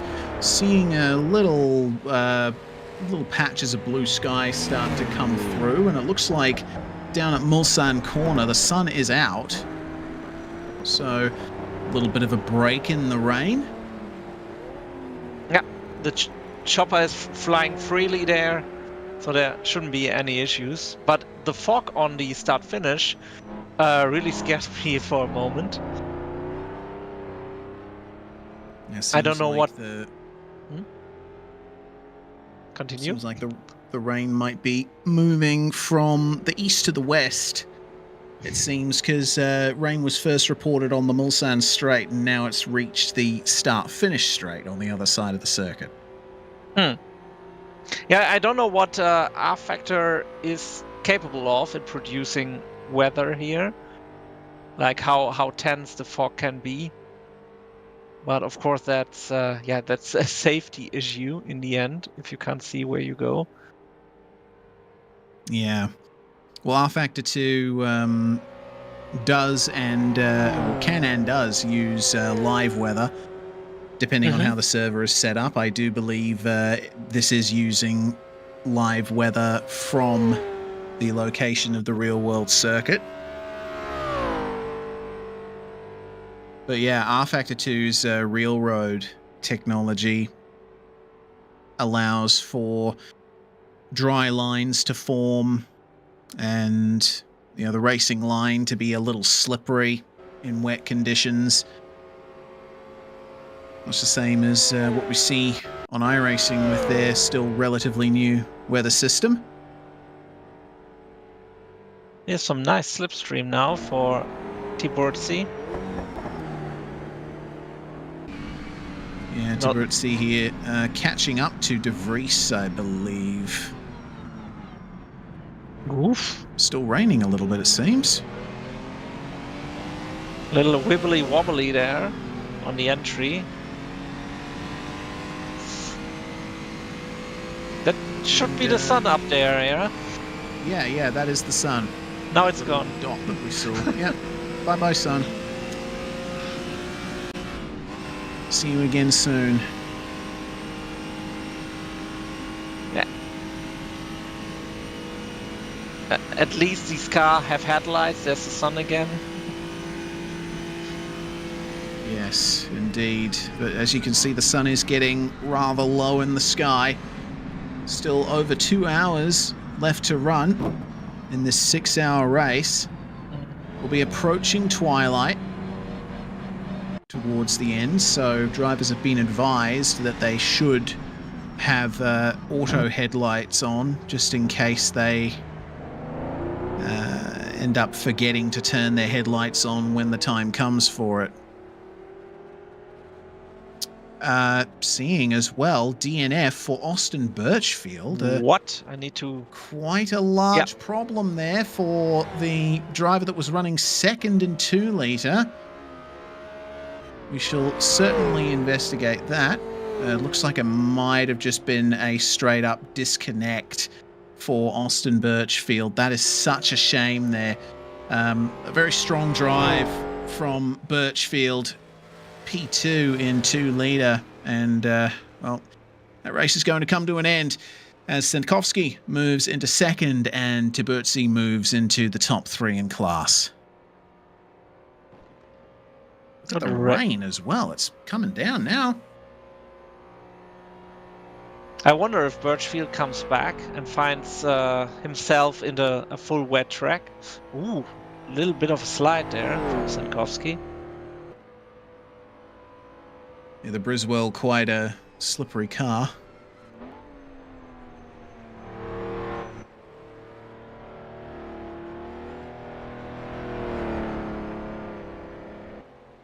A potential talking point that we can negotiate is power levels of the various cars.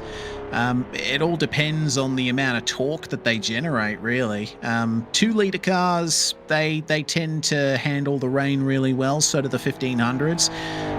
But you start getting into the more powerful 3 litre plus cars, like the the Cummings will certainly be the biggest culprit, but you'll have them spinning the wheels up coming out of the corners for the most part.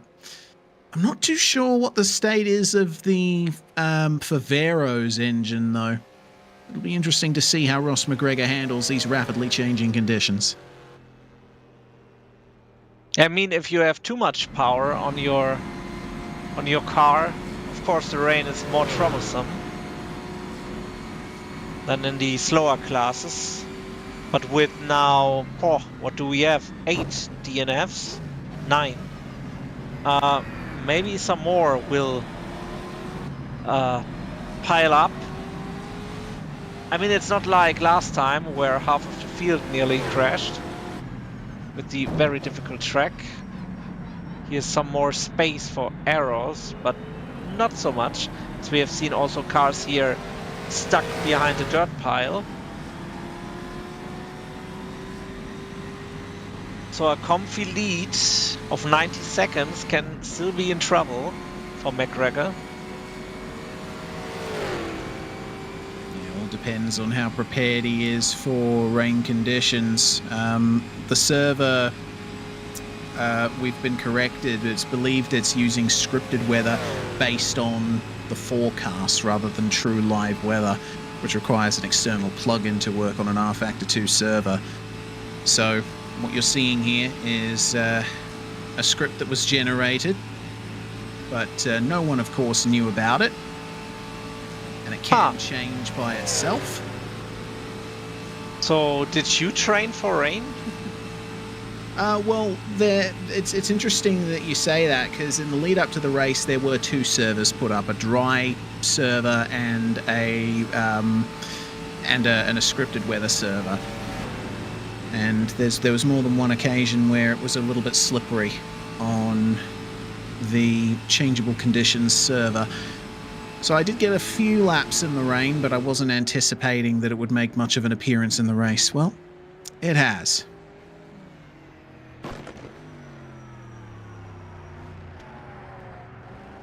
And if you think the Favero, there we go, demonstrated right there. The Favero, obviously tough in the dry.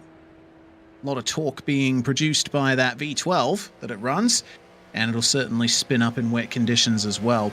We're hearing as well from Riley Wyans that Austin Birchfield is disconnect. He apparently was still driving, but the server dropped him. And good news for Birchfield, he's actually making his way back out onto the circuit as we speak. There is, Nice. Also back in the live timing a little bit earlier than we have seen it on screen. Well, there we go. Birchfield resumes action as there's a replay here for Steve Carman. Carman running in the 1.5 litre class, and oh dear, rear end breaking free coming into the S's. I think maybe the first victim of the slightly slipperier track. A very tough hit. You can see the rain falling as tries to get it back going. He did manage to avoid any huge damage, as looks like that's Kirsten going through there, as well as the number 27, Oscar. That could be very, very not costly ideal for for Kirsten. Steve. Yeah.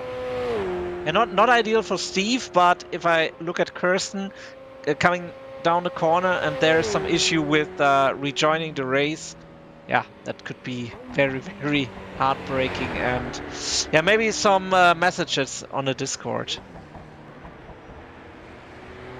Yeah, indeed. Well, here's Danny Verman once again.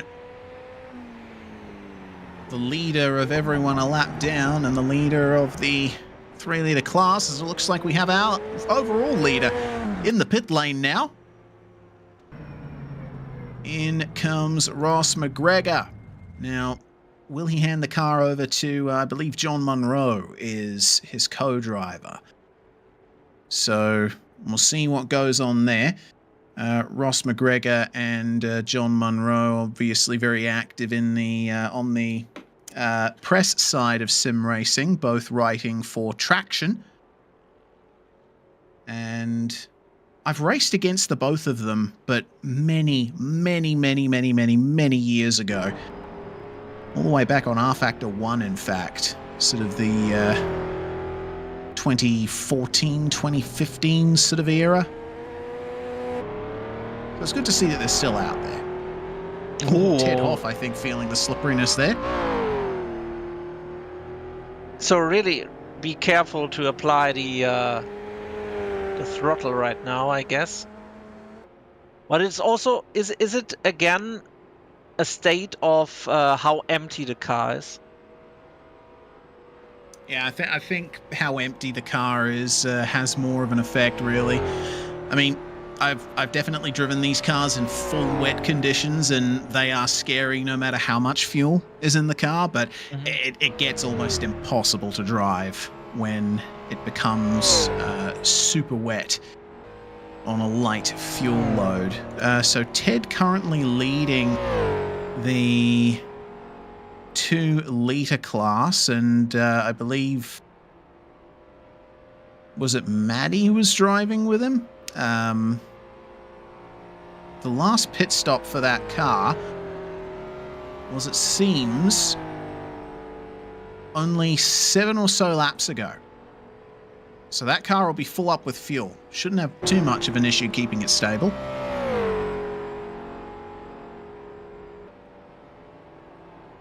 Yeah, that's correct. And also with the huge effort by Maddie, yeah, Ted should just keep it on the track. And it's a very, very nice win then in 2 hours, if they make it. Yeah, if they make it is really the defining statement there, because, well, we've had plenty of DNFs in the first half of the race. We've had loads and loads of big incidents for drivers throughout this field, a big attrition rate, and now there's rain to contend with. Man, I think we might see a few more cars drop before the end here, as it looks like John Munro has taken over the former race-leading number 5, and we have a feed here of John. This will be his first work on the taste of wheel. the car in this race. Also very focused now. Of course, he doesn't want to throw away anything which was achieved before. And I'm just curious, yeah, about the work on the wheel he has to do to keep it steady here. And now into Tetra Rouge, where it seemed to be very slippery. Yes, running a little bit wide of the apex there. for stability, and we are reaching the 2 hour to go mark. I'm expecting that John's going to remain in the number 5 to the end of the race here. So we'll see what happens. But yeah, his first taste of the car in race conditions and the track being slightly wet to boot. And this is certainly not a job I'd want to be thrown into right away. Well, a little bit more time to get used to things down the Mulsanne straight. Looks like he's adjusting something in the pit menu, I believe. Turning something down, I'm not too sure. But regardless, no one around him. Comes out in third. We are expecting pit stops shortly for Kirsten and Prodan, which should put the number 5 back into the lead of the race. Still powering down the Mulsanne straight for the first time for him, but yeah, with pit stops going on, and I don't see any drizzle at the... Oh! Speak of the devil and he shall appear. Yeah, but it's from corner to corner, down the Mulsanne straight. Oh, okay, it's a far distance, but of course, right here, over this little hill and into the braking zone. He's very careful here now. Yeah, but finds the spot. It's all good at the moment. There's enough rubber on the track to keep it going. Yeah, just enough. And if I'm going to look at the lap times here from Ross McGregor before Munro got in the car, I mean, the lap times are around about 3 seconds slower than they were when the car was at its fastest. But that's another thing that you have to take into account with these cars is the way the fuel drops off. The cars can sometimes be quicker on a light fuel load, as it looks like Quentin Chaviteau has taken over from Erwan Bougrier in the Equipe Triskel Golini car. Pit stop complete for them, and that is back down to third in the 1.5 litre class. Mark Johnson, meanwhile, is taken back over in the number 41 Briggs Arc car. A lot of driver changes going on at this point. I mean, I think they are quite exhausted at this point. And as we talked before, some people are driving in very, very different time zones. So it's like 4 in the morning or something like that for them. So it's good to change drivers now and be fresh at the wheel to finish what they came up for. But there are also the drivers who drive fully alone. One of them is Prodan, who is now in the pits. And should be a position swap then in a couple of seconds to John Munro then. Yep, there it is. The transition is done. And Munro moves back into second. Prodan, it looks like, is one of the brave souls soloing this race. Nicholas Kirsten might very well be as well. Geez, have a look at how much rain's falling now. 20 minutes ago, Chris Gordon apparently was reporting that his heads-up display said 5% rain. And you're starting to see some reflections on the racetrack there. So I think the rain is just getting worse. We're still not at the point where we're seeing spray come from the cars, but the track is definitely getting wetter. But it's not like a thing of the graphics, like with the fog turning it into rain or something like that. So yeah, you tell me, is R factor there at error maybe, or is that a thing which is really happening, the rain? It's difficult because I'm not too familiar with how the system works. I think it's literally just a percentage number of how heavy the rain is, and then the percentage of wetness of the track is a separate number to that. I see. At least that's my impression, anyway. Let's hope that we have a finisher then, if it gets more and more rain. If you say it's barely drivable. It's only when the track is really, really wet. Ah, okay. Over, like around, over 30-40% wet. If I were to just throw a number out there and estimate, if the rain is still at 5%, probably maybe up around 6 or 7% now, I'd say the track is probably about 6 to 8% wet at this stage. But we'd need confirmation from one of the drivers to really know that. And that's still in the sort of transition period between a dry and a wet track. There's still plenty of grip out there.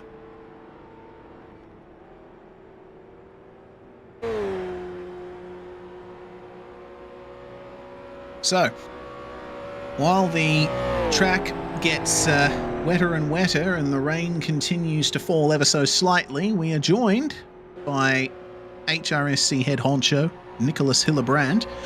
And we heard you in here a little earlier, Nick. Obviously, a disappointing way to end the day for you, but things are starting to get interesting out there for everyone else. Yeah, absolutely. I mean, it's a bit of a freak here because rain was supposed to be like 1% chance, but in this entire region of Europe, you can never really count anything out. And yeah, I mean, besides that, I'm pleased to announce that my emergency operation to remove the Chrysler crankshaft from my lower body has been a success. But fantastic. Yeah, that was just bad timing on everything. Like, basically, when I saw what was going on in front of me, I was already at my regular braking point. I tried to turn in, but the Favero 37P is also quite a heavy car, and wasn't quite so eager on turning in, so it's just unfortunate in the end. Indeed, we're looking on track at the moment at Jason Field and Steph Herman's trading positions there for fifth in the 2-litre class.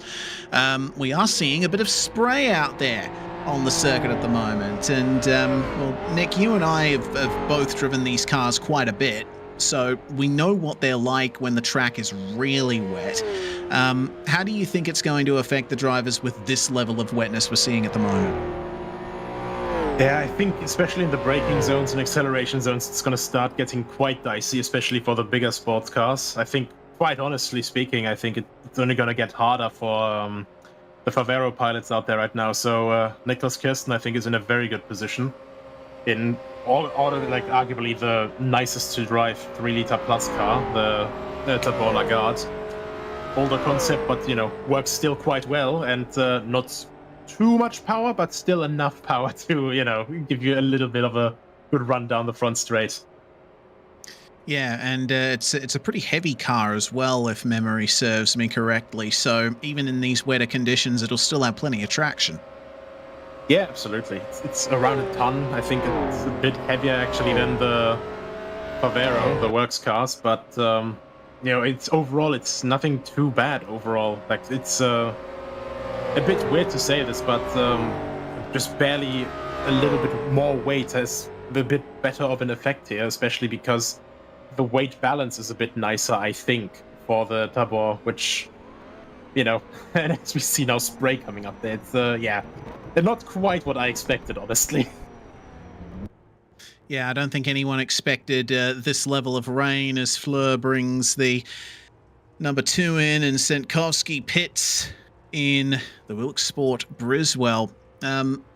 It looks like, I mean, from what I can see on the production feed and in the server myself, the rain seems to have either slowed down or stopped. So the track should potentially start drying out a bit unless the rain starts coming back. How long do you expect before we'll start to see a dry line form again? I mean, it's a bit difficult to say because it's a very, very long track, of course. It's also, I think I can still see some drizzles out there, so it's obviously a quite large area over which the rain clouds are stretching, and it's the longer the track, the longer it takes for the track to dry back up again. We've got around 20 cars left on track at the moment. Yeah, it might take a while. speaking of inclement weather, as Kirsten pits, and considering how long a pit stop takes in the 3-litre plus cars, Munro should go back to a clear lead by this point. Speaking of inclement weather, next round we go to a track where the weather is certainly changeable quite a bit. The 4 hours of Spa is the next round of the Carrera Mundial, and we're expecting plenty of interesting times from that one. Spa, I think, is notorious as a bit of a car killer. Oh, absolutely. I mean, the circuit is, well, back then it was hated. Now there's this morbid fascination, I'd say, for all of us, with that high speed, basically no runoff areas. It's basically everything that modern circuits aren't anymore. And I think especially when you just put a foot wrong there, then very quickly you're going to be in the side of a house or upside down in some, like some sheep paddock. Almost like at Longford, just with more speed, more elevation, more everything. And I think it should make for a very, very interesting round, to say the least. And I suppose from an administration perspective, you'll be giving some stern words to all of us regarding safety around Spa, because there's orange zones around here on the approach to the pit lane, and also the Mulsanne kink, and I believe Indianapolis. Mm-hmm. So and Maison Blanche as well. But yeah, I think there might be quite a bit of orange zone discussion at Spa as Munro goes back to the lead. I mean, one of them that's basically a no-brainer, I'd say, is probably Master King. It's Master. It is quite literally the chicane that caused a huge revolution in motorsport safety, since Jackie Stewart had his huge off there. And there's quite a few places that we'll have to look over them with a couple of guys, just so. The thing is, it's there to discourage too optimistic moves, but obviously you don't want to discourage people from making any moves at all. So it's a difficult line to walk, and of course, since there's this pretty much balance of, it's a double penalty zone pretty much. So if there's a big accident there, then it's double the penalty basically, and it's usually supposed to just give people something to think about, just step back. And if half the track is orange zones, then in the end we won't really be able to get any racing at all, or people will just go, well, if all the penalties are doubled anyway, then may as well just send it properly. Yeah, exactly right. Well, thank you very much for joining us, Nick, and hopefully you enjoy the rest of the race as much as we're enjoying it, because man, the spray is really kicked up now, hasn't it? I think we're going to be seeing quite a bit of action as the drivers get used to this. Yeah, I'd say so for sure as well. Thank you very much for jumping in pretty much last minute to take over from Joe. And actually, what happened to you in the race? I didn't find that out at the time. Well, it was a combination of me losing it in the S's and the steering angle issue that the Mazzantini seems to have. Yeah. Yeah, we're working very, very busy on fixing that. Right now, like Devin and I are already completely rebuilding the Mark D from Jungle Cat cars. And the Mazzantini is pretty much one of the next cars on the kicker for that. And we'll basically rebuild complete physics for all 25 cars. Exciting times ahead for those interested in the 1954 sports car racing season. That was Nicholas Hillebrand, the head administrator for HRSC, and one of the men leading the charge on modifying the existing mod to allow for an ever more realistic simulation of this fantastic period of sports car racing.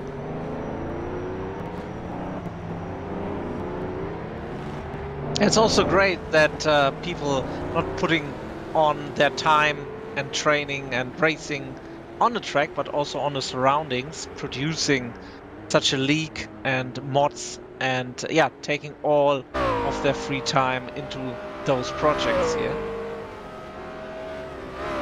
And remember, none of them are doing it for financial gain either. This league is free to enter, and Nick and Devon taking their own time out of their busy schedules to put this league together, work on this.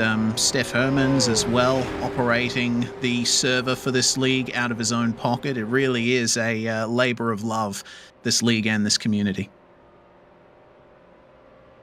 Yeah, that's so great about it. The passion here in HRSC.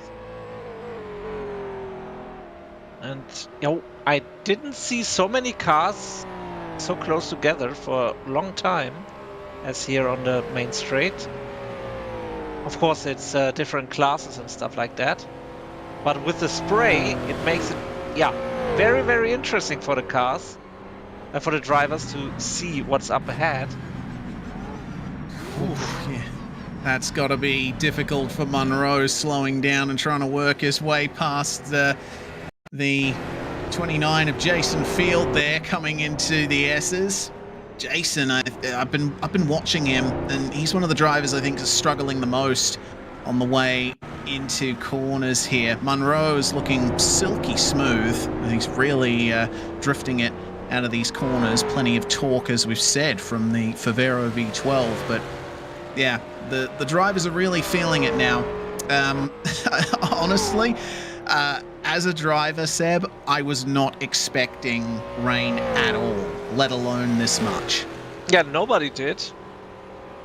Nobody did, not even we. So, yeah, it is what it is. And the drivers have one more challenge on their way to the checkered flag now.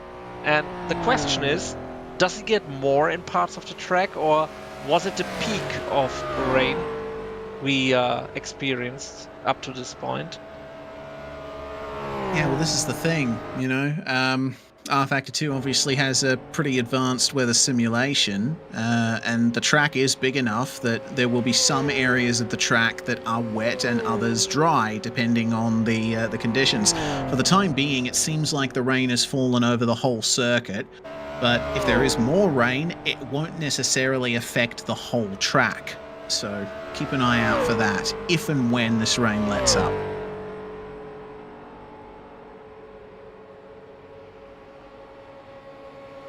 Also great that Oskari Gantonen is still in the race after his disconnect. And making some progress, of course, with the other DNFs happening. And sometimes it really looks like the car's getting some air.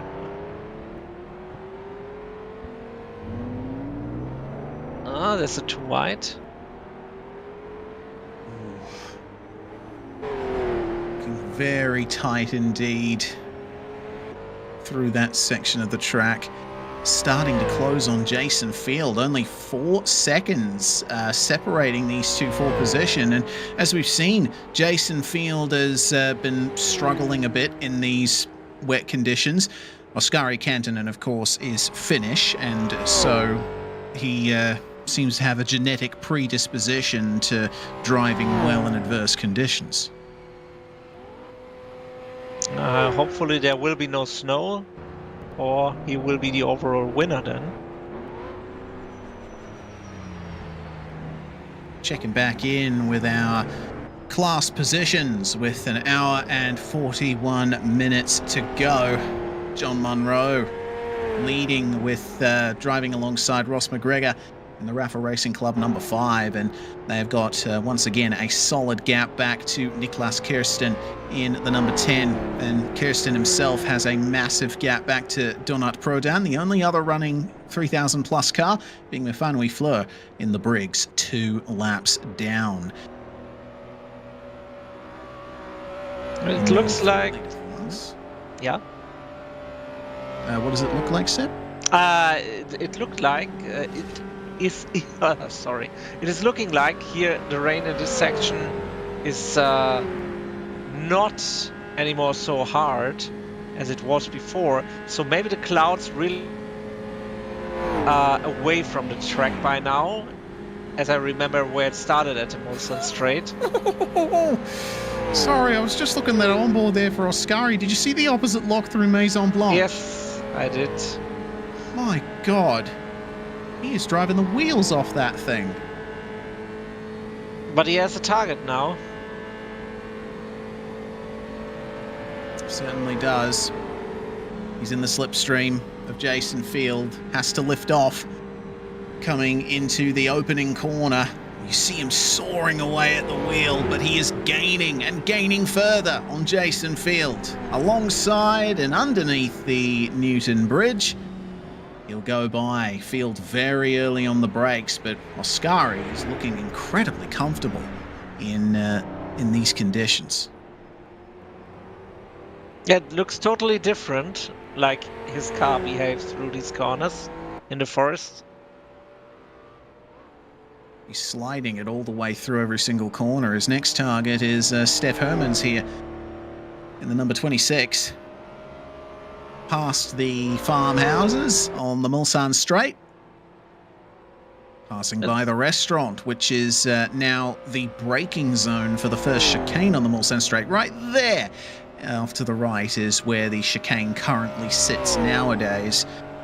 But this is the 1967 version of the circuit, so we go straight on all the way to the Mulsanne Kink, which actually, I haven't even thought about this. In wet conditions, the Mulsanne Kink would be especially fearsome. Yeah, we saw some cars going wide there, and now with the rain, it's just a little slide, and you're off.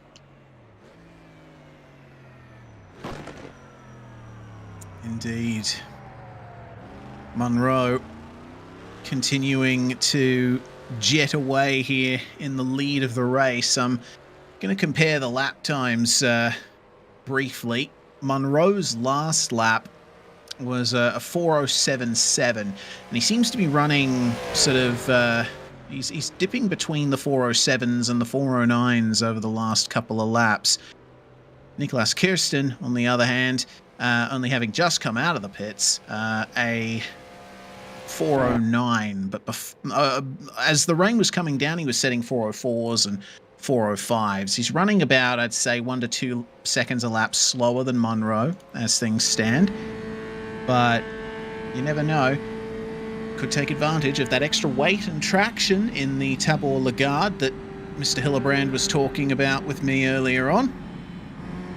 Check back in with Danny Verman, who is now back at the wheel of the number 17, having taken over from Lorenzo.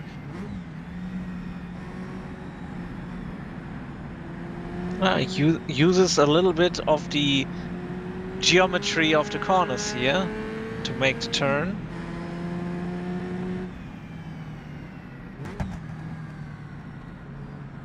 Yes, Danny Foreman, as I've just been informed. I was never that good at my Dutch pronunciation, though I did get quite a bit of practice recording the voiceovers and pieces to camera for my YouTube mini documentary on the history of Zandvoort.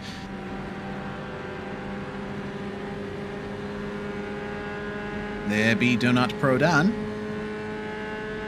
The number 4 still running in third spot, and for the time being, looking like the gaps are stabilizing a little in our 3,000 plus class. This will be a nice bit of extra slipstream for Foreman.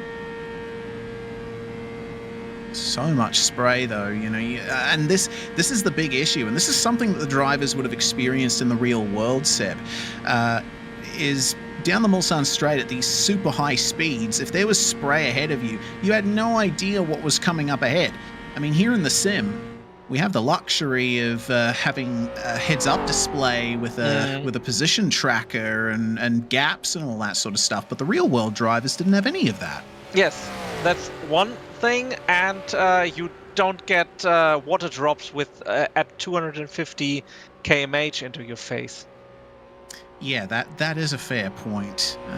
We're all it must be racing, very exhausting, super exhausting. Yeah. Like what was it back in the day? They didn't drive with 4 drivers; they did with 2 or 3. I guess. Yeah, indeed. And the actual stints that they did were incredibly long compared with today, where there's actually regulations on how long you can drive at a time.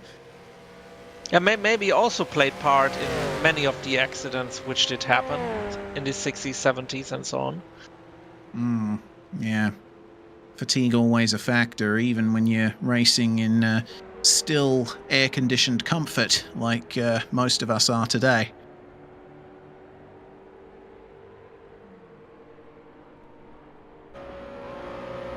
In the last few minutes, meanwhile, looks like about 5 seconds gained by Oskari Kantanen on Steph Hermans. Yeah, last time I checked he was 16 seconds behind, now it's 12, so yeah. So basically around that. So he's closing, and as we have seen, like in the Forest S's, he's super comfy with the car, just slides through there as nothing could harm him. So will be interesting later on. Yeah, that it will. Oskari hasn't got much slipstream for the time being, but he's rapidly emerging as one of the drivers who's the most confident in these conditions.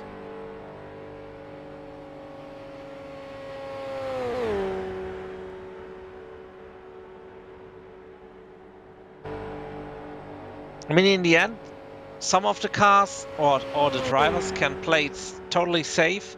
Even if they're 3 or 4 seconds slower than the car behind, it doesn't matter if the gap is 1 lap. That would be take forever to catch them. Yeah.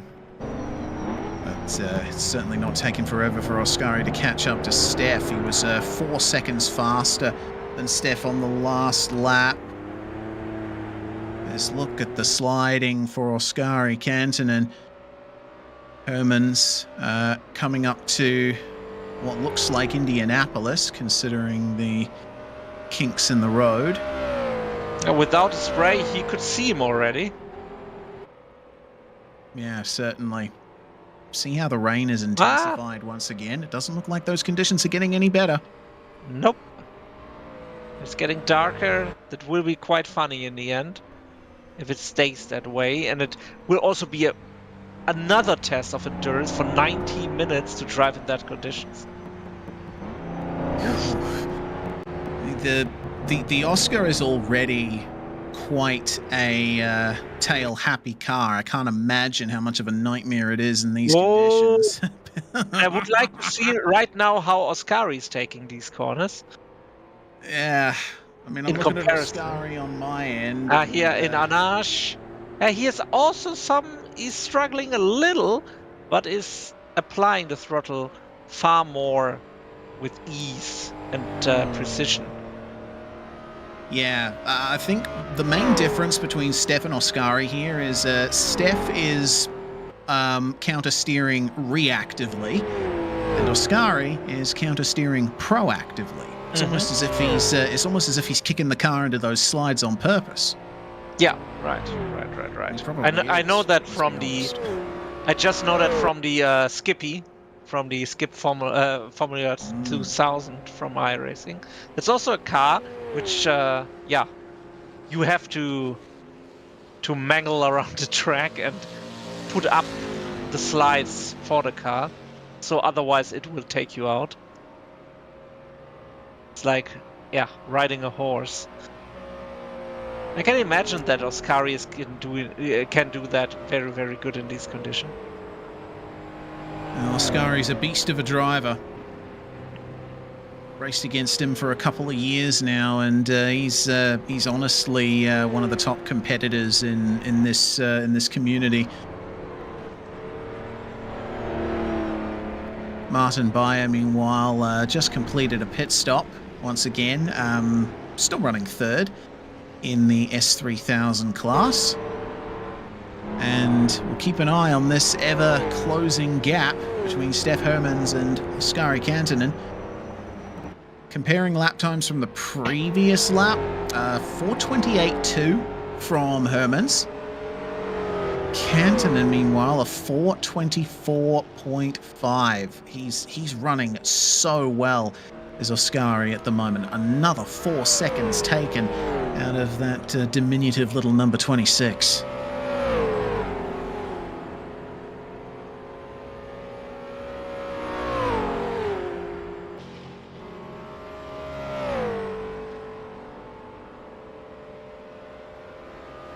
So it seems like Oscari's making most of his gains in Sector 1.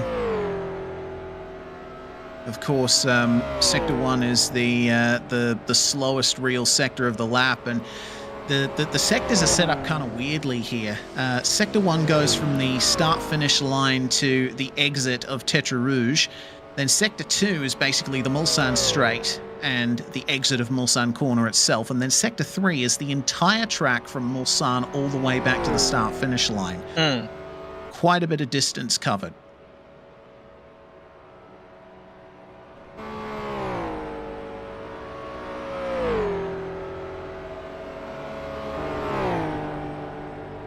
Sector 1 about half the length of sectors 2 and 3 in terms of time spent in it.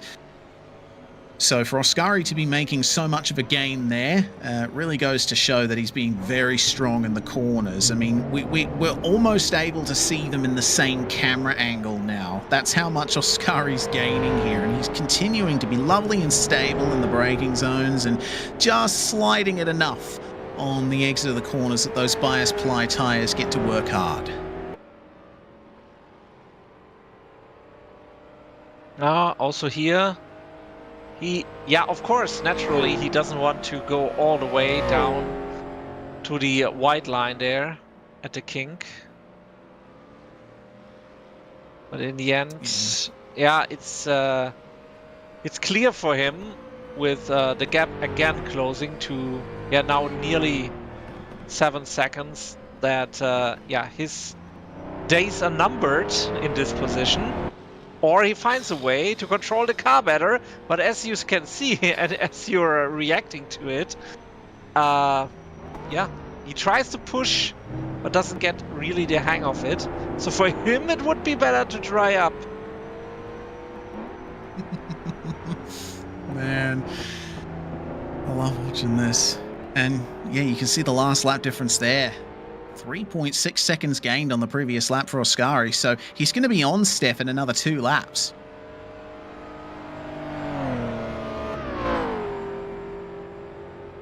And I mean, you saw it on the exit of the corners there through Indianapolis and Arnage. Herman's really struggling. He was soaring away at the wheel all the way through. I'd be interested to see how he goes here through Maison Blanche. I mean, we saw on the onboard from Oscari earlier how much countersteer he was putting in through this left-hand kink. Herman's looking reasonably stable. I'm not seeing much in the way of wheel work from him there, but I think that's just him sort of backing out of it because he knows that any mild mistake through there will spell disaster. Well, keep an eye out for that live gap in the bottom right to come way down in Sector 1. The Forest S's and Tetra Rouge belong to Oscari Cantonen at the moment.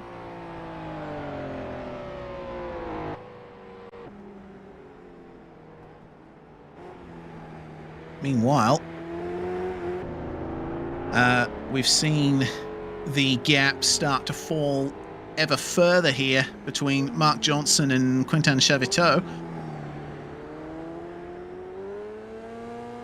The number 42 versus the number 41. That's P2 and P3 in the 1.5 liters, right? Yeah. Yes, correct.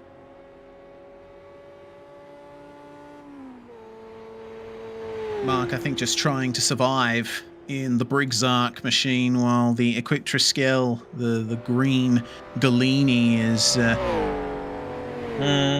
doing quite well at the moment. Quentin and his teammate Urban Bouguier probably preparing very well for the potential wet conditions here. I don't know how many laps it was ago that I said like he's closing in a little, and it works out, but he has to stay on this pace, and he will catch him. It will take a while, but he's making progress there. Yeah. Looks like 2 seconds gained on the previous lap for Chavetot as we've entered the final 85.5 minutes of this race. Ooh! Oh, that's a bit wide there for Johnson, and he's in the wall. Oh dear. Chavetot's going to have to keep an eye out here as Johnson tries to get back going. He is very slow. That was a hard hit for Mark Johnson. And this is definitely going to be a position change. I wouldn't be surprised if that 41 has got the steering majorly bent thanks to that crash. Johnson will go wide in Tetra Rouge and allow Chavetot through. And that is second place belonging to Equipe Triskel for the time being. Yeah, but that's the thing. If you coast around with 40, 50 seconds of a gap, but in this case, pressure was a little bit getting higher, and then mistakes happen. But of course, it's also like you can tell it better to the audience. Maybe it's also kind of like how the geometry of the corner is, how the banking is there on the inside, and he just missed it and then went wide into the barrier. Yeah, well, actually, yeah, I can speak to experience because that's the exact corner where I lost it earlier on in the race. Yeah, so basically what happened to me, and I presume what happened to Mark just then, I mean, the conditions are very different, but I think the same basic thing happened. You brake just a tiny bit too late for that left-hander in the Forest S's. Jesus Christ, Oscari. Where was I? You brake a little bit later into the Forest S's, and oh Jesus, there he goes again. And yeah, you realize that you're braking a little too late. You're going to be carrying a bit too much speed, so you try to turn in and hit the apex, but then the front starts scrubbing, so then you try to drag the brakes a little more just to get the car rotated, and you do it just a bit too much, and the combination of too much speed through the corner and sliding, and you're into the wall. I think turn 2 is one of the most difficult corners on the circuit. You're basically blind on the way in. It's difficult to find the apex. You can take it at such a great speed if you get it right, but it's super hard.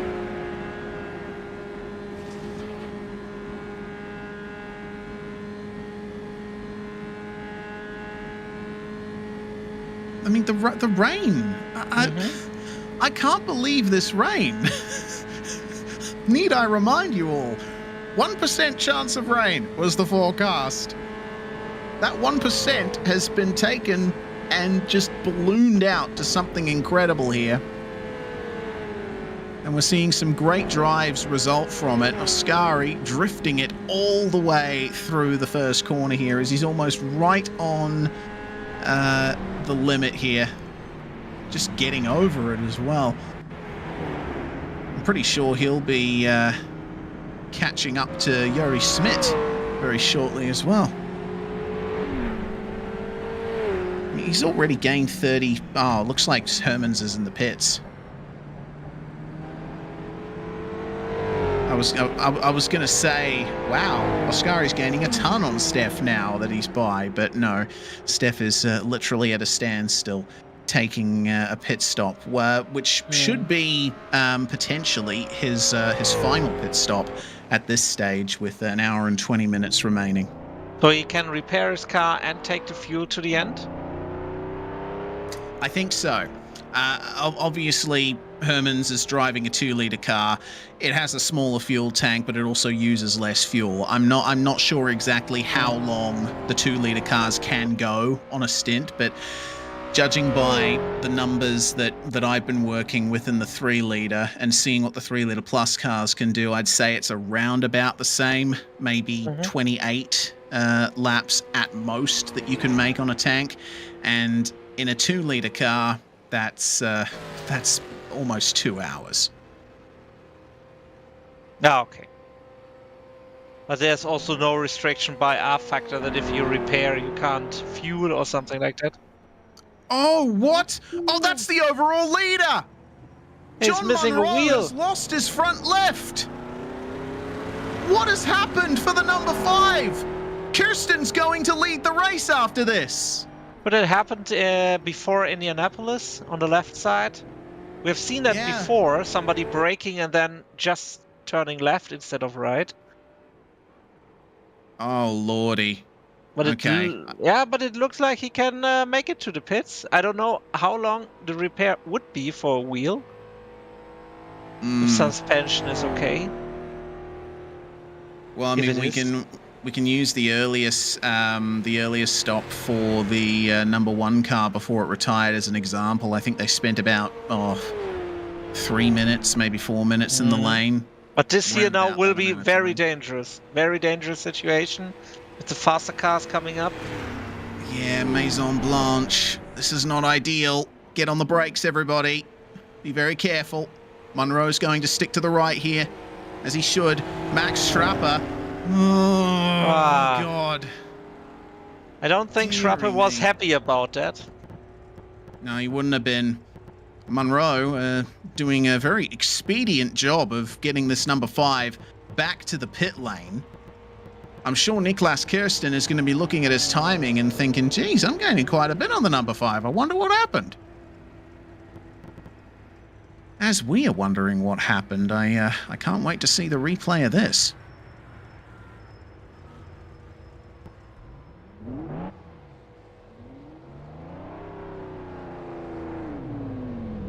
I just wonder how relaxed he looks. Well, yeah, Okay, he isn't.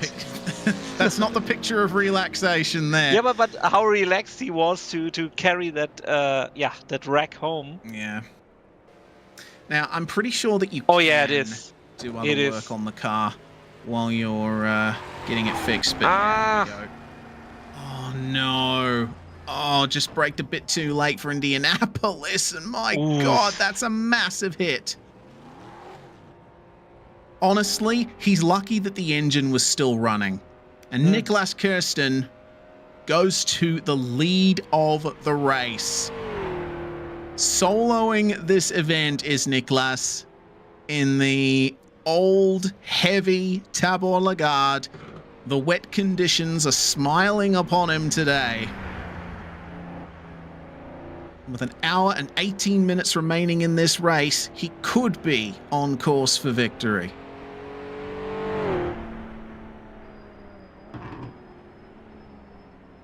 I totally also lost overview over the championship standings because I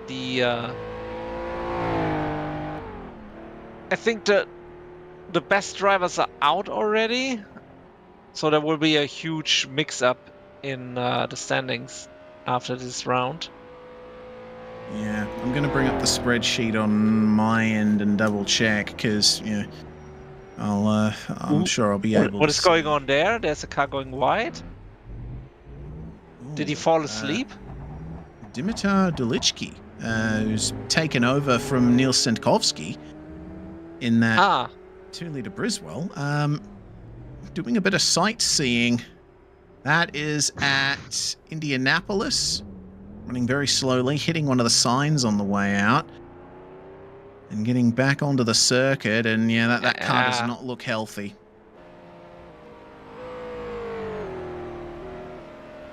And, well, the Rafa Racing Club number 5 is going to fall to 3rd, with Donat Prodan coming through into 2nd place. Isn't quite able to catch Kirsten for the lead, but, hey, he'll certainly take the runner-up spot here, considering how far both of them were behind the Rafa number 5 before that huge crash at Indianapolis.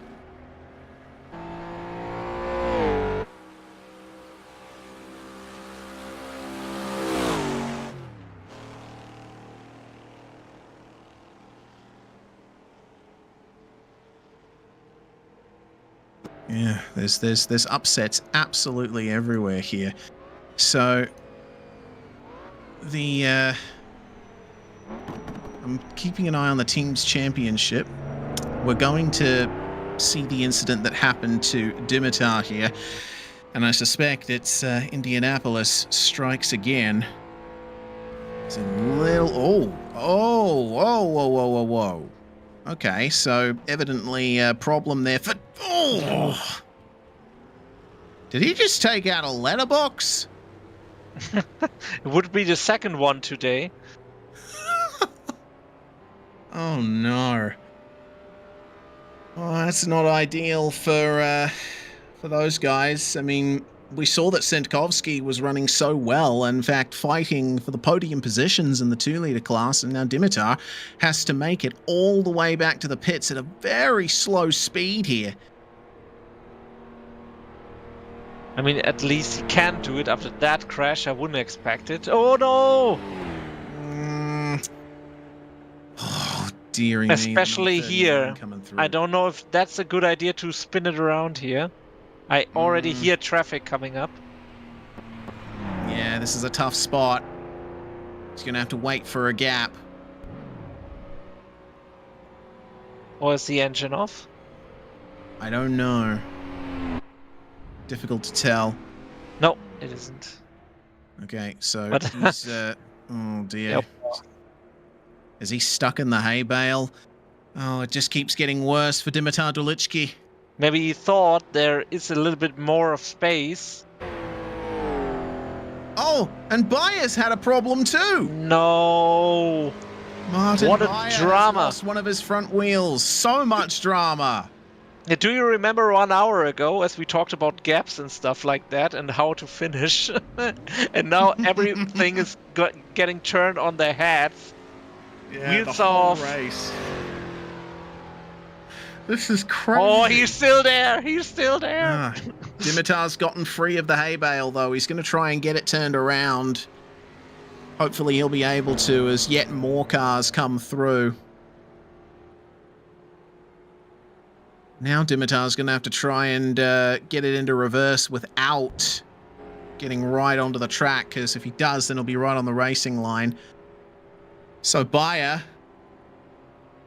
Man, such a shame. He had gotten into 7th overall. Hoff now has repassed him. We'll see exactly what happened to him. Oh, and look at where it is, Seb. Mm-hmm. But you see how the track is wet and glaring there and reflecting. Yeah. It's sopping wet in Indianapolis, and he hasn't been able to make it into his pit box either. There we go. No. And John Monroe has found his way back out of the pits. That's good. The Rafa Racing Club number 5 still running in the top 3 overall, but Oh yeah. they have lost a lap to Kirsten. Yeah, that's true. Gap of it's a big gap. Also to the next car in front, 185 seconds to Proden. And Proden is 105 seconds behind Kirsten. So at the moment, it looks comfy for Kirsten. But let's see what the rain is saying to that. Yeah, let's see indeed. So, in the team championship, looks like Squadra de Garagisti still leading. Looking at the 3,000 plus standings, though, the Rafa Racing Club car was leading with 16 points. And Kirsten in the number 10 only has 6 points to his name. If these guys finish 3rd, I think they might still just hold on to the team championship in 3,000 plus, but it's going to be a closing gap that they won't want coming into the last 2 rounds. Especially as we already talked about Monaco with the twisties corners. Anything can happen there. Pile up many opportunities for crashing. If you make one mistake, it's your last, of course. Yeah, 2 very tough tracks going to be ending the season here, Spa and Monaco. As a driver, I'm looking forward to the both of them because I know my car's going to be fast at both of those tracks. But man, if we get conditions like this, at either of those events. I think it's going to be a very tough job for everybody. I mean, I'm looking at both on the production feed and in the server on my end. The racetrack surface looks like glass. It's that Yeah. wet. Yeah. And also you could 1% see that. chance of rain. Yeah. And you could see that with the crashes in Indianapolis, or on the corner before Indianapolis. Yeah, there was. It looked like a mirror on this track. Yeah, I mean, if I hadn't crashed out when I did, I probably would have crashed out in these conditions, to be completely honest with you, considering that, you know, we've seen the likes of Bayer, Monroe, many of the fastest drivers in this field have these kinds of issues in the wet. I mean, you know, I'm not quite on the level of those guys, if I'm completely honest with you, so yeah, it would have been ridiculous. Nikolai Bavenbeck, meanwhile, taking 8th overall and 3rd in the 3000 class from Martin Bayer. Ecurie Synergy have had a podium fall back into their hands. Yeah, Jason Field. Yeah. As well. Yeah. That, of He's on course, overall is, versus... P14. No? Yes. Of course, that is versus Dimitar Dulichki in the Briswell there, who's still in the pits getting his own damage repaired. Sorry, Seb. Yeah. I just wanted to add that he's an overall P14 and now climbing up the ranks a little bit in his class. And also with the problems he had, yeah, it's always nice to make positions then in the later stages of the race for, yeah, just being there, hanging in there, and finishing the race in the end. Yeah, as the great Neil Crompton always says at Bathurst in the real world, it's about buying a ticket to the end. That is the base philosophy of racing in these cars. You know, I've competed in 3 different leagues now in these machines, and yeah, that philosophy holds true. Survive, be consistent, avoid mistakes, and you're practically guaranteed a good result.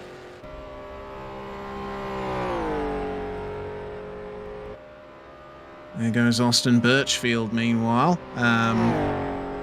And he will be team hashtag not last, passing Dimitar Dulichki for 7th in the 2-litre class. And it's worth noting as well that, you know, if Dulichki and Sentkovsky are able to get that car repaired and get back out there, for the time being, still, the 2-litre class is the only one out of the 4 here today that still has all of its cars present in the race. There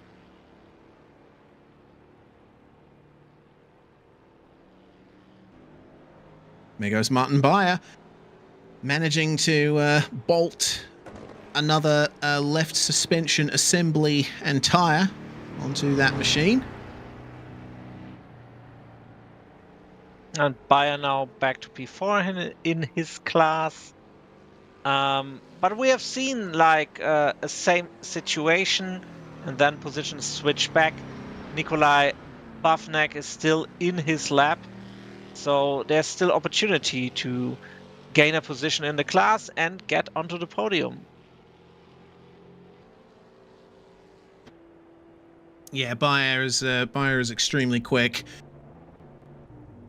So we'll have to see what he can do in the wet slipperiness. Foreman, meanwhile, into the lane, leader of the 3000 class, and he's got a massive gap back to Max Schrapper, a lap and then some, so he can more than afford to play around with his fuel strat a little bit more towards the end. There goes Schrapper back onto the same lap as Foreman, but remember, Schrapper will have to come back into the pit lane at some point.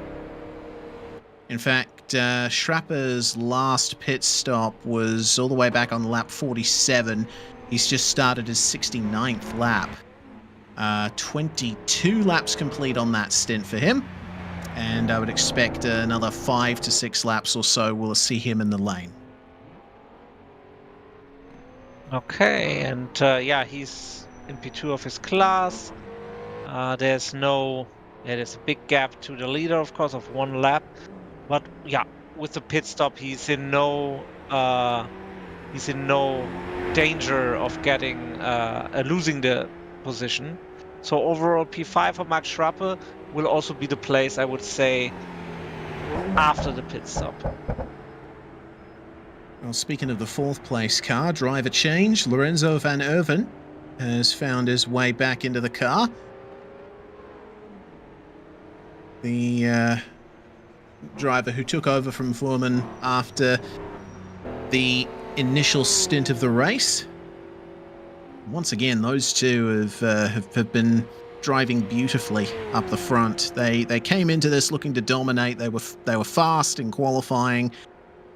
Couldn't even catch up to them, even with slipstream assistance from each other, myself and Martin. But yeah, they're one of the very few cars out there who we haven't seen make an error. Touch wood, of course. We don't want to commentators curse these guys after the day they've had. Yeah, I don't want to have that interview after the race. No, certainly not. There's the spray. Overtaking the number 41, which seems to have recovered quite well, actually, from their appointment with the barrier at the Forest S's. Mark Johnson's still in the car. And it seems like... have they pitted? Yeah, they have, actually. About 5 laps ago or so, they pitted. So... got some damage repaired and back out. I'm just wondering that Ted Hugh is again in the pits. As far as I remember, it wasn't long ago that he switched places. Yeah, not long ago at all. Still leading the 2-liter class. Oh. And has quite a gap over Stefano Tiburzi, who now occupies that 2nd spot.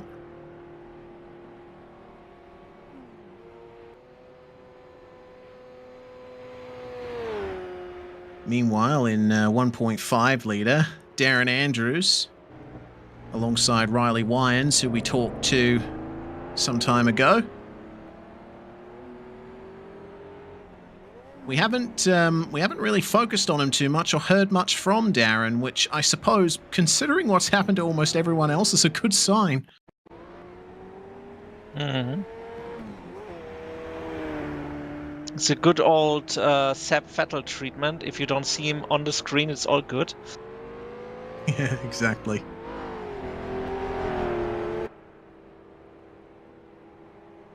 Well, you see that the gap to the next car is 21 seconds, but that's not for class position. It's Bavenbeck, the car behind him. Oh, no, sorry, I'm looking at the wrong class. Okay, yeah, scratch that. It's actually, it actually does seem to be... Actually, hang on, it's Dimitar. Dimitar ahead of them. Yeah, I was thinking, hang on a minute, Shavato's not that close to him, but it seems like the timing is a little bit strange on my end. Regardless. 169 seconds gap back to Shavato for P2 in class. So Andrews and Wyans continuing to roll along on their way to a potential victory in 1.5. Jason Field and Oskari Kantanen, meanwhile.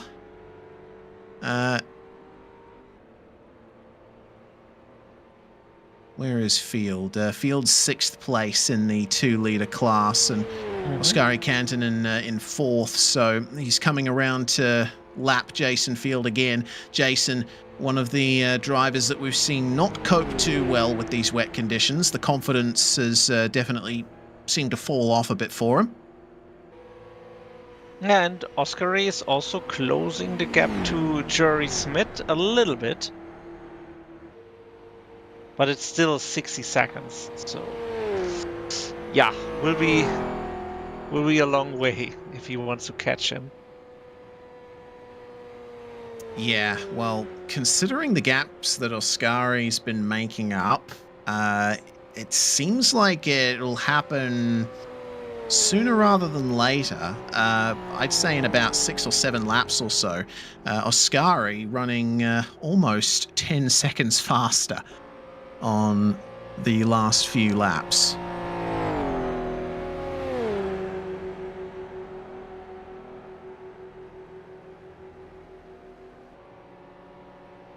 And in 5, 4, 3, 2, 1. It is an hour remaining in the 6 hours of Le Grand Circuit.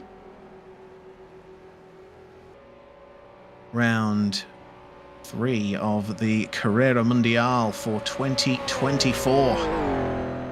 And as things stand, the race is currently in the hands of Lambda Lupi and the number 10 of Niklas Kirsten, with the Rafa Racing Club number 5 that had dominated the race until the race got super wet, falling down to 3rd behind Donat Prodan, and Niklas currently having a gap of almost half a lap over Donat there for the class lead. Nifangli Fleur is still plugging away there in 4th, and they're the only remaining cars. In the 3-litre class, Lorenzo van Erven is your leader, driving with Danny Foreman, and it is almost a lap that they've got over Max Schrapper, who still has yet to come in for his final pit stop. Nikolai Bavenbeck another 2 laps behind him, with Martin Bayer trying to close on Bavenbeck to get back into the top 3 in the final hour. Whether or not he'll be able to do that remains to be seen. Ooh, look at that class. Yes. See that? It's pretty crazy how glass-like the surface is. You can actually see the car reflections in the asphalt. So it's not getting better, but maybe for your 2-liter class. Yeah, maybe so. The 2-liter class handles the wet conditions all right, in my opinion. Ted Hoff in the Vulcan Racing car, driving with Maddie in that Mazzantini. Quite dominant at the moment, nearly 3 minutes the gap over Stefano Tiburzi. Jori Schmidt is 3rd with Oskari Kantanen, closing the gap by somewhere from 7 to 10 seconds per lap, depending on the conditions. So could be a change for 3rd coming very soon. Steph Hermans running in 5th. Field, Birchfield, and Dulichki are the remainder of the class. Still all 8 starters running in 2-litre. And in 1500, Darren Andrews, another gap of nearly 3 minutes over Quentin Chaviteau. The Intercontinental Racing Sports Club Oscar has dominated the 1500 class so far in this race, and Andrews is continuing to drive carefully and to the conditions. Rob de Vries in the Briggs-Arc machine, meanwhile, running 3rd. There are only 3 1500 class cars remaining in this race, with Steve Carman the most recent to, unfortunately, DNF the race. And we saw Carman have his fair share of problems earlier. I think the wet conditions may have proven a little bit too much for the Team Fate Racing machine. And these conditions, it seemed like 1 or 2 laps ago that it is getting better, but it's more like the clouds and rain are making a circle over the track. Yeah, it just keeps coming back, doesn't it? Lightens a little bit and then it just gets even worse. So Munro has 3 minutes to make up versus Prodan. I'm going to take a look at their last lap times here. For Prodan, his most recent lap was a 4:12.5, and he's running round about 4:11s at his fastest, maybe 4:10s without traffic. Munro, meanwhile, running about the same, if not slightly worse. A 4:12.5 on the last lap for him. So I think the Rafa car is pretty equal to the number 4 in these conditions at the moment. It's going to be a really tough job for Munro to make up that time.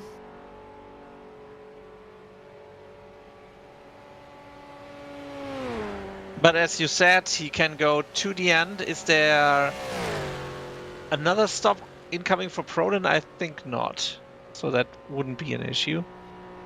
Lap 60 was Donat's last pit stop. He's on lap 74, completed 14 laps so far, and you can complete, hang on a minute, I'd say about 14 to 15 laps will be remaining for Prodan.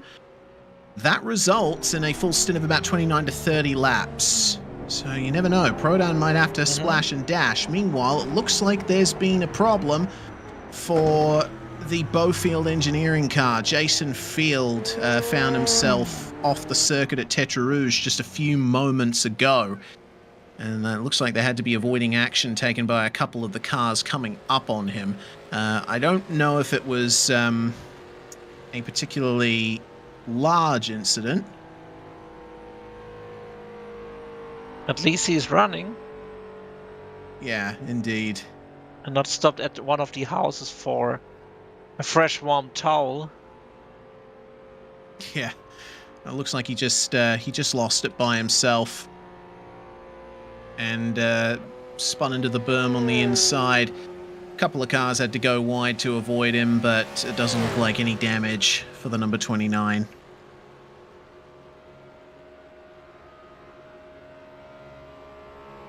Yeah, that would be all. I mean, to DNF at any point of the race is hard, but DNF in the last hour, yeah. We'll take a look at what happened to Jason Field here. A little bit late on the brakes for Tetra Rouge in these conditions. I think the car locked up on the way in. Too much speed, trail the brakes, but then the rear end breaks free and round he goes. Oof. Prodan having to... Jeez, Prodan almost getting sent into the berm himself there. Now he got scared there that he's moving backwards more and more. Dangerous situation here at the apex of Tetra Rouge. And also these little hills there on the roadside, they don't help. They're not curbs. They just take you out or stop you. Yeah. Main reason they were put in back in the day was to stop cars from careening off into the forest and potentially hurting the driver or the crowd or worse. But they do tend to be a bit more of a problem than a safeguard in situations like this. But I mean, here's really nothing in this configuration of the track. Like there is no, how's it called in English? In German, it would be Leitplanke. So there's no real constructed barrier to keep the car flowing when it's going out at the side of the road or something like that. And it's either it's hay or it's fences or it's even a house which would stop your car here, or trees, of course. We have seen at the exit of Tetra Rouge these the trees on the left side with the white stuff wrapped around it, maybe to see it better in night conditions. Maybe even to protect the trees. I don't know. Yeah, I think those trees coming onto the Mulsanne are definitely painted that way for visibility at night. Obviously, back in the day, and even now, the Mulsanne Strait is not particularly well lit. Of course, there's barriers and Armco now on the circuit to let the drivers know exactly where they're going, but back in the day, as you can see, there's not much of that. It's just the road in front of you and the meager strips of gravel along the sides. And not even gravel, it's just sand lining the circuit here. And I double checked, it's just barrier. So I made it harder for me than it was. I do think it's nice, though, that the German language always seems to have an exact word for just about everything. Yeah. And I was thinking about a specific form of barrier on the racetrack. And yeah, so we have 2 or 3 words for that. So it didn't fit in my mind. But it's okay. So nobody's driving here into the fields anymore if they crash. At least the most of the parts will stay trackside. Yes, But I also had that. It was the 24-hour qualification race last year to Nürburgring, and their Lamborghini GT3 did crash and erupt, and the parts were everywhere in the woods, like 20,000 worth of differential into the trees behind me and something like that. So yeah, you could collect some stuff there. Make a killing on eBay. You know, I brought it back to the team. Oh, you're a good Samaritan. Ooh, Smit very wide through Indianapolis. Big old slide there.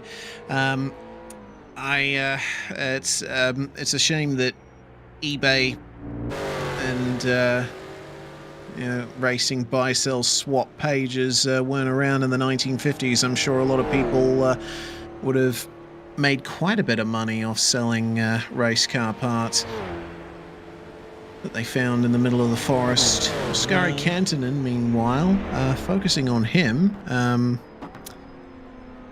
waiting to see if he's going to be able to make up what is a rapidly reducing gap to Yuri Smit.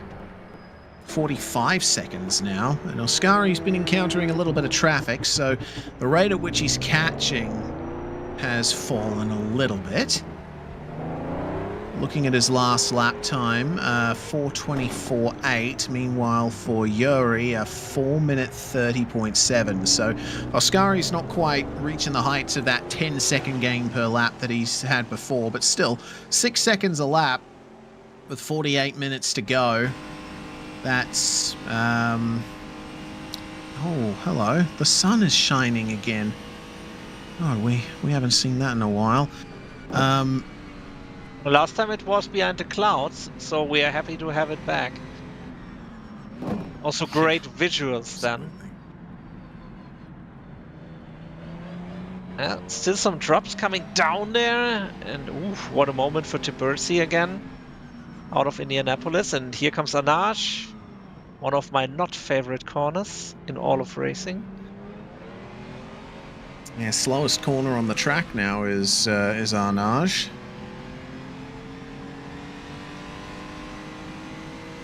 Of course, back in the day it was Mulsanne, I believe. But, yeah, Mulsanne's been reprofiled a bit over the years. Certainly does not resemble now what it looks like here in the sim. So I'm thinking about 12 laps to go for the 2-litre class. And around about 6 seconds per lap. I think it's possible that Oskari's going to catch up to Yuri if he keeps that pace. Tiburzi, meanwhile, keeping it cool, calm and collected through Maison Blanche. Mazzantini handling very nicely through that section of the course.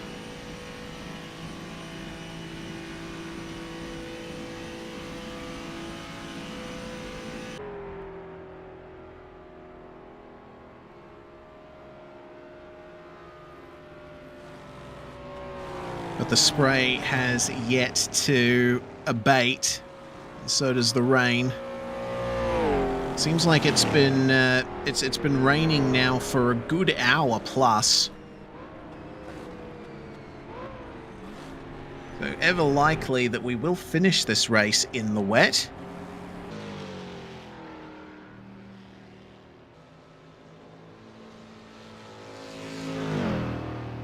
Bayer not too far behind Tiburzi here, and well, he still needs to make up quite a bit of time to catch up to Bavenbeck.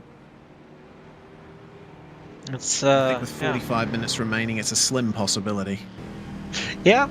Still, I don't know how it is. If the conditions, some parts of the track now drying out, maybe there's a little bit more of a dry line. But if you're like, yeah, a little bit off the line, there will be trouble for you. So yeah, there's still possibilities that podiums changes, position changes, and yeah, time for more drama.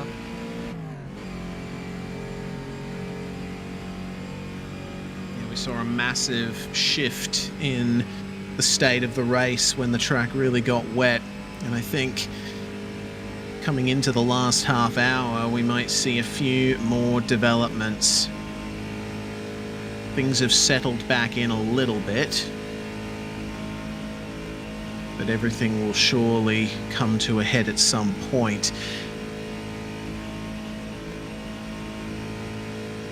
Still reaching a good clip down the Mulsanne Straight for Martin Bayer.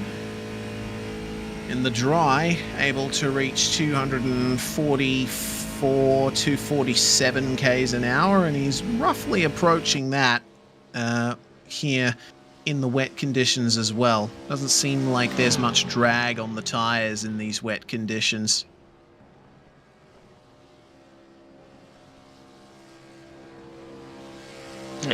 Isn't it like you can drive like a 24-hour race on one set of tires? Yeah, basically. It's curious though. At Kirsten's, I think last pit stop before the last, he did change tires. So. Evidently, some drivers are electing to put some fresh rubber on.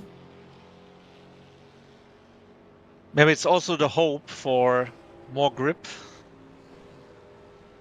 Yep. Rather dimming hope. Meanwhile, it looks like the Wilkes Sport... No, Schrapper! No. Oh dear. Okay. So the Wilkes Sport 2000 Briswell and Max Schrapper, who was running second in S3000, have both DNF'd from the race in the last few minutes. I mean, what did I say? You know, reached a lull and things would start to get a bit worse. Oh my god! Okay, so the both of them came together at once coming into Indianapolis. That is insane. We gotta see an onboard from Schrapper. Yeah, honestly. all the carnage, all the pieces on the track. Oof. Jeez. Okay, I think that's the biggest crash we've seen all race. Like, pretty much every other crash was a single car incident, aside from, I'd say, the crash for Komorowski, where Mifun Fleur was involved. But yeah, we had before one where one was spinning at Indianapolis. Oh, and yeah, then of course, Hillebrand did run into that spinning car. But yeah, true. But I think this is only the second time that two cars have come together at speed. So, oh man, Schrapper, he was probably... I mean, already it looks like Schrapper was going way too fast into Indianapolis. And second of all, he didn't move to the right when arguably he really should have, because maybe he wasn't expecting Dimitar to slow up as much as he did. But regardless, I think a consequence of the lack of visibility and miscommunication between the two cars, resulting in both of them retiring from the race. There's no recovery from that. So it's Buffback is now in E2 in that class, soon to be. So that makes it 10 cars that have DNF'd from this race. I mean, also in the beginning there were 29 cars, but just 28 started with the struggles in the beginning with the race start getting postponed. Yeah. Indeed, we are now down to 17 cars remaining, and yeah, it's a shame that our first retirement was a car that couldn't even start the race full stop. Matt Wright, who would have been driving with Wuchu in the session, ultimately having connection problems to the server. But yeah, joining him a long amount of cars retiring here. So this is Dimitar, and oh yeah, he was already losing it a little bit. He was trying his best to slow down for Indianapolis, and then Schrapper just came in at a rate of knots. I honestly don't know what was going on there for Schrapper. It just seemed like maybe he missed his braking point. Is it also maybe target fixation? I don't know. Is it also a case of braking at 300 meter board or later? Because I didn't see him braking at 300 or 200. Yeah. I mean, in the dry, the braking point in most cars is just after the 200 meter board. In the wet, you'd expect to brake a tiny bit earlier, I'd say, but then in R Factor 2, your braking points don't really change all that much in wet conditions versus dry, from my experience anyway. So I don't know. There's two possibilities. The first possibility is that Schrapper missed his braking point and was fixated on Dimitar there.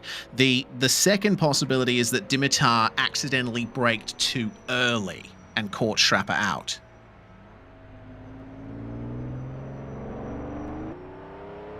Yeah, or did it deliberately to leave him by on the inside?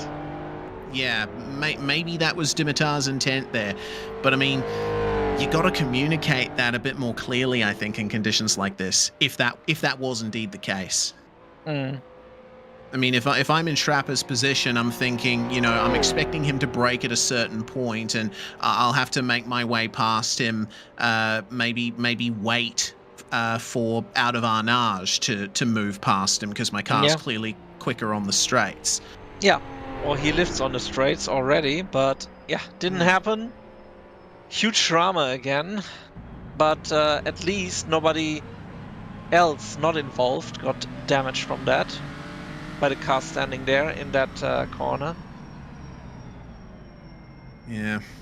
Regardless of what the truth of the matter was, it was still a very bizarre incident there between Max Schrapper and Dimitar Dulichki, the latest drivers to retire from this race.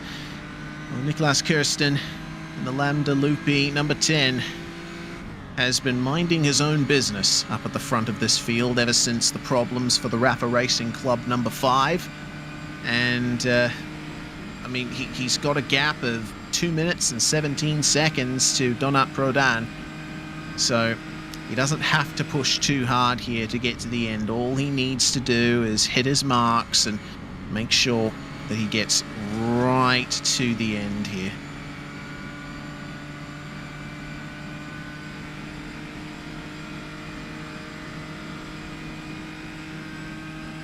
The end of the lap for Kirsten across the start-finish line. This latest lap for him is going to turn into a 4:09.6, which is pretty quick for these conditions. Yeah. Indeed, it's not far off from dry times we have seen today. Yeah, it would be that's more or less equal to what the number 17, the 3-liter class leader, was running in the dry. Meanwhile, Prodan, his last lap was about 4 seconds slower. I think Prodan might have encountered some traffic along the way, but I don't know. clearly, it seems when the conditions are treacherous, the Tabor Lagarde is the car you want to be in.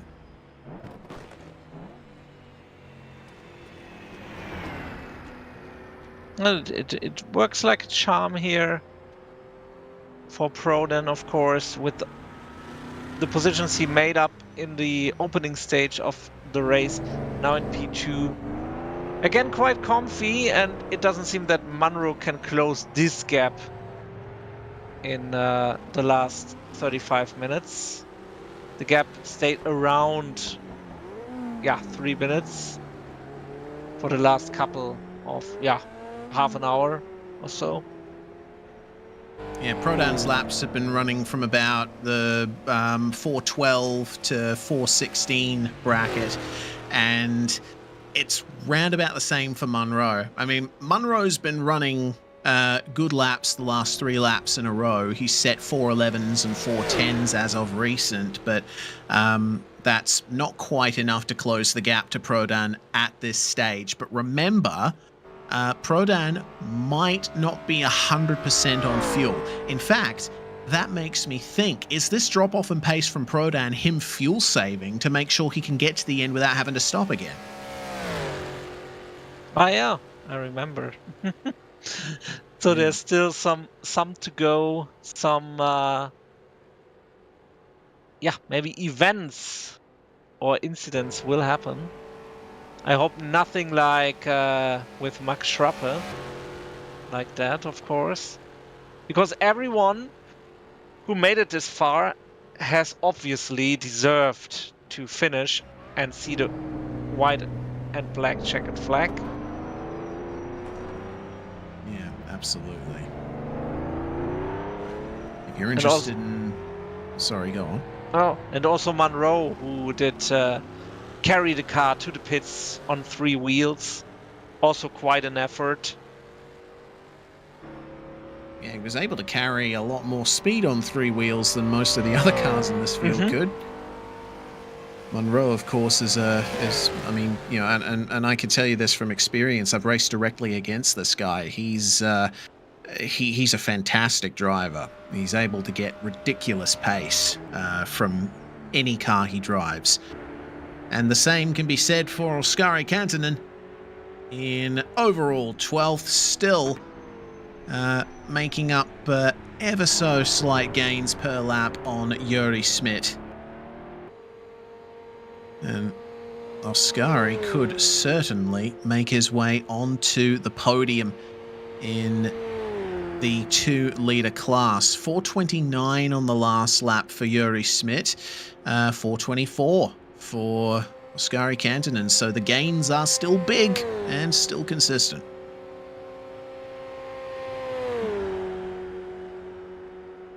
Yeah, so Oskari can, that was a far more huge gap half an hour ago behind Juri Smit. So, yeah, can happen. It can happen that he catches him, and then we have a battle for the podium. And I was going to say, if you're interested in the fuel strat information for the overall race leader, well, I think Niklas Kirsten is safe to the end. Looking like about 8 or 9 laps to go in the race, and Niklas has just completed 17 laps on his current stint. So that's well within the margin for the maximum distance that a 3-litre plus car can cover. Oskari slowing down and dancing with the car in the braking zone, winding on all the lock through Mulsanne and sliding it on the exit. I mean, it's just a pleasure to watch him in the wet. I mean, it's a heart attack, a never-ending heart attack all the way around the circuit, to be completely honest with you. But I know that Oskari is perfectly capable of pulling it off. Oh, we've just gotten some big news on Max Schrappe. So the reason why he bowled into Dimitar like he did was because his pedals shut down.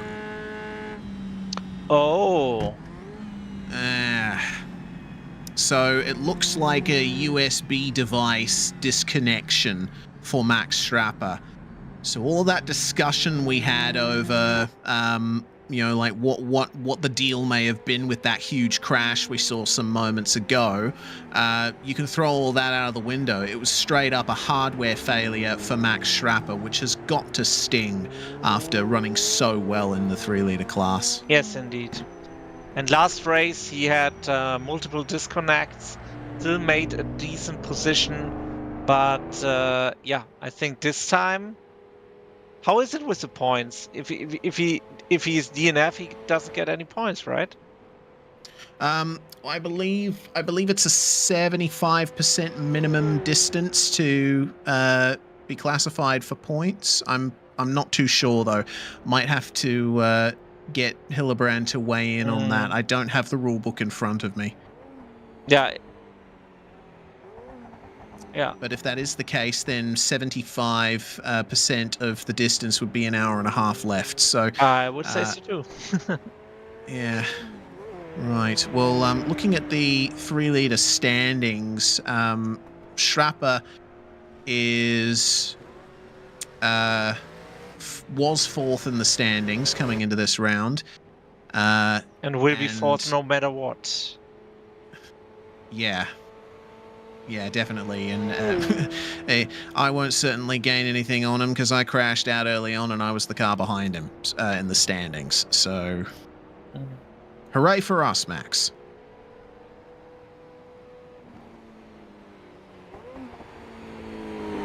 And worth pointing out as well that our the thing that we've been crowing about pretty much all race about the consistency of the 2-liter class and being able to keep all of their cars going in this race. Well, unfortunately, that is over now with Dimitar and Nils out in the Briswell. So there's only 7 of the 2000 class remaining.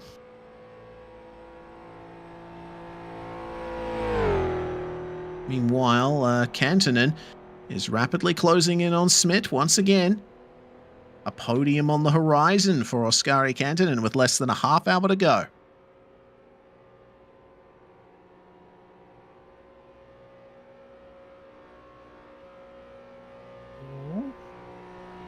Just checking the times.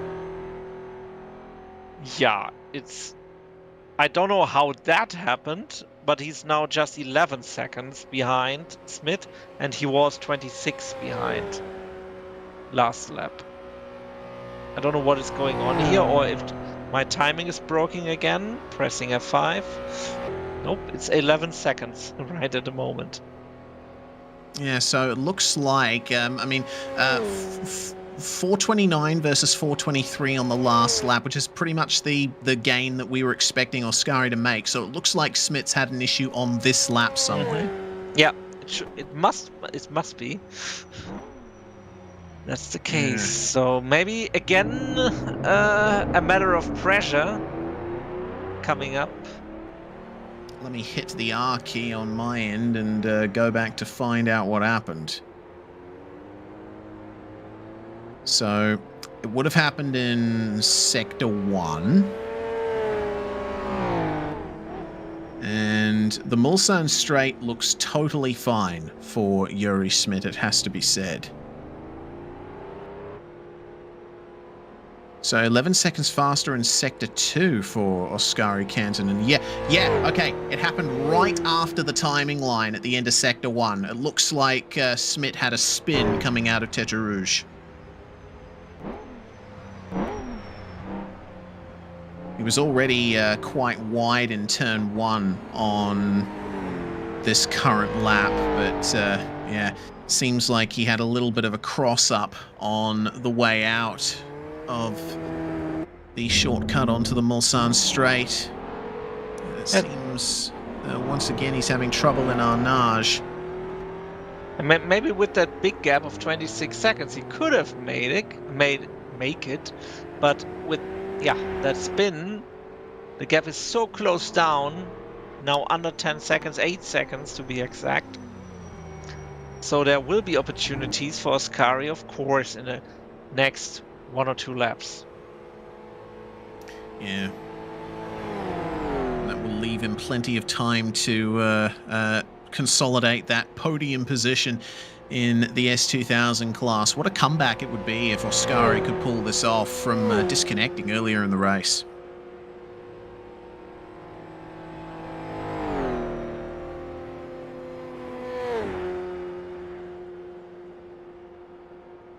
But also he needs to make a clean overtake. Not that, I don't know, Jason Field is on the podium after that battle. Yeah, exactly. And can't forget about Steph Hermans either. He's still a factor.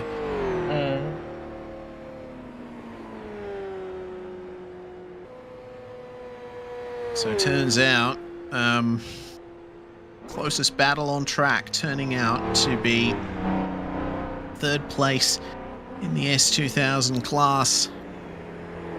Cantonen will continue to make up bulk time in Sector 1 here, only a corner or so separating him from Yuri Smit. And remember, Yuri was one of the drivers, along with Matt Wright, who had connection problems at the start of the race, which was the whole reason the race had to be restarted. At least Smit got back in, unlike Matt, and he's managed to pull off what will be, at worst at the moment, 4th, if he can keep it going.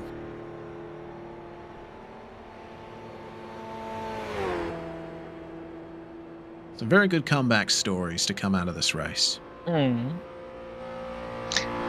mean, also sad stories for some of the people. Yeah. Plenty of drivers who would have been competing up the front have fallen by the wayside.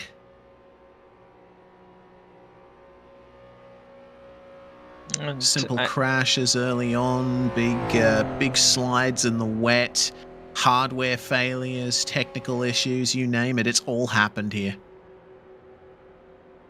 And Jerry Smith checking his mirror for incoming Ascari.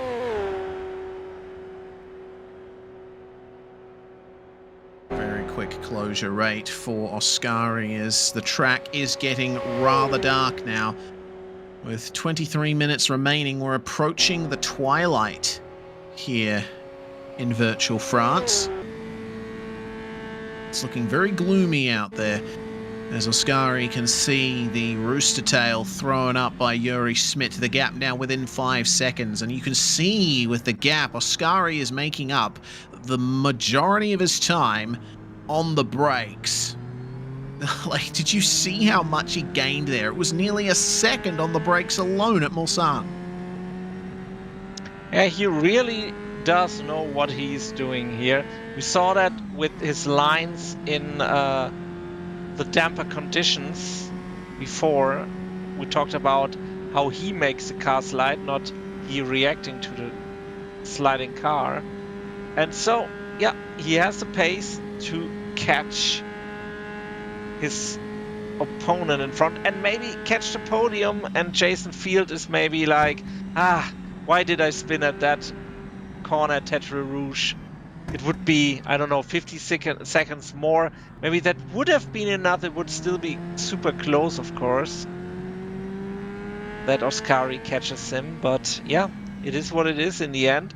And maybe even a P4 is a good place. And still, Ascari has to pass him somehow cleanly. Yeah, indeed. 2 seconds at Arnage alone. Did you see that? Ascari was so smooth on the exit. He just jumped on the power, and the car responded. It's beautiful to watch. This is what it looks like when a driver is at tune with his car. Yeah, it basically looks like he's driving a jet ski around this track. Crazy stuff. Just got to get through Maison Blanche in one piece. And maybe we'll be able to make the move into turn 1. Has to stay behind here. Tip it in. just counter steer a little as you make your way towards the barrier, and slipstream in hand. Oskari Kantonen continuing to build up the momentum. Stalled out just a little bit there. Seems on corner exits, Smit is pretty equal.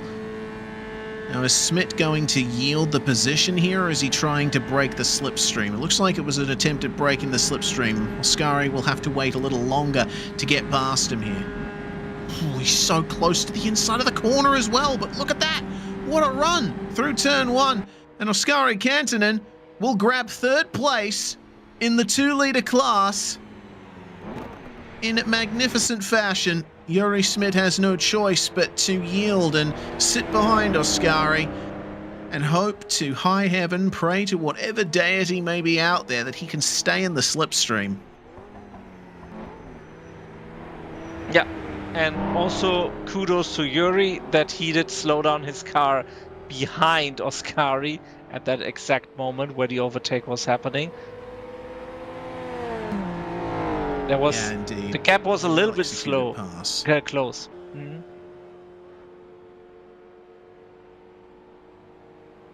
Yeah, well executed from both of the drivers involved. Now Oskari will be eyes forward once again. And see what he can do to find his way any further forward in the last 20 minutes. For the time being, it looks like there's no chance of him getting past Tiburzi unless there's an incident for Stefano. Tiburzi's making his way to the start-finish line at the moment as Oskari's almost at the Mulsanne kink. So plenty of time in hand for the man in second. Yeah, 3-minute gap. So that should be fine. And also, I don't think that these headlights are much of a help in these conditions if it would get really dark at these speeds. I'm still seeing little flashes of the sun there as it's below the horizon.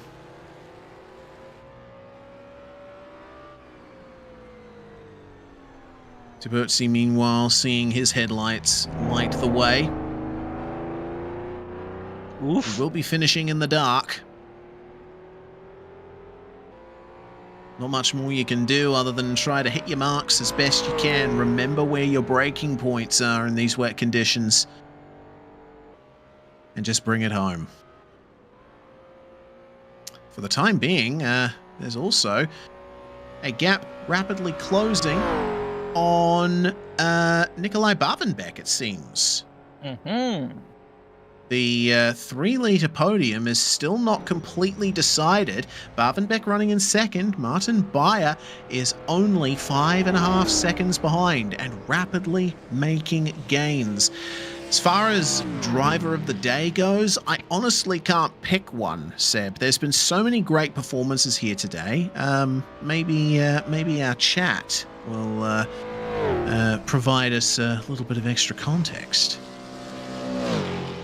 And it would be good because on one hand, everyone deserves to finish now, and on the other hand, I think this is a race many of these drivers, maybe all, will remember fondly because it's a really, really special thing to drive this 6-hour race here with also these changing conditions and yeah, a little bit of twilight here now in the end.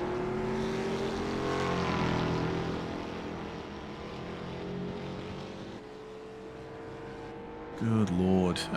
Wuchu has nominated me, apparently, for my comms stint.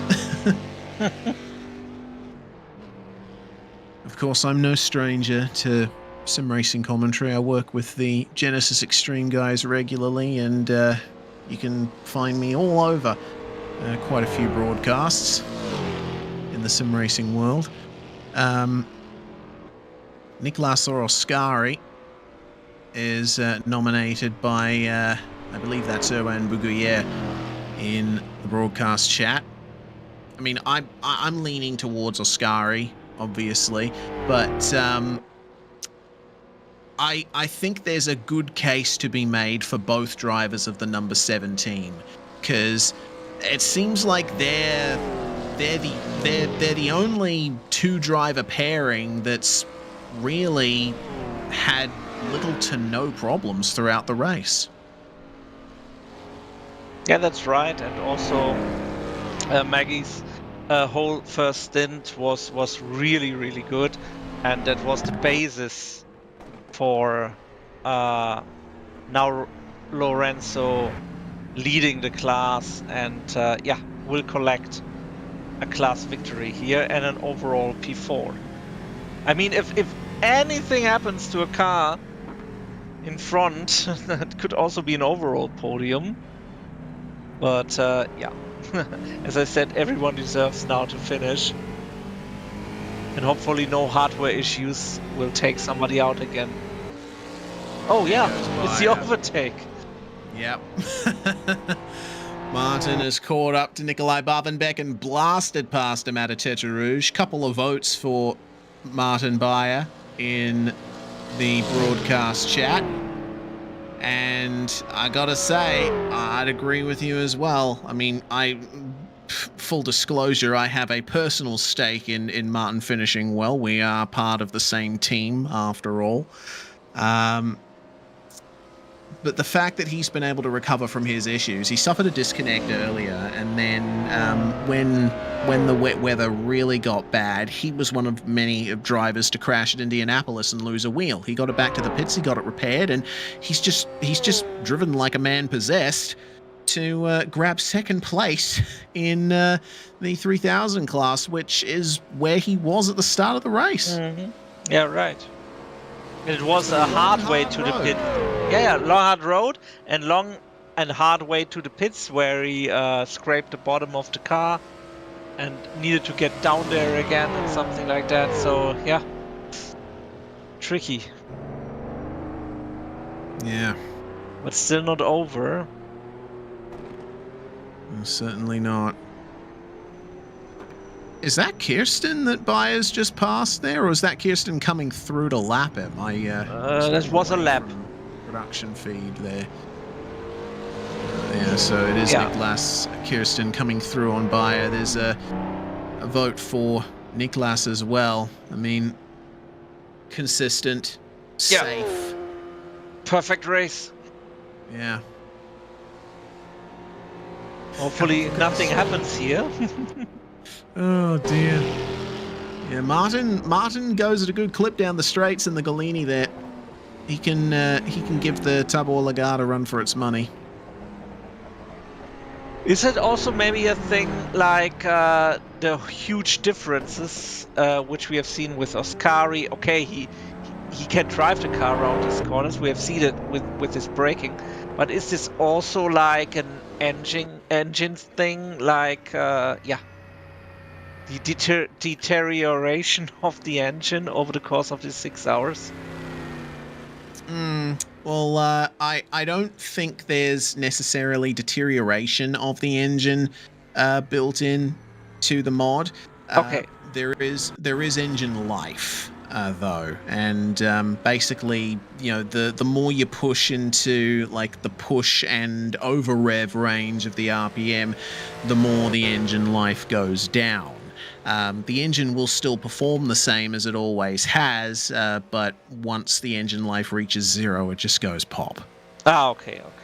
I thought it would lose some horsepower or something like that.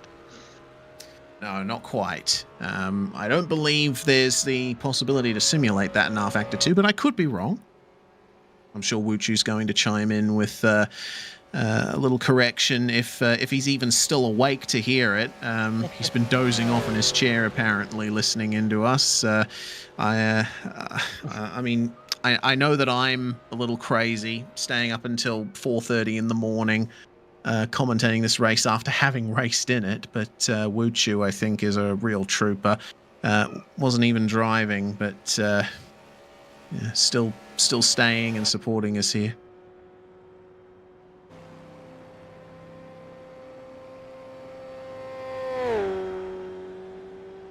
So, keeping an eye on the number 42. Quentin Chaveteau, he's another. This is another car that I think has had a really good run of things. And you know what? Both Chaveteau and Bouguier, but also I think the pairing of Andrews and Wyans leading the 1500 class, I'd put them in as a vote for team/drivers of the day as well. I mean, they've stayed up at the front of 1500 the whole time in this race. They've driven consistently. They have been so far away from any kind of issue that we've barely given them any airtime at all. Okay, so it looks like the backup Wu Chu, also known as Devin Browner, has tuned in, and apparently there is actually a performance hit linked to both temperature and wear, but it may not be pronounced enough to be noticeable on the wear side. So, little bit of mystery there, but yeah, if there is an effect, it's not very much. Oh, okay.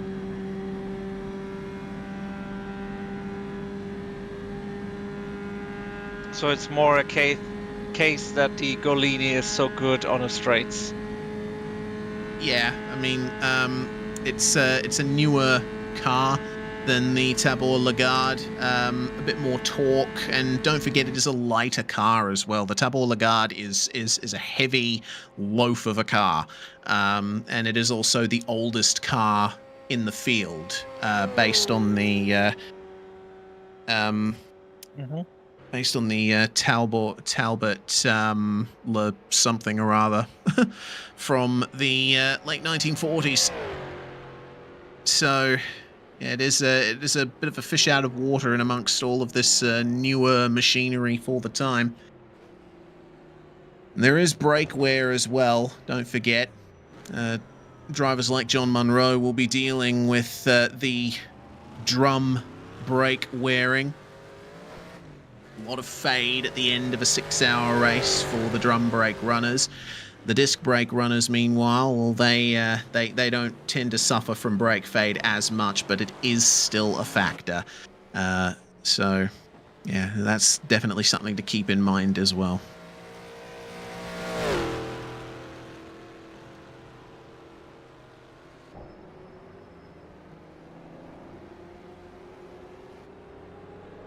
It's also worth noting, as we're close to 8 minutes remaining, that drum brakes generally require longer braking distances, and when they overheat, they tend to take a while to cool down. Disc brakes have the advantage of being a bit more ventilated, and they can recover a little better than drum brakes as well. Bayer, for the time being, it looks like, is the only car in the field left running that has disc brakes fitted. We did have the Jungle Cat Mark D of Automex with David Celadon at the wheel. That's a disc brake running car as well, but he was out a very long time ago.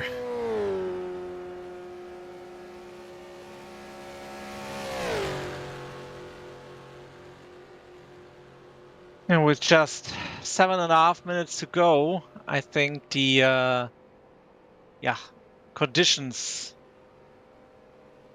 in the case of rain are okay, but it's getting darker and darker, and people are tired. So I hope everyone has a good view ahead now,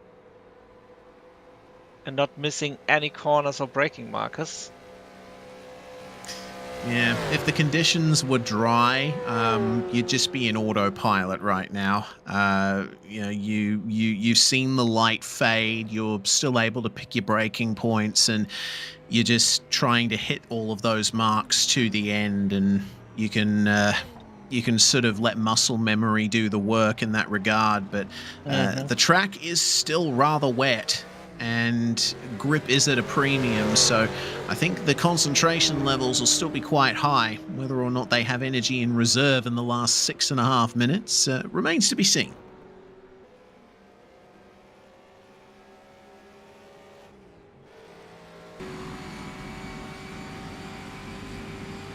On board with Donut Prodan, This is coming up to Indianapolis. You do get some reflection off the brake markers here, but aside from that, there's not much to pick your way into the corner. He had to have a couple of goes at that. Oh, no! He clipped it. I saw that happening in slow motion for Donat Prodan. I thought, oh, God, he's a little bit tight. He could hit that hay bale, and he did. You never know. In the last few minutes, in the last 5 minutes of this race, this might be halfway to salvation for the Rafa Racing Club number 5. They will be gaining a lot on Prodan now. We don't know how big the damage is, but it doesn't look good for the number 4. He might lose second here. I mean, yeah, it's over a minute of gap. The car flipping maybe doesn't deal much of damage, but the impact there on the inside into this barrier stuff thingy there, is that a case of the visibility then when you turn into the corner, or was it a driver's issue from the get-go? A little from column A, a little from column B is my view. I mean, we'll get a replay of it. You'll be able to see here that Prodan, visibility wasn't good, but you could see that his rear end was a little leery on the way into the corner, and so that probably put him on a trajectory more to the inside than he wanted. And Is that a haystack which caused that? Yeah, okay. Very strong French haystack, maybe because of all the water soaked in. Yeah, most likely. Yeah, the hay bales around here are effectively made of neutron star material. They are that dense. But the car is running. And 4 minutes to go. But I think a lack of pace for Donat Prodan. There'll definitely be damage to the front right suspension from that. He already looks like he's struggling. And Munro, I mean, if Prodan's able to at least just bring it home, I think he'll still be able to finish ahead of Munro. Yeah. Meanwhile, going through the rest of the top 6. Little bit of drama right at the end here in a race that has been filled with drama from the get-go.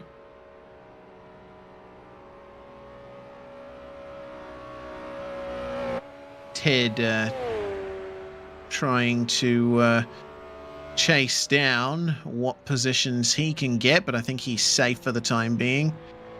With 3 minutes remaining on the clock, it is white flag in the air. But of course, I think the white flag wasn't in use in sports car racing, or even now, let alone in the 50s.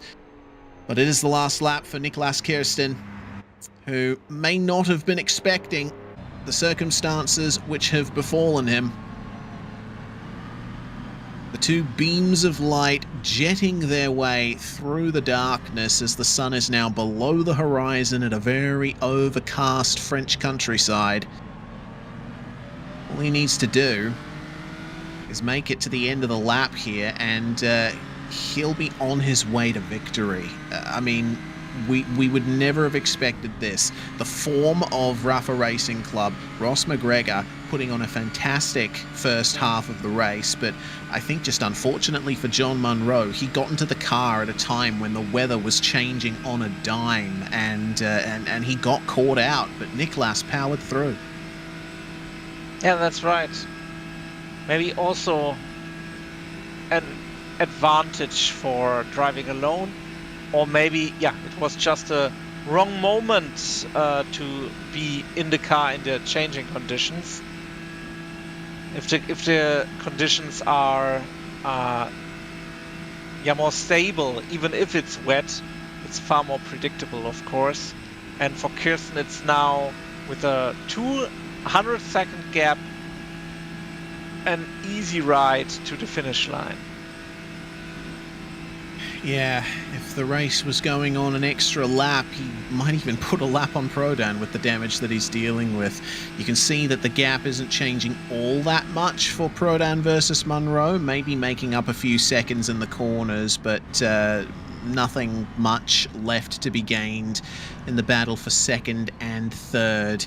Slowing down nice and early is Niklas Kirsten for Mulsanne corner.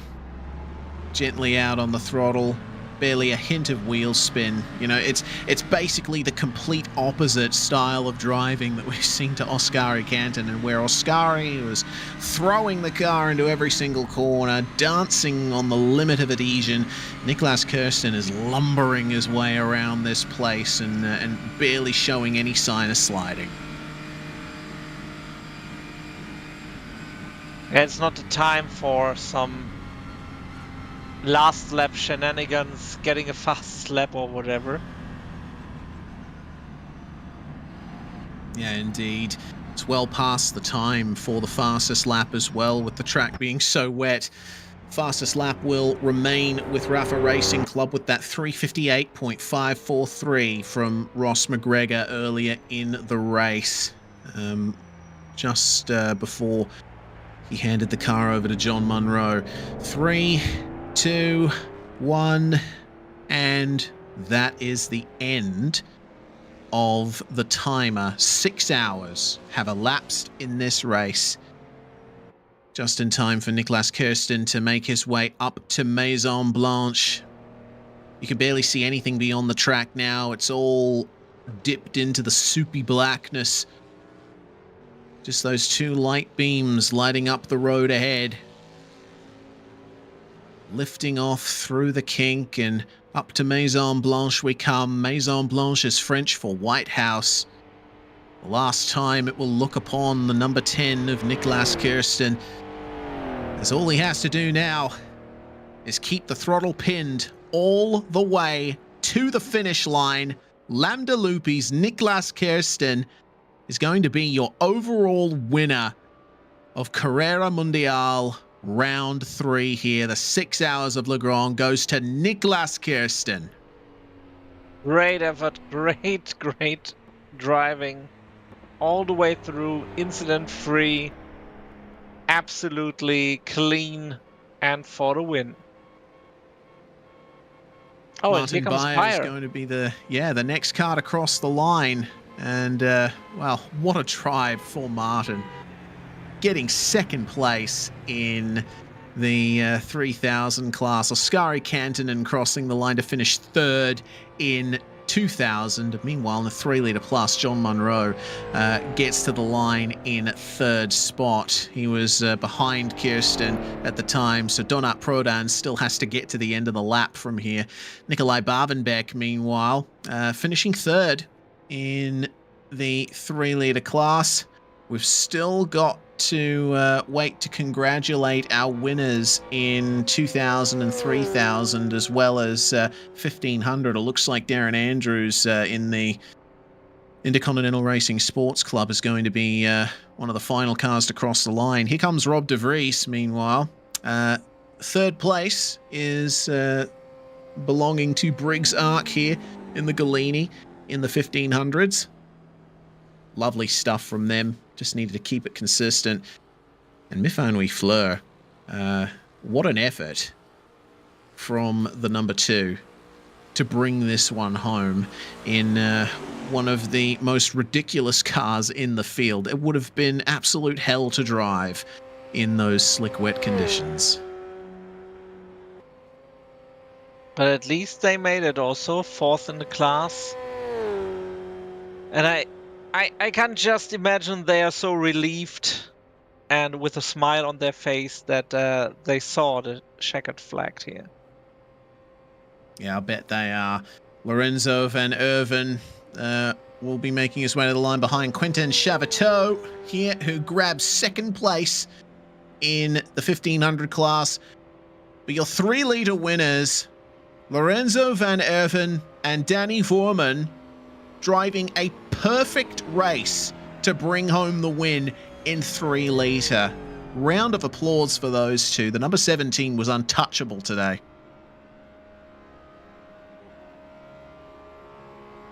And here comes Ted Hoff for the win in 2-litre. Maddie and Ted for Vulcan Racing are your winners in the 2 litres.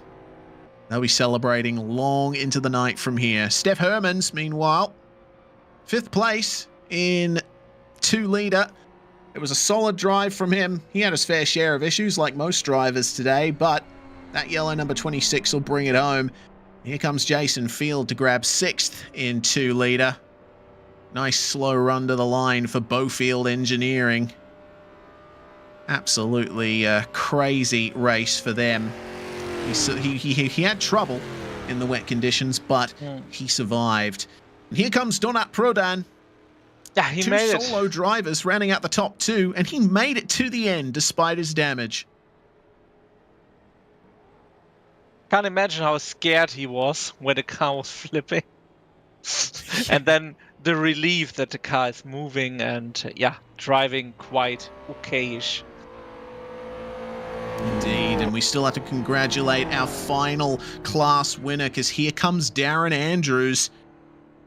He and Riley Wyans, I think, again, just like Van Erven and Voorman, this is the case of a perfect race for Andrews and Wyans. They are your 1500 class winners in the number 39 Oscar.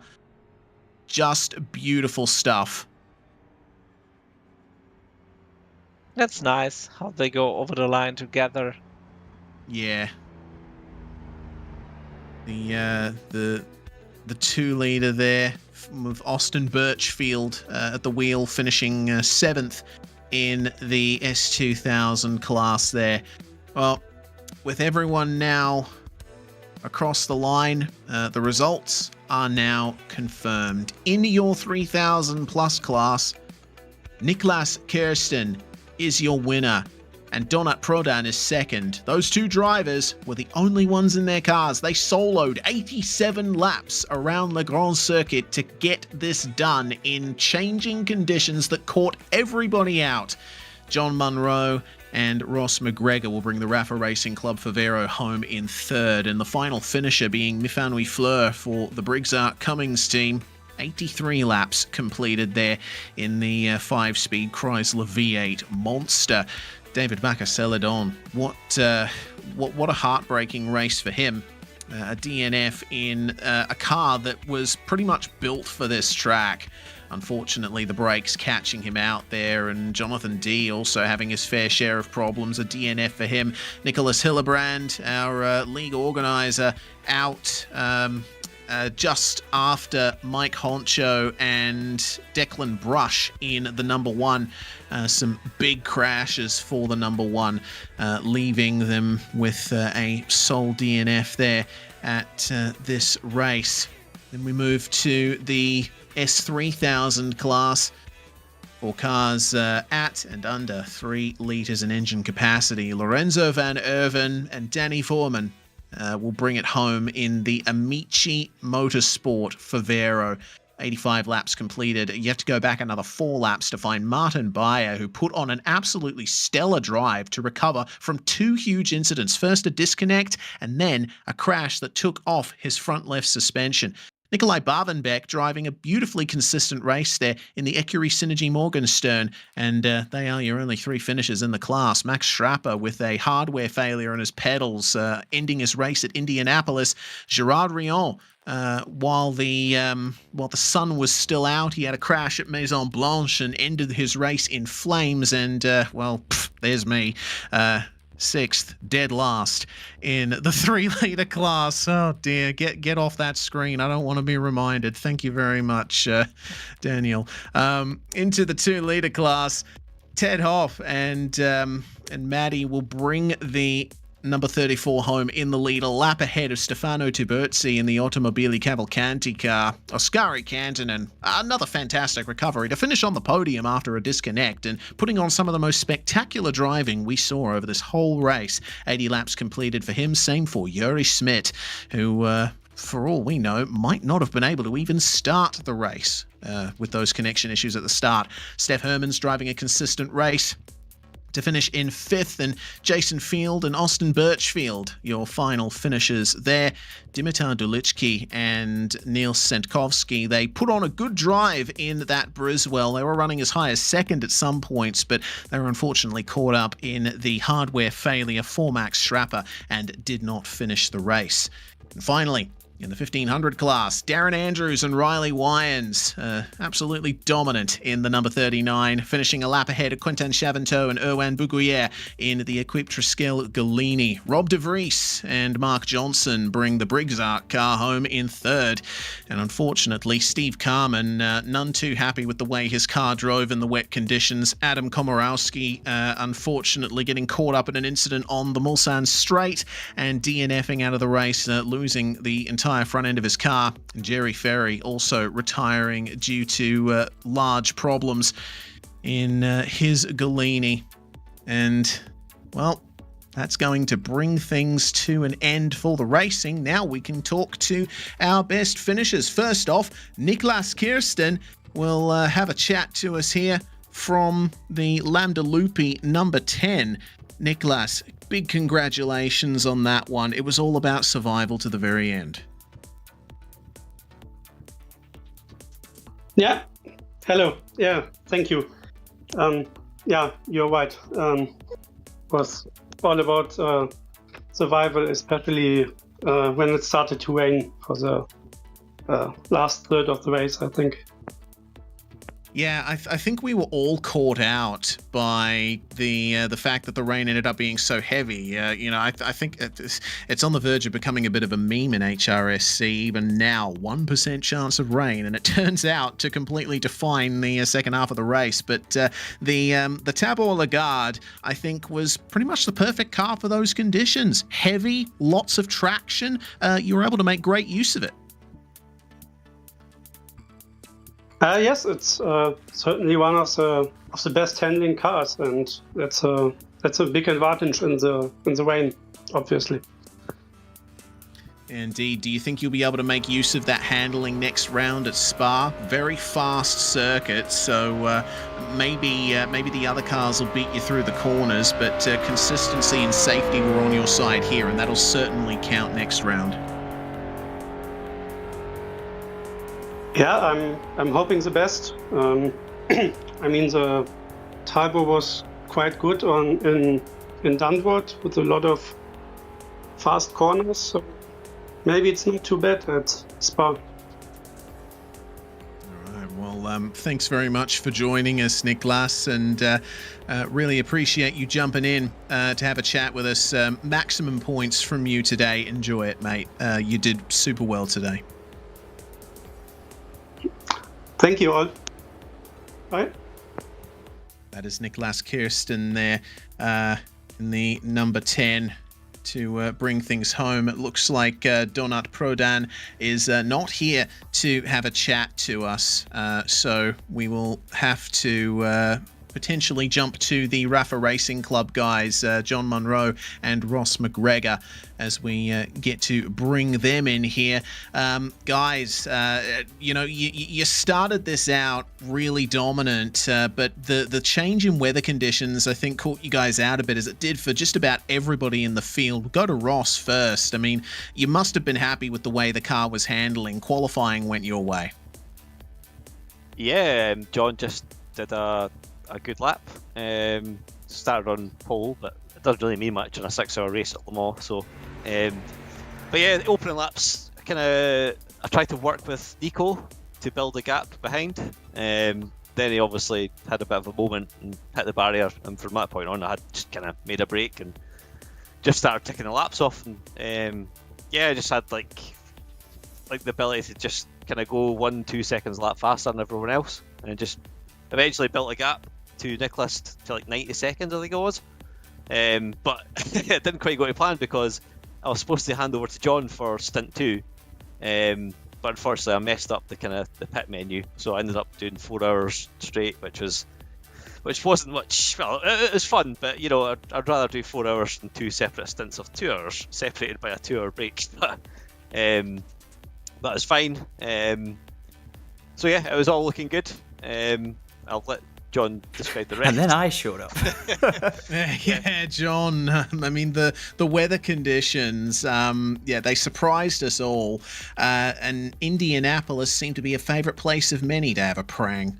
Yeah, absolutely. I mean, it was a 1% chance of rain, so I hadn't done any rain prep. I was getting new hardware on the rig this week and just finished the day before the race, so I thought, well, I'm going to do some practice. It's going to be dry. Yeah, Ross obviously did an incredible job the first 2 stints. Just no mistakes, flawless pace, really, really good. And I knew that my pace was around about the same, so I was thinking, we were looking good. Obviously, it was just a case of being careful in the rain. And I think I just wasn't careful enough. It was weird because I think there was a lot of water off the line, and you had to kind of stay on the drying line, but it wasn't that clear going into Indianapolis where the line was. I think it was right next to the grass. So obviously you're trying to straddle it a little bit. And I don't know what happened, but as soon as I got on the brakes, it just instantly locked up. I could feel it. So it was just, as soon as that happened, I knew what was gonna happen afterwards. And just slid off, hit the barrier. I was absolutely gutted for the team, basically, because if I'm doing this on my own, not a problem. Just a stupid mistake. But when you've got teammates and a team of people leading the championship, it's not great. But at the same time, it happens to everyone. So just got to take it on the chin. Say well done to Ross for his great drive. He deserved the win there. But obviously, Nicholas doing the whole thing solo kept the pressure on, and that's what really encouraged me to try and keep the pace up and ultimately led to the mistake. So yeah, massive congratulations to him as well. Yeah, fantastic stuff there from you, John. Great words indeed. And I think going back to you, Ross, you guys still finished third in the end, and that's still some pretty big points for Rafa Racing Club coming into the last 2 rounds of the season. Spa's definitely going to be a treacherous one as well. Yes, I'm hoping maybe to do Spa, but we'll see. I think Yerny should be back as well. So that's good. Having Yerny drive your car is always good. Yeah, look out. So yeah, it's like third position. Might be a drop score in the end. Well, hopefully it's a drop score. But yeah, it's like as long as we keep racking up points, that's the main thing. And hopefully we can just do our best and get a championship for Rafa. Indeed. Well, congratulations to you both on still managing to finish on the podium in a very chaotic race indeed, and hopefully chat to you again at Spa. Cheers, Reese. Thanks, Reese, and thanks to everyone on the broadcast as well. It was superb. Yeah, great to be a part of this here on Genesis Extreme. We'll say goodbye to John Munro and Ross McGregor, and now looks like we'll be joined by potentially our 3-litre class winners. It looks like Danny Foreman and Lorenzo up there in the interview booth as well. Hello to the both of you, and man, what a drive. I guess I can speak to you guys from a driver's perspective here as well as a broadcaster's perspective. Go to you first, Dan. What an interesting start. The car just seemed very well suited to this track. Lots of punch out of the corners. Yeah, definitely. Yeah, it went way better than we expected, because we wanted to take the start slowly, and that's what we did. And we got overtaken by both you, Reese, and Martin Bayer. But we just went on driving, and it just worked for us, and the car just went beautifully, and that's how it continued for the whole race. Yeah, I'm talking to you, Lorenzo, as well. What was your perspective on the whole weather change situation? Well, it all happened while Dan was driving, and he managed it beautifully. And after that, I had to just take it over and just bring it home. We had a massive gap to the back of us, which we luckily were able to make through the first part of the race. And then I just had to manage it and just make sure we made it home, and we did. Well, Danny, you guys came into this round as the championship leaders in the 3000 class. What do you think the car's going to be like at Spa? Well, at Spa, I think we can really benefit from the stable characteristics from the car. And Legrand has showed us that it also has a nice top speed. But from driving I've already done and comparing to other times of other drivers, it does lack a bit of pace, maybe because of the lack of corners. So it's gonna be a close one, I believe. Yeah, I'll try to give you guys a good race, and I'm sure Martin will as well. Congratulations to the both of you, and hopefully see you next round. And maybe I can chat to you after the race in the paddock as opposed to the broadcast booth. Yeah, thank you very much. Thank you. It was a nice race. Certainly was. Danny Foreman and Lorenzo Van Erven there in the number 17 Amici Motorsport machine. And finally, well, not finally, we're going to chat second lastly to Mr. Ted Hoff, I believe, RubberDucky168 in Discord. G'day, Ted. Man, hello, sir. Yeah, you're how many cigars did you have the opportunity to review in this race? None, but I'm on my third pipe bowl. Very nice. Today okay, we're enjoying some Scotty's Bass Pond, which is a 100% black Cavendish toasted blend with flavors of caramel and black cherry. Sounds nice. Well, I bet it tastes just as good as the win there in the 2-liter class. You and Maddie putting on a very consistent drive. Yeah, I'm really proud of that one. Honestly, we've kind of been struggling so far this season, both at Longford and at Dundrod. We both had issues where we really like the Maserati, but as the fuel burns off, the car gets lighter and lighter and lighter in the back, and the rear diff just wants to lock under braking really, really bad. And we've been struggling with that so much that both of us spin basically once or twice a stint, right? And it's kind of a coin toss if it happens in the right place and we manage to keep it out of the wall so we don't lose time in the stop.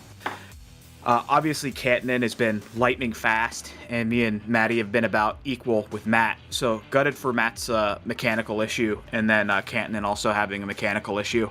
But when it started to rain there at the end, it was really, really nice. I don't know why, but the car just came alive in the rain, and I was one of the faster cars on track when it rained at the end. It was nice and pretty, too.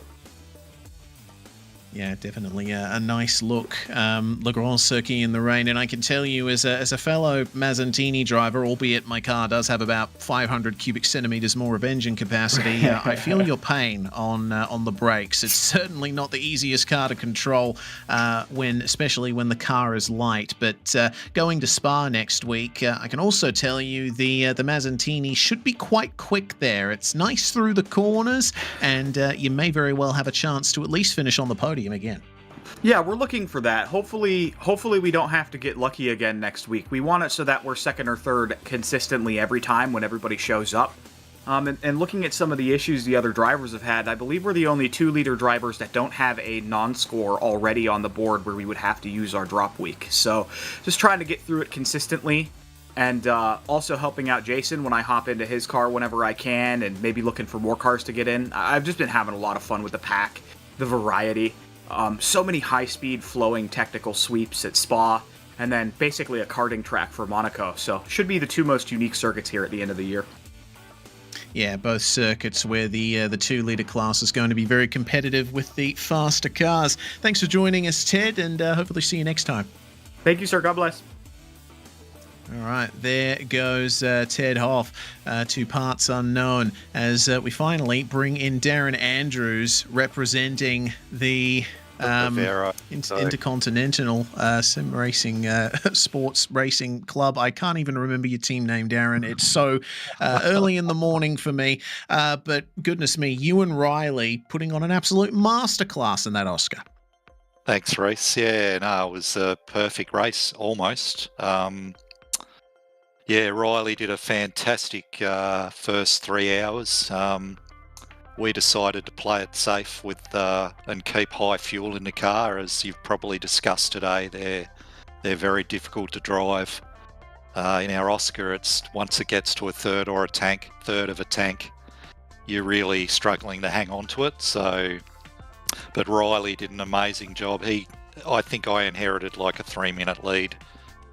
And basically, after that, I thought I was in for a pretty cruisy 3 hours, just holding that gap back to Quentin and Rob, I think. But then it started raining, and I was ended up being busier than a one-armed bricklayer. Basically, it was just it was really hard to see in the wet. I kept, like, it was just one of those things where I kept getting lapped going into places like Indianapolis. So, yeah, it was really hairy at the end. And the second to last lap, I'm not sure if you caught Denart's accident, but I barely kept it out of the wall. I was barreling into Indianapolis, and then I suddenly see headlights facing my way, and I'm like, oh no. And just managed to pull up and save it. So, yeah, just really happy. Just an amazing race. Just all went right, really. Didn't have any dramas except for that, basically. So, really good. Yeah, well, we were actually on board with Donat live for that accident. It certainly surprised us as much as it surely surprised you. But your car has come into this race as the championship leader in the 1500 class, and we got 2 tracks coming up, Spa and Monaco, where the 1500s should be right at home. Yep. Yeah, well, Spa's a favourite of mine. I always, for some reason, have really good results there, so I'm pretty confident there. Monaco, however, that's a bit of a lottery. As you might remember, our HSO race there last year, high attrition, very difficult. So that I'm looking forward to that, but that's going to be a lot tougher than Spa. But I think after today, we're looking pretty good in the championship. But I think we'd have to really drop the ball to get overtaken here. Although I can't reel off the points, but I think we're pretty comfortably in front now. So I'm really looking forward to Spa in particular. I think we'll go well there.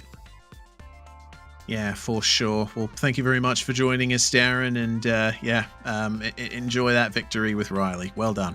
Thanks, Reese. Thanks, guys. Thanks for the coverage. Have a good one. Darren Andrews, their final driver interview of the night. And, well, Seb, that's going to end things off here for the Carrera Mundial, round 3. What a race it turned out to be. Obviously a part of me still wishes that I was on the driver's side of the equation and not the broadcast side, but still, it was fantastic to bring home the coverage of this race. It was a very, very pleasant and nice time with you and also with our third man here tonight. And yeah, in the beginning it really looked like it's all said and done for some time, and gaps already established after 1 hour mark, and everyone was sailing smooth. Yeah, and then some drama, slight mistakes, and then as we heard, the rain did come in and surprised many people. And yeah, it was a very exciting race with the darkening of the sky, sun getting down, and the fog and rain. Yeah, very exciting tonight. And the excitement is going to continue later this month in 21 days' time. November the 23rd is going to play host to the Carrera des Ardennes with the 4-hour race at Spa to round off the penultimate round of this season. Mark that date in your calendar because it is going to be an incredible race. Spa, as I said earlier, is notorious as a bit of a car killer. The same is going to be true for Monaco on the 14th of December. Those are the next rounds to round off the season of the first edition of the Carrera Mundial. Thank you very much, everybody, for watching here on Genisus Extreme. Big thanks to the crew at HRSC for putting all this together, the likes of Nicholas Hillebrand, Devin Browner, Wuchu as well, for creating both the cars and the track for this incredible event. I'm Reese Gardner. Joe Peak was here earlier on. Big thanks to Joe for helping out here in the commentary booth, and Sebastian Holmichel here in the commentary booth alongside me. Big thanks to Daniel Costello for bringing you these live pictures here on Genesis Extreme. We'll see you next time.